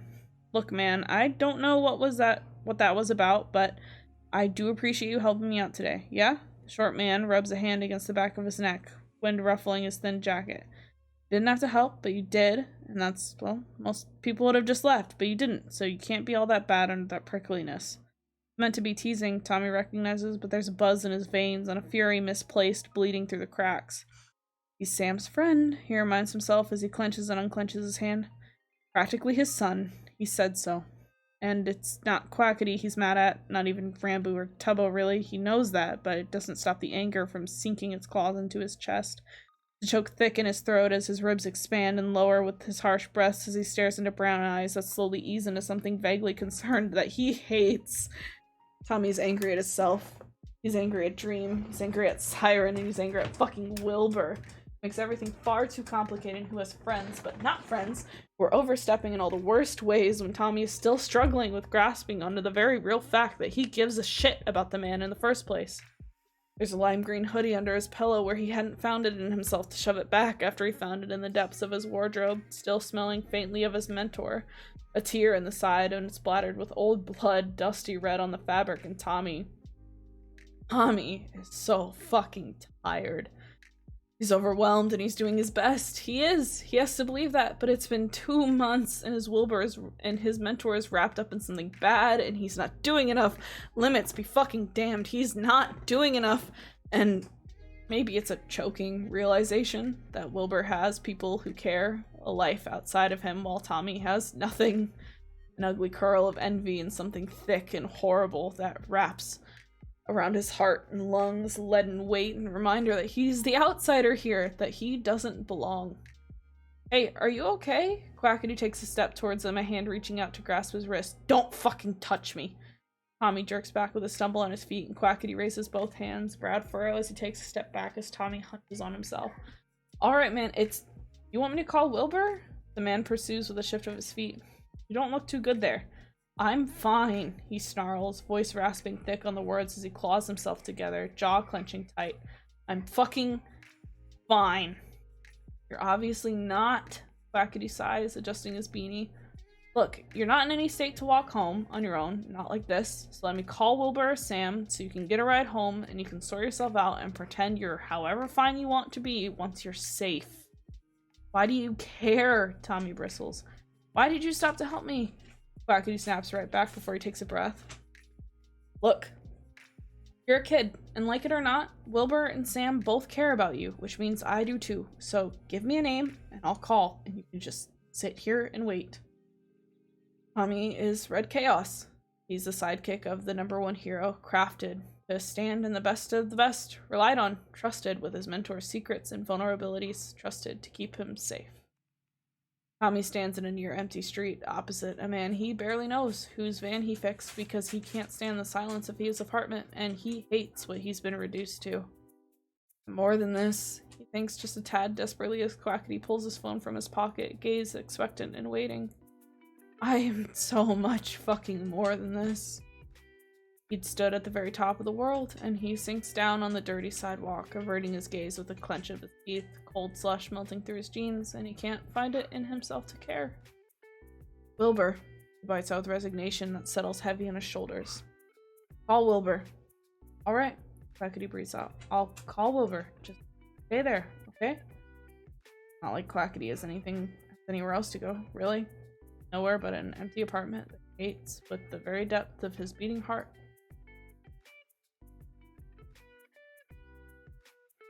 Two more chapters!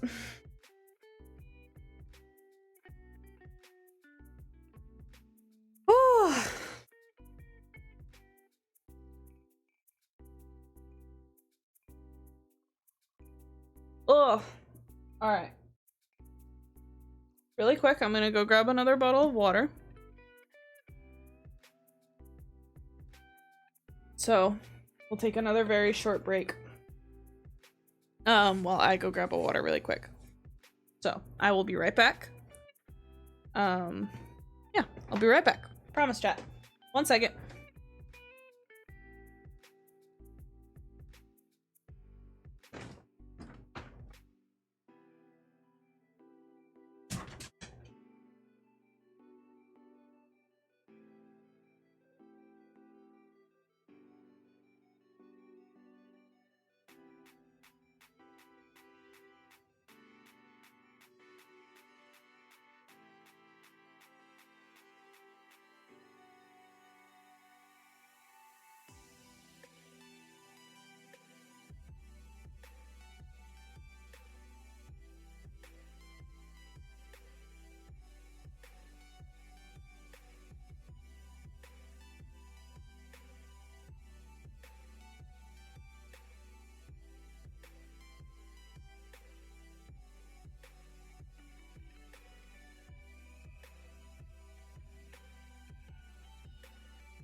Alright, chat.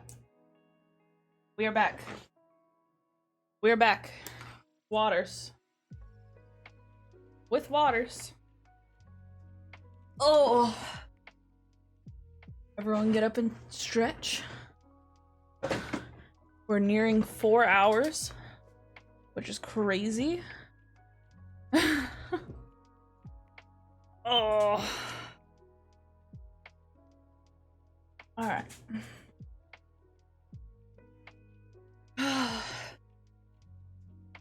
Oh, my headset is all tangled up. Alright, let's get going. The car that slowly rolls to a halt in front of him is a red SUV, windows tinted dark, and he lifts his head, narrowing his eyes as the door opens up, boots thudding wet against the ground. You're not Wilbur. Tommy bites out as Techno rounds the car into his view, dressed in a red coat, pants tight against his legs and high on his calves, the front part of his hair pulled back into a small knot. I would hope I'm not, is the dry response as the man crouches down in front of him, elbows resting loose on his knees, head tilting as he's regarded with unreadable eyes. Birdie over there called Will, who rung me up to peer pressure me into hauling you home. I was told to let you know he's currently wrapped up in work and that he's very sorry. You're pressured? Tommy snorts tiredly. So what, you have no spine? Quackity did say you were in a bit of a mood. Techno hums, a low rumbling sort of thing, casting a glance towards the building where the van has all doors closed shut, all packed and ready to roll. Techno raises a hand and headlights flicker to life in acknowledgement before it slowly rolls into motion with a turn to take off in the opposite direction. What happened? Techno asked, turning his attention back to him. Nothing. Tommy puffs, wrapping his arms tighter around himself. Uh-huh. Techno curls in a wiry sort of twist. Nothing is why you're currently seated on a sidewalk in the snow far from home. A beat. I was told you picked a fight with Rambu. I didn't fucking pick anything. Tommy jerks his head up with a curl of his lips. He was the one being a fucking grade A asshole when I was just trying to haul boxes. He was the one who couldn't mind his own fucking business, and he sinks his fingers into his arms, mouth snapping shut.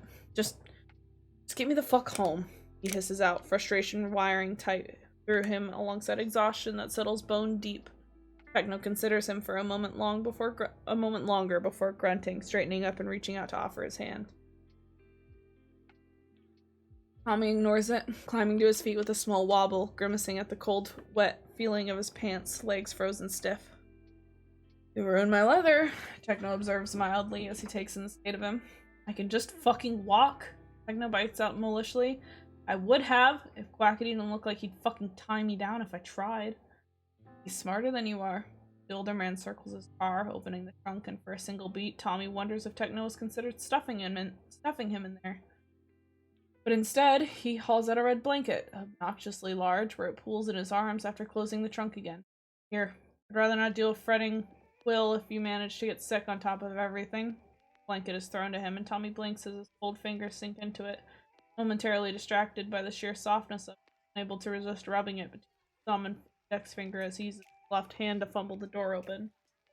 He glances at Techno, who's hauled himself into the driver's seat, reaching to turn up the heat on full blast. No music playing in the speakers, everything impeccably clean, the opposite of Wilbur's car.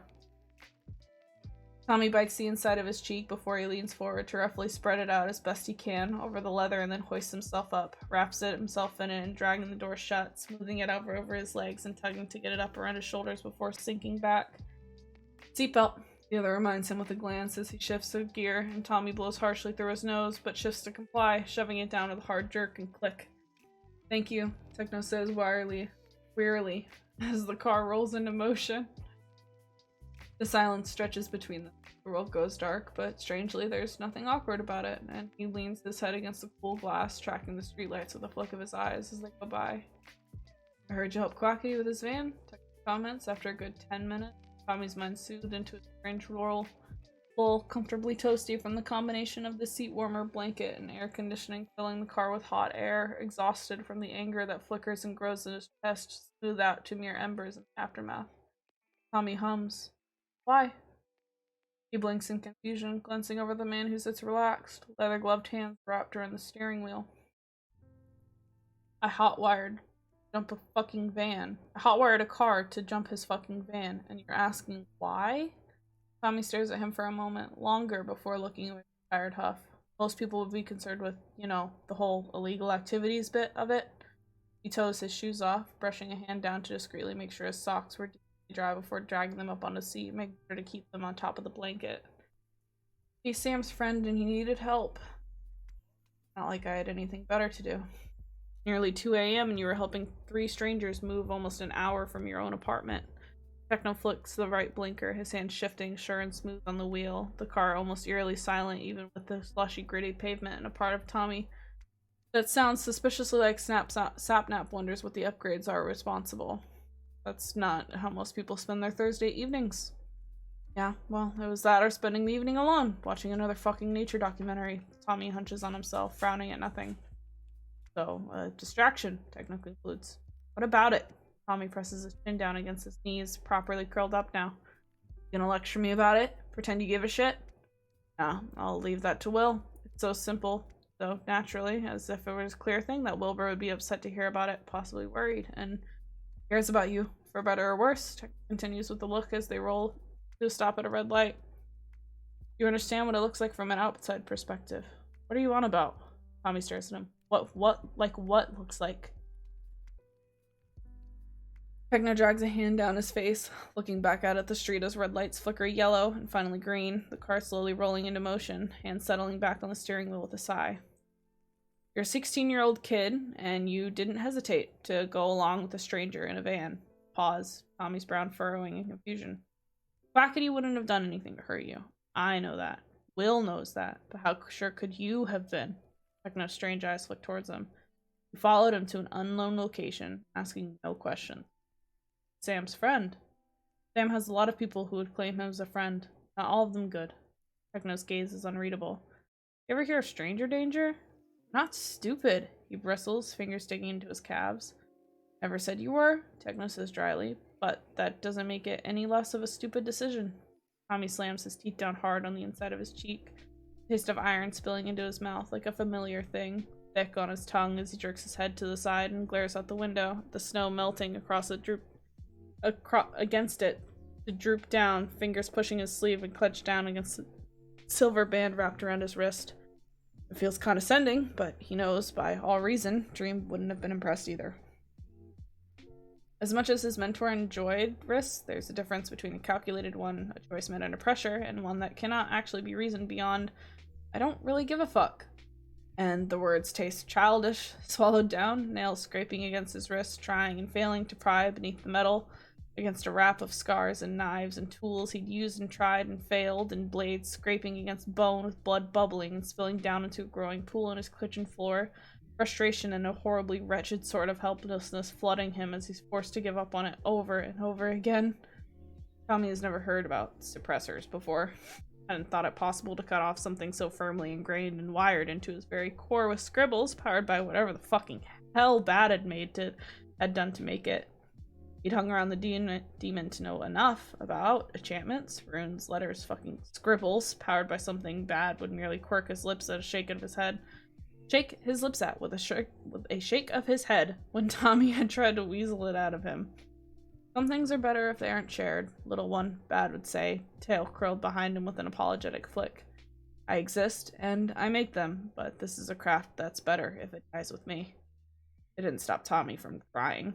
A fruitless, clawing obsession that prevents him from doing nothing. Giving up is the same as death.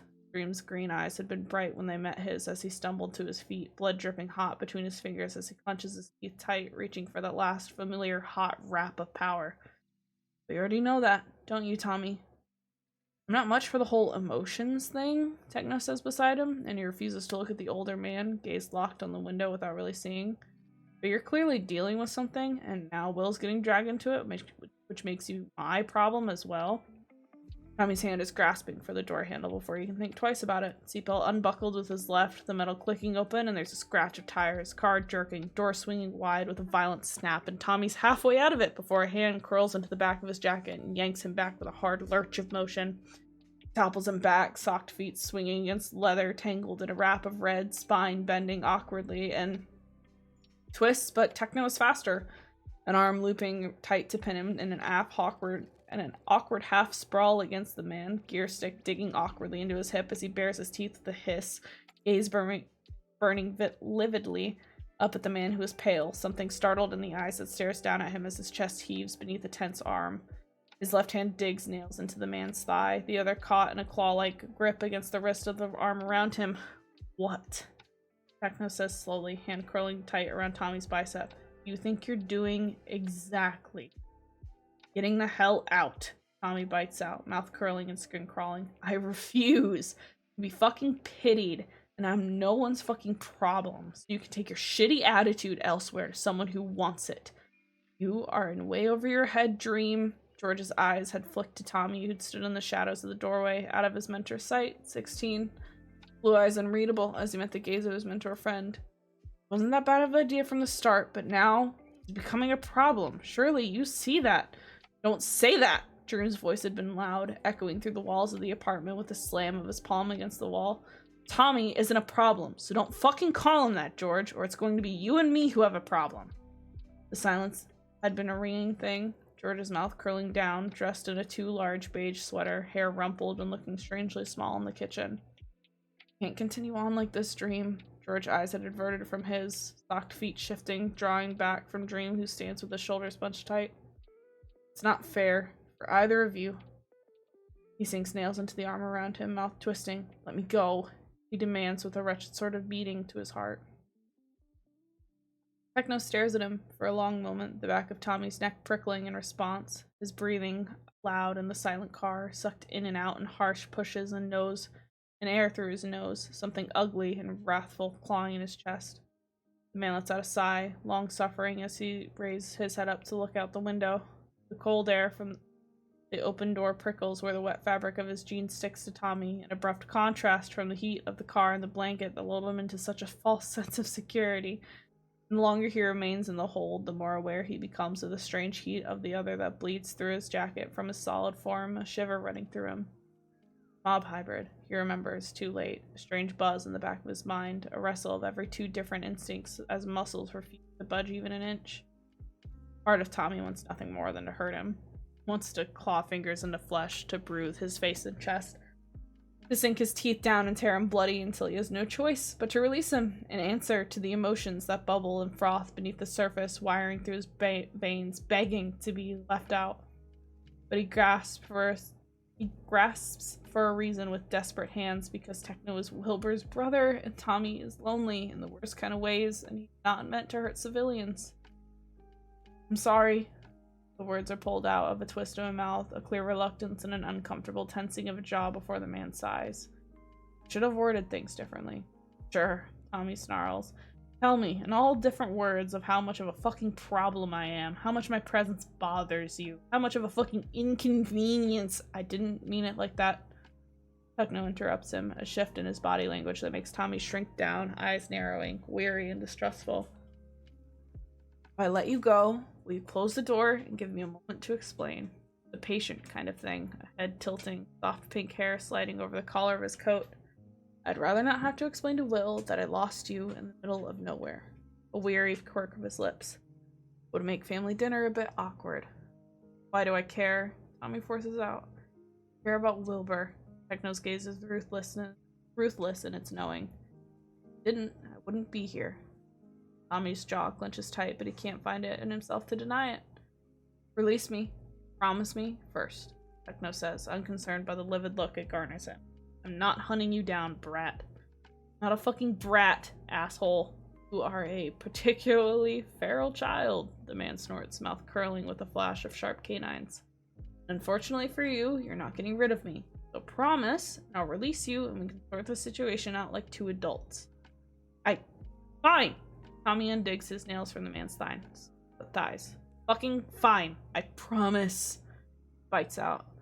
Techno's grip relinquishes, and Tommy wastes no time getting himself out of the grasp with a rough shove, grimacing as he got himself off the fucking gear shift, planting himself in the passenger seat and reaching out to drag the door shut with more force than necessary.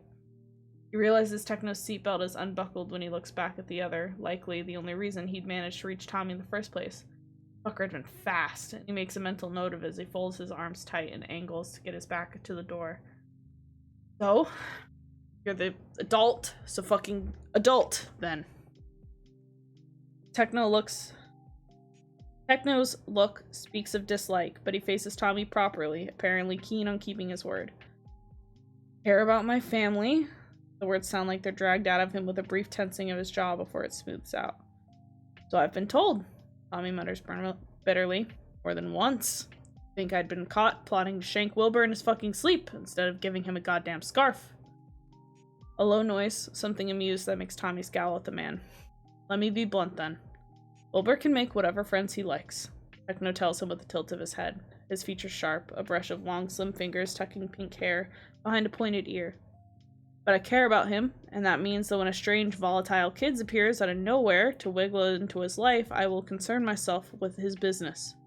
The man's eyes linger on him. That's what family is. Keep each other safe, offer advice, even when it's unwelcome. And when Will still insists that he wants to keep you around, that means I'll drive an hour out at 2 a.m. to pick up his new friend, because he was worried. Tommy stares at him, and Techno meets his gaze with a leveled one of his own. Wilbur's judgment is clouded when it comes to you, and I believe it's a mutual thing, and there's not much I can do about it now, except deal with it. It's not pity. I don't care for you. I have no sympathy for you. What I care about is that I don't know anything about you, and that makes you a potential threat to my brother. And this, Tommy understands. Not emotions, not pity, just hard judgment and a threat assessment that isn't wrong.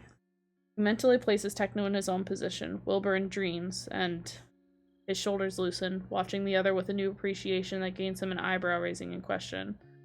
It's something that he can respect, but he can't let go of Wilbur. Not now. Not without Dream there to catch him and pull him up in the aftermath. Humanity is selfish, Dream tells him, rain falling above them both, his head resting on his mentor's outstretched thigh, hand pressed wet and bloody against his lower hip where he's slowly bleeding out. Perhaps I'm the most selfish of them all.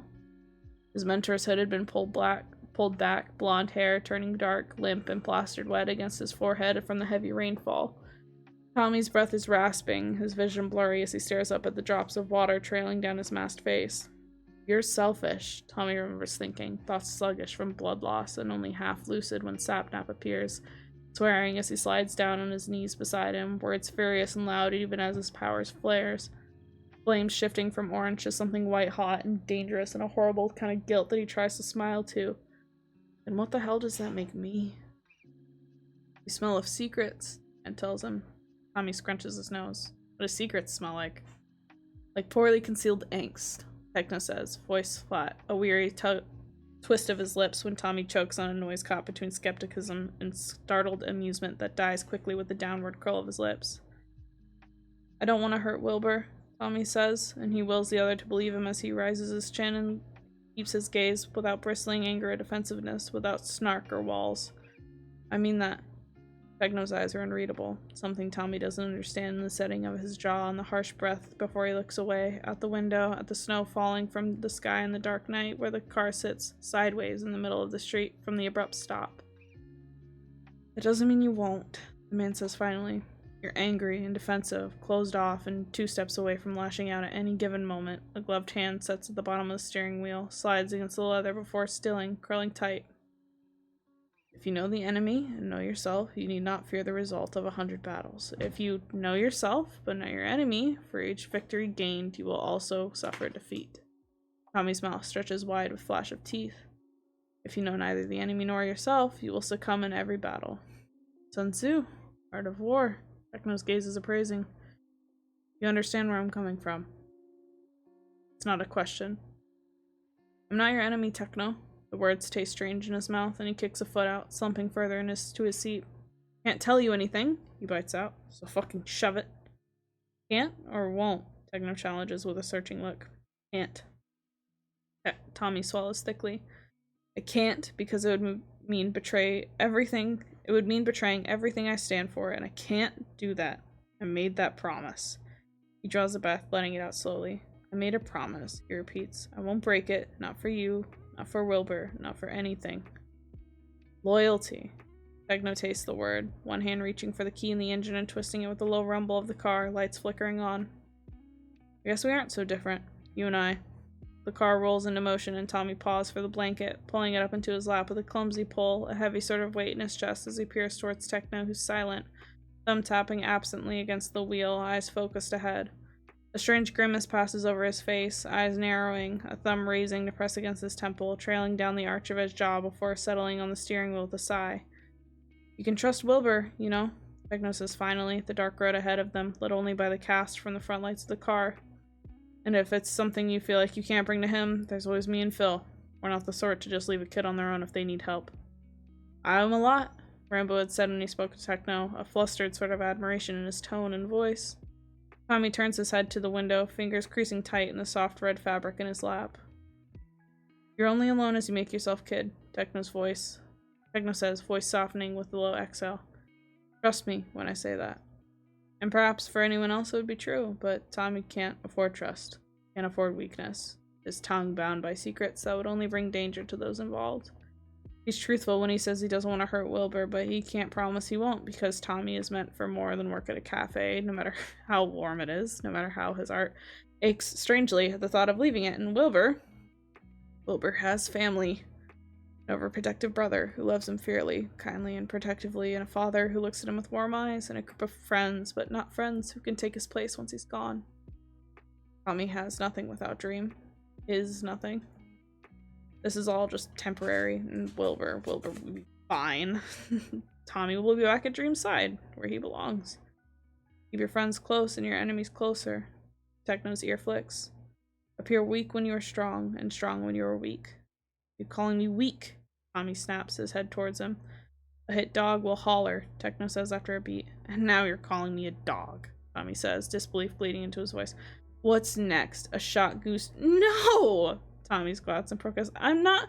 Stop. Stop. Or I'm telling Wilbur that you're bullying me. Techno's mouth twitches, his grip on the steering wheel easing. Oh, you're telling Wilbur, are you? Shut up. His face burns as he turns to scowl at the window, pausing. Techno. What? Gone the wrong direction, big man. No, Techno says easily. I'm bringing you exactly where I promised Will I'd take you. And where is that? Home. I forgot how long that first section is. Oh, I need water. That was a little painful.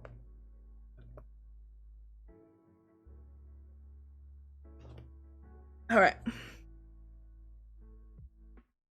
Appear weak when you are strong, and strong when you are weak. Dream reads from the book open in his left hand, bandaged fingers tapping thoughtfully on the page as Tommy stretches out to flop down in his lap. Treat your men as you would your own beloved sons, and they will follow you into the deepest valley. What are you on about now? Tommy mumbles against the couch cushion. I am reading The Art of War by Sun Tzu. His mentor informs him distractedly, a hand slipping down to scratch against his scalp, Tommy's mouth snapping shut as he goes boneless with a tired, content noise. Sounds fancy. Tommy tilts his head just so, and Dreams let out a short laugh, fingers sliding obligingly over the spot. Listen to this one. In the midst of chaos, there's also opportunity. How would there be opportunity in chaos? It's about using the momentum of your opponent against them, lure them into your playing field, and strike in the midst of conflict. Dream tilts his head. Chaos is a distraction. When there's chaos, there's no chance for your opponent to stop and think. It throws their plans out the window, and it forces them to react to the situation at hand. And if you know how people will react, you can use it against them. Tommy hums. Sounds like you. I was thinking it rather sounds like you. Tommy flicks his ear. You have a way of thinking on your feet that catches even me off guard. You're good at utilizing unpredictable situations. Even you, huh? Tommy says, voice dry. Oh, come on now. Bit of ego is good for the soul, Dream teases. I'm trying to give you a compliment, so take it. It's more like, I create chaos, and you navigate through it. Tommy rolls over on his back, staring up at his mentor. I mean, I'm good at working with it, but I'm following your orders. The hand on his head stilled, green eyes peering at him with an unreadable look. I create the chaos, and you utilize it. We're a team, Dream. You do make a good team, his mentor says after a long moment, but closing shut before being thrown aside on the couch. The media is going to have a field day with you when you're a hero. Dream frames his chin thoughtfully with his thumb and index finger. As your mentor, it should be me who picks your hero name, right? No, Tommy denies instantly. You're absolutely shit at naming things. Now that's just rude. Dream's gaze turns gentle, eyes green and soft, nose speckled with freckles that makes him look younger than he is with his height and his broad shoulders. I did a good job naming you, didn't I? His index finger boops teasingly against Tommy's nose, and something thick and horribly warm floods through him, filling his chest, lungs, and heart. Caught beneath the gaze of his mentor, his friend, you named yourself Dream and then stuck me with the most mundane name possible. Oh, come on. I mean, really, absolutely no flair for the dramatics with me. Oh no, we're picking Tommy. Fucking Tommy.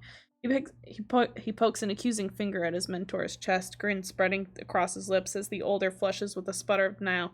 You better do a good job of my hero name. I refuse to be stuck with something like, I don't know, fucking Patches. What kind of hero name is Patches? Dream's voice rises in pitch, half-choked in wheezing laughter. It's absolutely something ridiculous you'd pick, Dream. Don't you fucking deny it. It's only months later when he steps into the world as Red Chaos, his mentor's hand warm on his shoulders, flashes going off around them as both Dream's voice rings steady and sure over the murmur of curious voices. You'll change this world, Dream. Tommy rises his chin to the sea of flashing lights, and there's no doubt in his heart, only a firm sort of grounding security in knowing that he belongs here at his mentor's side. And I'll be with you every step of the way. Tommy slides out of Techno's car, sneakers hitting the ground, the night dark around them, light bright in the shadows. The door to the house is already opening, and he raises his head, swallowing as Wilbur appeared, dressed in that familiar yellow sweater, fringe all mussed up and a cup clutched in his hand. Gremlin delivery, Techno greets, stepping past him and stealing the coffee. Thank you for the payment. What? Yes, sure. Wilbur answers distractedly as the door closes shut, eyes on Tommy, who shrinks in on himself as the man steps towards him. Tommy. He halts, heads tilting, eyes dragging over his form, something hesitant in the hand that twitches at his side. Are you okay? Tommy looks at him, throat snarling tight. Tired, Wilbur. Lip trembles, fingers curling tight in the sleeve of his puppy jacket. I'm really, really tired. Wilbur considers him, and then he's folding down on the wooden stairs of the porch, patting the spot beside him, and Tommy stumbles forward to sit down, munching on himself with a rough swallow as he looks out to the snowy yard, fingers hidden in the thick sleeves of his jacket. An arm settles gently over his shoulder as he clenches his hands tight, body tipping with the small tug that draws him gently against Wilbur's side. Rough day, huh? The man murmurs, soft, dreading whisper of something in his voice that makes Tommy squeeze his eyes shut. I'm a bit upset with you, Toms, Wilbur confides, and he tenses, but that's just because I was worried. Fingers twine through the strands at his neck, gentle, always so gentle. I need you to understand. Tommy isn't a child. Tommy's Red Chaos, trained to stand among the best of the best at his mentor's side as an equal, but Wilbur draws him like a moth to flame with a strange open affection, and it twists him up inside, makes his nose thick, a lump in his throat as he swallows. Not supposed to worry, Tommy thinks in a strange flare of anger and misery alike, because he'd fought and clawed and struggled to be someone to be relied on, and it feels like everything is slipping through his fingers and his bravado bleeds at the edges. He needs Dream. His mentor would know what to say, what to do, how to make Tommy feel like Tommy again, and Toms, you make everything so complicated. Tommy complains thickly as he turns his head, bearing against the yellow sweater. His voice breaks. It's fucking confusing. What is? Wilbur prods, arm drawing closer. Everything. Tommy bites out with a miserable, half-choked laugh in his throat. I miss him. Wilbur stills. I miss him so much it hurts. Wilbur. Ooh. Small waver, fingers tightening just an inch against the back of his neck, Wilbur's face brushing against the side of his head. Ooh, Tommy. But Tommy shakes his head, pressing closer as his eyes burn. Wilbur's thumb strokes the warm down his neck. Why were you out there today, Tommy? Because I hate my apartment. He bites out, one hand tangling in the back of Wilbur's sweater. I hate it so fucking much. Why? 'Cause, he mutters petulantly in the yellow fabric. Tommy. Vulnerability means trust. Trust means weakness, and Tommy cannot allow weakness. But Wilbur's presence and Dream's absence paints a war on his soul, creasing it with doubts and insecurities, along with a hollowness he'd long thought was gone since his days on the street. Because it's fucking empty, Tommy admits roughly, his friend's scent thick as nose, ash, and the faint clinging of nicotine smoke mixing with his cologne and something that is entirely Wilbur, who is warm against his side in the cold night. It's silent, he says with a swallow. I hate the silence the most. Wilbur hums, and Tommy feels the way the edge of his smile curls against his temple. Well, I might have a solution for one of your problems, he declares, hand dragging up Tommy's neck to tousle his hair as he shifted, ignoring Tommy's tired grunt of complaint as he rose up. But right now, it's late, and I think you're in need of some sleep, or you're going to be a very grumpy child in the morning. Not a child, Tommy complains reflexively with a huff. Wilbur smiles at him, a small, warm curl of his lips as he offers him a hand, palm up, fingers long and elegant, skin slightly red from the cold and callus visible on the pads. You can borrow some of my clothes again. An offer and a promise of not having to go back to his apartment, and Tommy reaches out, grasping his hand, letting himself be pulled up, and there's a sudden wild flare of desperation. A hold on, making him tighten his grip, and the brief flicker of brown eyes, fingers twitching on the side of the aborted motion of letting go, before they curl warm and firm around his cold ones with a squeeze. What do you say about some hot chocolate? Wilbur asks as he's tugged into the house, past the dim cast of the porch light and into the welcoming warmth. I'd like that. Oh! Last chapter, boys. Oh! My throat hurts. We passed 4 hours. Hog. Oh.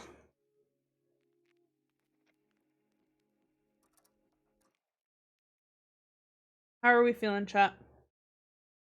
Do a quick check-in. How is everyone doing? Damn is correct. Damn is the proper response to this story. We have one more chapter. In case this is your first interaction with this story, it is a work in progress. The link is... I can post it again. There is the link to it if you want to subscribe to it. We're about to read the last chapter that's currently out. But please, go give it some love. It's, I mean, as you can see, it's a great story. All the relationships that are in this story are amazing, and I love them. But let's get chapter 9 out of the way so then we can send you all to bed, huh? He's 8 when he meets Dream, or at least thinks he is. Has nothing. Is nothing. Doesn't even have a name. Suppose he wears a ragged, stolen, or dug out of the trash. His skin covered in dirt and his hair dark, limp mess that dangles down in front of his eyes.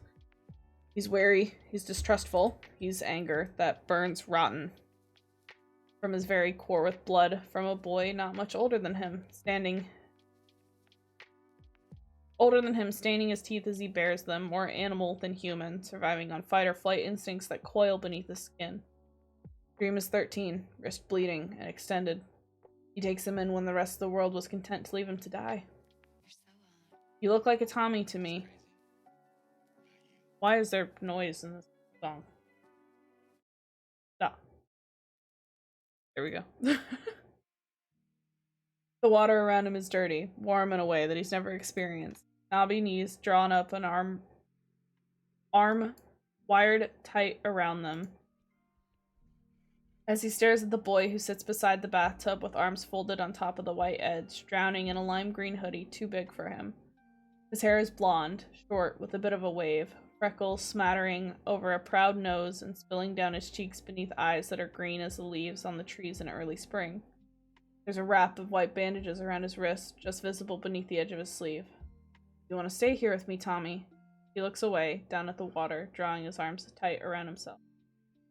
Dream's apartment is small, with only one bed, a couch that has seen better days shoved in front of a small, bulky television, appliances that pile in the kitchen odd and matched, Instead of knickknacks and decorations, there are books and more books piling in heaps in corners and a laptop that always grows white with numerous tabs open on it. Dream sleeps on the floor for the first few weeks, beside the bed as Tommy lies awake, curled up on his side, staring down at the strange teen who'd taken him in. He kicks the covers down on top of him and turns to curl up with his back to the boy, who would only wake up and drape it over him without fail every morning.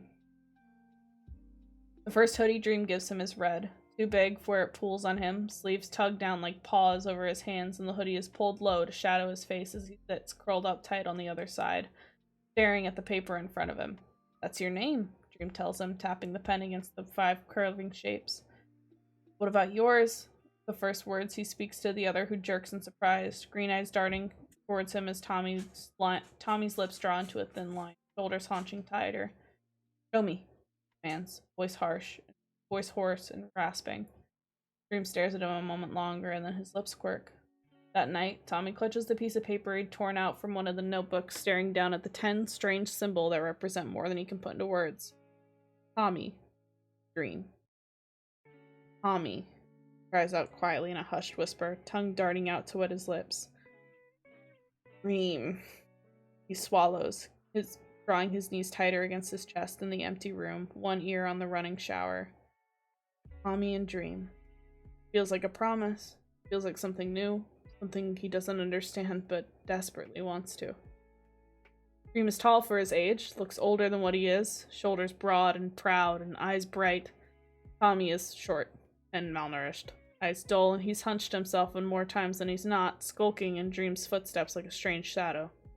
"You don't need to wait for me, you know," Dream tells him as he closes the door behind himself, and Tommy peers around the corner of the kitchen, noting the paleness of his cheeks and the slight limp in his step despite his best attempt to hide it. "Should go out, make some friends. There's a playground not far from here." "I don't need friends," Tommy tells him with a scowl. "I just need you." Tommy pauses when he'd bent down to peel a sneaker off, straightening up with a look at him, mouth opening, but he closes it shut with a sigh, because it's an old argument between them at this point, because Tommy is 9 and stubborn to a fault.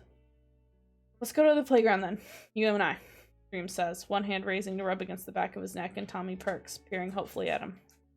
"Come on," he jerks his head, a small, tired, but genuine smile on his lips, and Tommy scrambles towards him with a grin. Dream disappears for hours on end some days, leaving Tommy on his own devices inside the apartment with books that tell worlds that are both magical and wondrous.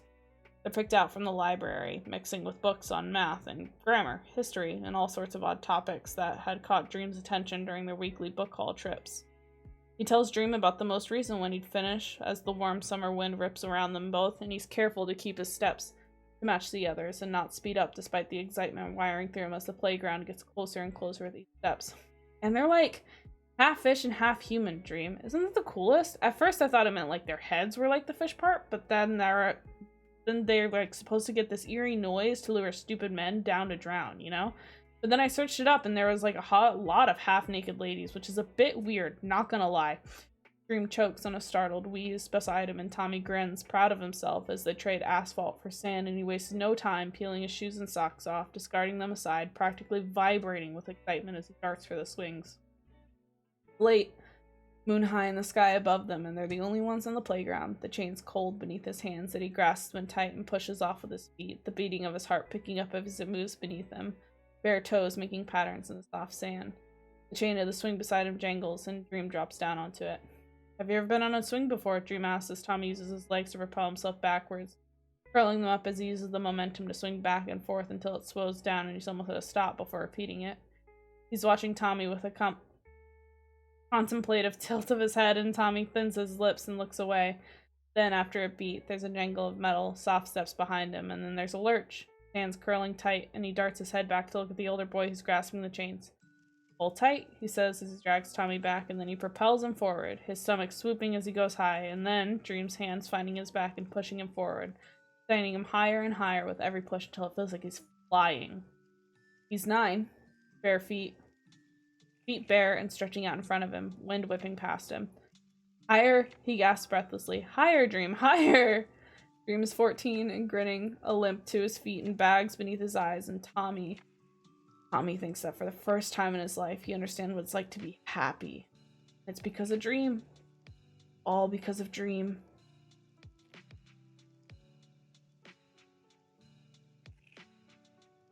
Dream lies face down on the bed, hand turned and resting against the fold of his arms, eyes on the wall when Tommy cracks the door open and peers inside. He doesn't as much as twitch as Tommy closes the door behind himself, padding on bare feet to the bed with an armful of first aid kits and bandages that he carefully dumps out before hoisting himself up and settling down on Dream's lower back. Green eyes flick briefly to him in acknowledgement and then away again, the tension in his back slowly easing as Tommy's fingers press back against his skin, tracing down beneath rough, hard slits of his flesh, violence painted deep. They're gonna scar, Tommy tells him bluntly, 10 years old, reaching for the bottle of disinfectant and propping it open, pouring the solution onto a clean rag. I know, Dream answers with a rough exhale when Tommy presses it down, wiping away the blood that had bled sluggishly over the shower. After the shower with sure motions, a rippling tension along Dream's spine, the only reaction when he wipes over a particularly deep one on his left. Tommy, save it, he mutters, fingers clenching the rag, but carefully as he pinches the skin together, making sure he can stitch it together. I already know what you're gonna say, and I don't care, Dream. I really fucking don't. Dream closes his eyes, turning his head to bury in the pillow below him. Besides, it's not like you can stitch them yourself, idiot. He throws the rag on the floor and reaches for the needle and silk, threading it with familiarity and knotting it tight. Are you? No numbing. Dream cuts him off with a flare of panic. No. Alright. Calm your tits, man. Dream chokes out with an exhaled wheeze of surprise, and Tommy takes it as a victory as he leans forward, angling the looped needle down through the skin and flesh with a single smooth motion, pulling the thread along, watching as it pulls at the skin. The knot is easy enough to make, pulling the skin tight together. This would be easier with forceps, you know, Tommy says, mostly to distract Dream's muscles, rippling with discomfort as he struggles to hide. I don't like the pinching. Yeah, but what's a bit of stabbing when you could get fucking pinched, man? I'd hate that. His voice is dry, knotting the thread and pulling it tight. Dream's hair is wet against the pillow, sticking up oddly where he clearly just run a towel through it, and Tommy makes a mental note to clean up the bathroom before turning in for the night. This isn't right, Dream, he says almost an hour later, desk-light turned on and angled to give him something to work with as the sun started to set out the window. Not even halfway done. Dream's fingers knuckled white from where they gripped the pillow, stubbornly silent even as the hard tension of his shoulders and the small troubles that run through him. No numbing. Dream's voice is weak. No numbing, Tommy. No. I know, he cuts off. I know, Dream. I know. Dream's voice rasps in his chest, and Tommy lifts one hand, scrubbing it roughly over his eyes with a sharp exhale, gaze flicking momentarily towards the dark letters that sit like a brand at Dream's neck before he firms his mouth and rethreads the needle. I hate them. The older doesn't answer, and Tommy pretends not to hear the stuttering of his breath as he starts a new one, teeth clenching tight as he works. No!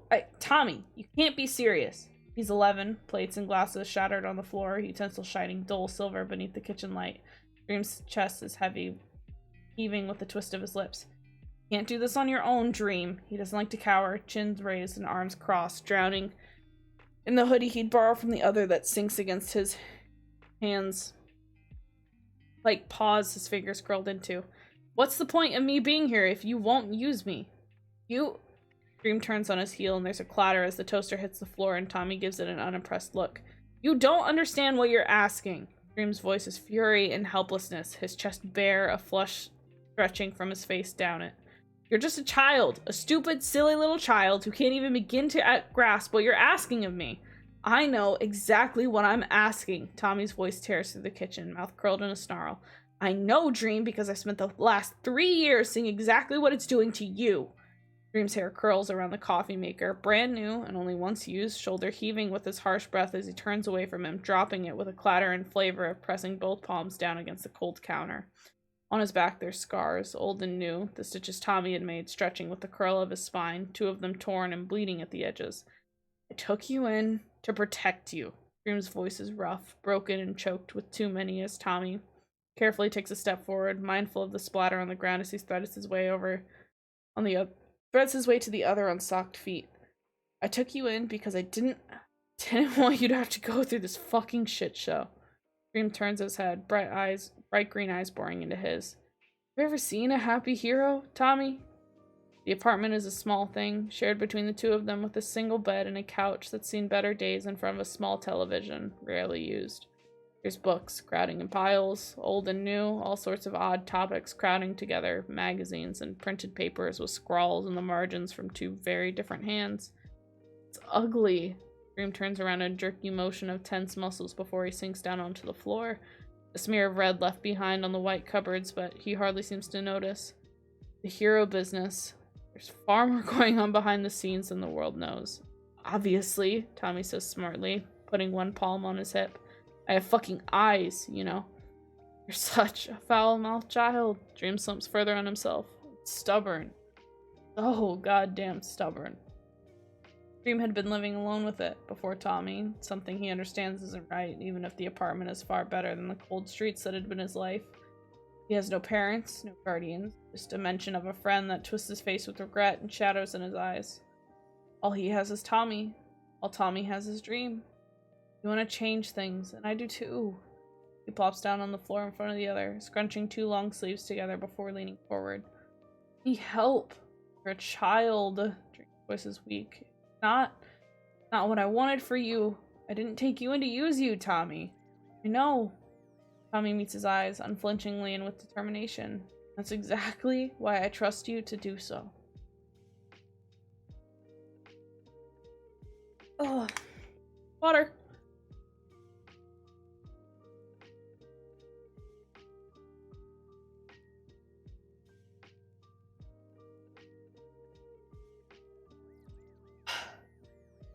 Tommy stares at himself in the bizarrely large mirror that stretches over the bathtub in the bathroom.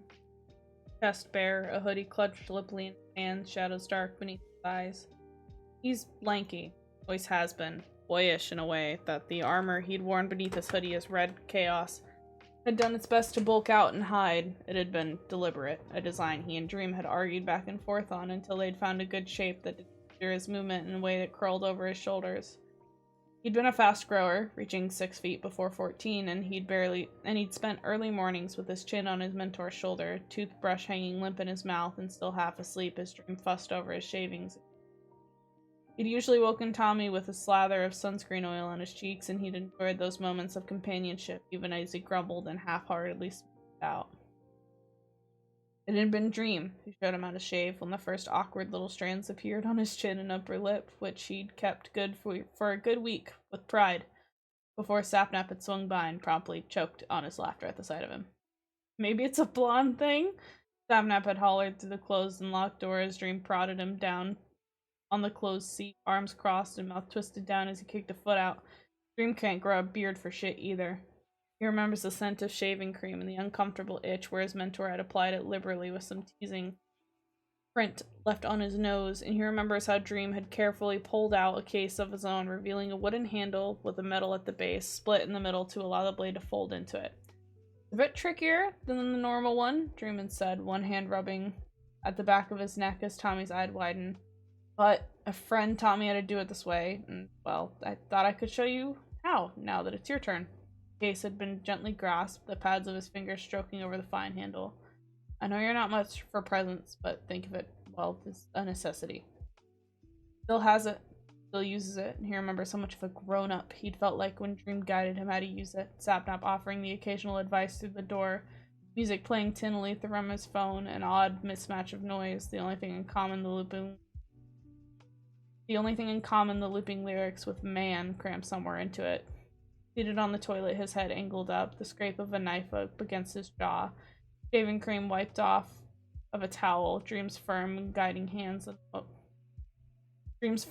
guiding his motion with a furrow of concentration above him, his eyes green, meeting briefly with a proud grin before the towel wiped over the last of the white foam.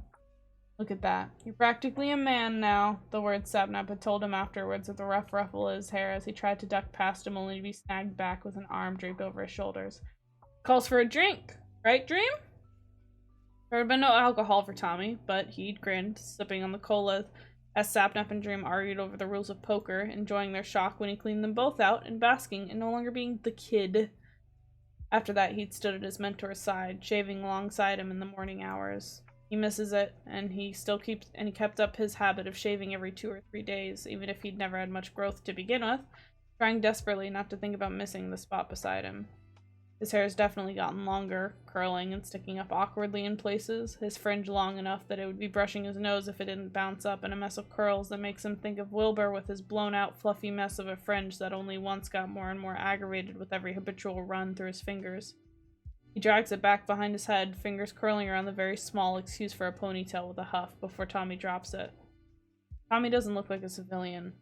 Marks on his skin are too old, deliberate, and there's a reason he always wears long sleeves and the hoodie curls thick around his neck. Around his wrist, the power suppressor sits in an innocent wrap of silver, unremarkable at first glance, thin, tight against the wrap of scars beneath it, and lacking in clasp or visible way to remove it. He knows that if he drags his thumb along the side of it, the enchantments on the underside will glow a dull shine of purple, and that it's warm to the touch, not jarringly so, but enough that it doesn't allow him to forget about it as it sits in a constant reminder of what he'd lost. He wraps his hand around it, covering up with white-knuckled grip, and then he bends down and snatches up his hoodie, tugging it on roughly before sinking down on the bathroom floor and leaning his back against the door. Sleep tugged over his head as he crunches in on himself. He wonders what Wilbur would think if he knew that Tommy was Red Chaos, whose reputation is bathed in unpredictability, violence, and the loyalty of a dog, branded on top of him as he stands at Dream's side. Pathetic. His voice is the ghost of a whisper in the bathroom as he clenches his jaw. I miss him so fucking much. You said you were upset? Tommy had ended up falling asleep on the bathroom floor, waking up to a knock and a bleary-eyed Wilbur peering down at him in confusion as he pried it open after 3 hours of sleep. Fine, because he's gone on less, has done missions on less, but it has left a restless sort of energy in his limbs, and his finger curl and uncurl in the sleeves of the large gray hoodie Wilbur had borrowed him, and he can't quite shake the feeling off. Warm, hanging loose on him, and despite the fact that the height difference isn't that jarring, it still manages to reach down to his thighs, well used and distractingly soft, Wilbur scent faint and mixing in the pine of the fabric softener. Wilbur tips his head back and swallows the last of his third cup of coffee, music playing low on the portable speaker between them, and a cheese toast sits half mutilated on his plate where he'd torn small pieces off between the coffee. The man had made it in the waffle iron, leaving the lopsided pattern on it, cheese melting down the sides, the crust yellow from the time past, and the kitchen smells of burnt cheese and warm butter. Why? Tommy scowls at the table, teeth dragging, skin on the inside of his cheek. Why were you upset? He demands finally, peering at his friend. Upset might have been the wrong word, Wilbur admits, putting one elbow on the table and dropping his cheek onto it, fringe messy, dressed in sweatpants and an old t-shirt that has a hole near the armpit, a long thread dangling from it. Will you let me be terrifyingly blunt with you, Tom's? Sleeves and the hoodie are long enough that he's made them into sweater paws, thumbs rubbing against the ribbed edges as he considers the other. All cards on the table. Wilbur draws a breath and then releases it. Tommy observes the nervous twitching of his fingers, the way tension settles in his shoulders, even as his body language remains mostly relaxed. I think we need to clear the air a bit. Don't you agree? Tommy tilts his head with a flare of curiosity and wariness alike. Okay, agrees. The other studies him and then gives him a sharp nod. You live on your own, Wilbur says after a moment of silence, clearly gathering his thoughts together with a pinch of his brows that smooths out with a sigh. You're clearly used to taking care of yourself, and I don't doubt that you can, but you're 16. Have to. Brown eyes, warm eyes, looking at him and looking at him. Quackity called, he said that he had to force you to agreeing to let you help. When Quackity called, he said that he had to force you to agree to letting him call me. Wilbur shifts, leaning back in his chair, crossing his arms as he tips his head back up to stare at the ceiling, and Tommy curls his fingers tight in the fabric but remains silent. You were far from home, in the middle of the night, with people you knew nothing about. Wilbur's long fingers drum against his bicep.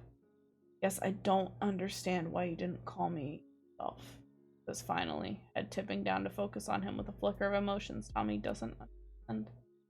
And then I realized that maybe no, that it's a normal expectation to have, or that you're allowed to rely on me, Pete. But I want you to be able to rely on me. Wilbur sinks down in his chair, one long leg stretching out beneath. There's so much I don't know about you, Tommy. So much I don't necessarily understand, or know how to approach you about. Complicated curl of his lips. I'm used to being listened to. The work I do puts me in charge of a lot of things, and I'm used to being the one responsible. But I also have Phil and Techno to lean back again. I know they have my back, always. I want to be that for you, but I don't know how to do that without making a mess of things. Fingers drag roughly through the wild curl of his fringe, clenching down with a self-deprecating smile that Tommy can't look away from. Selfish. Possessive. I don't like sharing things, and I need to be in control. Something dark glimmers in his eyes. I want to know everything there is to know about you. Carve you open and bare. Make you tell me all there is to know. I want to know what makes you sad. I want to know what makes you happy. I want to hear you cry. I want to hear you scream. Wilbur's mouth curves with too much teeth. I want to be the one to turn to. I want to be the one that you turn to when you're lost, when you're hurt, when you don't know what to do or where to go. Wilbur pushes up, slumping forward on the table, closer now with a gleam in his eyes. I want you to trust me, wholly and utterly. The words make Tommy shiver, something curving possessive and jarring with him through a rasp in his breathing, throat thick when he swallows. Because there's a shift in Wilbur's body language. Something he'd known instinctively was there, but had never seen. Not like this. Intense and consuming in the way he looks at him. So different from Dream, cautions from attachment, than who, in a distance, allows himself closer than anyone else. Dream, who hides behind a mask and crumbles in the silence of four walls of his apartment as Tommy bears his teeth jagged and stubborn at his side as he takes just a bit of the weight to carry with him. See, Tommy? That's what concerns me, Wilbur says with a laugh. You liked hearing that. You want that. Eyes glitter. Addictive and pretty. Watch the way you respond to me. How much you crave my touch. How ready you are to twist yourself in and out just to be near me. Wilbur breathes in, chest expanding and sinking back with a harsh exhale. You know what it does to me? That you looked at someone else with those same eyes. How it keeps me up at night.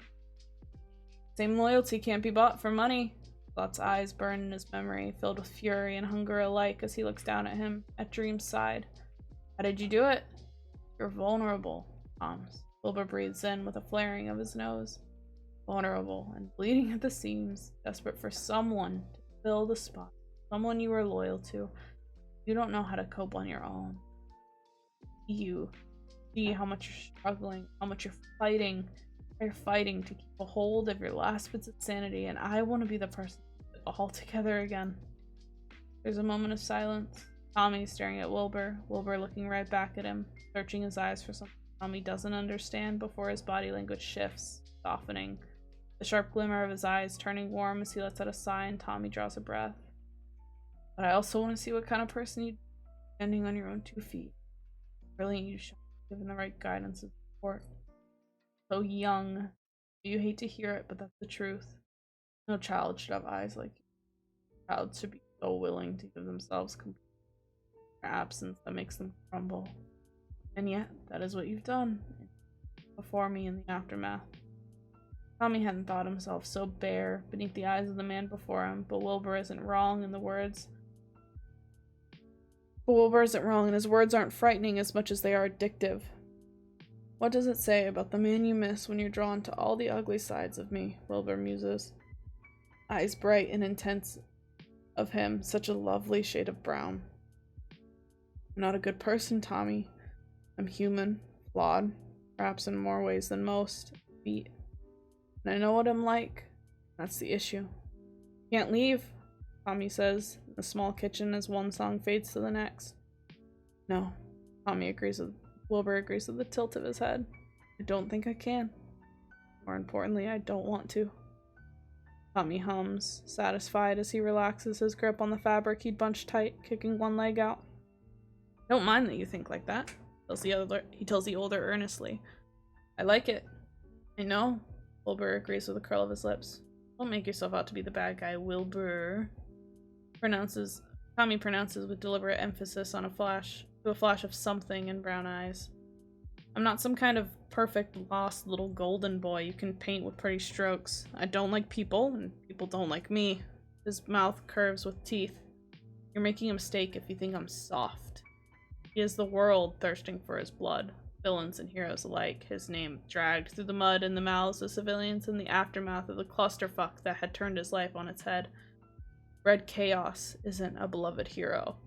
He's a traitor, exiled for a betrayal he doesn't understand or can grasp at because he'd done exactly what he'd been told to do and yet somehow had ruined it all.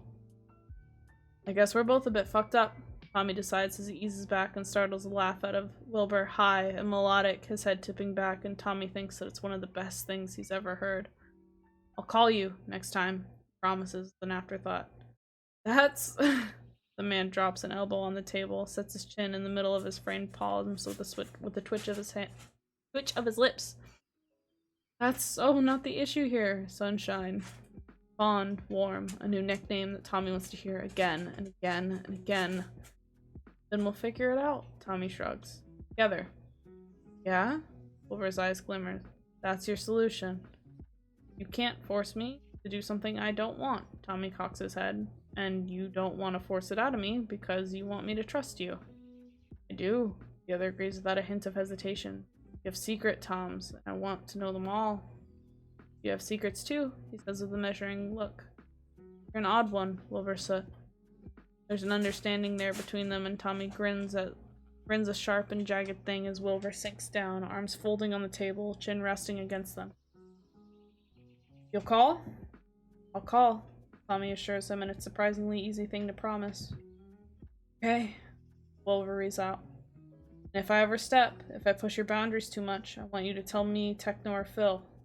Promise me that, Tommy. Tommy considers that, Wilbur watching impatiently.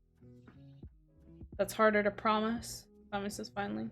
If you hadn't pushed my boundaries, we wouldn't be here. Wilbur breathes in hard, then out, his mouth tipping down to press against the fold of his arms, brown eyes glittering.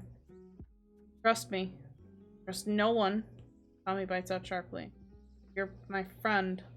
That means something, right? It does. Wilbur agrees gently. Yeah. Tommy says quietly before he grunts. I can try. Curls his sweater paws out over the edge of the chair between him and his legs and leans forward with a narrowed look. But that goes for you too, Wilbur. Might be young, but that doesn't make me stupid, and it doesn't mean I have to be babied. Want to do this properly, it's going to be a two-way street. You want to be relied on. Do, Tommy agrees, baring his teeth in a grin. See, I like it when you're blunt with me. No pussyfooting around shit or pretending it isn't there. Techno would kill me if he knew, Wilbur's laughs. There's a reason I waited until he and Phil were both gone to have this conversation with you. His head tilts. Most are uncomfortable around me, you know that, Toms? That's why I don't have friends. I have colleagues and I have people who like me until they see the ugly sides of me. I don't think they're ugly, Tommy cocks his head. You're just Wilbur. Just Wilbur. He tastes the words carefully, something like wonder in the curve of his smile as he looks at Tommy, and my Wilbur. Part of Tommy whispers, possessive and warm, with jagged teeth that yearns for impossible things. You're something else, Toms, Wilbur murmurs as he slots his eyes back on the man. Anyone ever tell you that? Yes, he says bluntly, but minus the nickname. Backs on when the other's mouth dips. Wilbur perks up. So I'm the first to call you Toms? Mm-hmm. Do you like the nicknames? Wilbur pursues carefully. Gives a small, jerky nod. Good. He breathes. I'm glad, Toms. He grunts, averting his eyes as he sinks deeper into his hoodie. You are a terribly endearing child, his friend tells him. It's late Friday morning in January, sun shining through the window, casting a stream of light over the wooden table between them, lightening the eyes of the man opposite him. You're a not so terrible adult, Tommy says with a curl of his lips.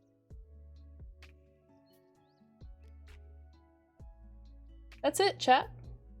That's all we have so far. That's all we got so far.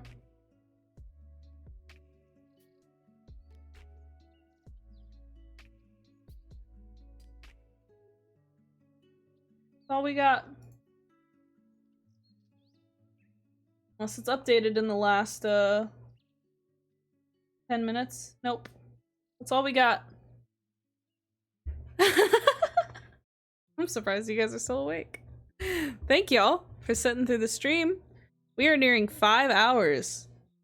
which is kind of crazy that we went through 9 chapters in 5 hours. The story's long, man. The story's long.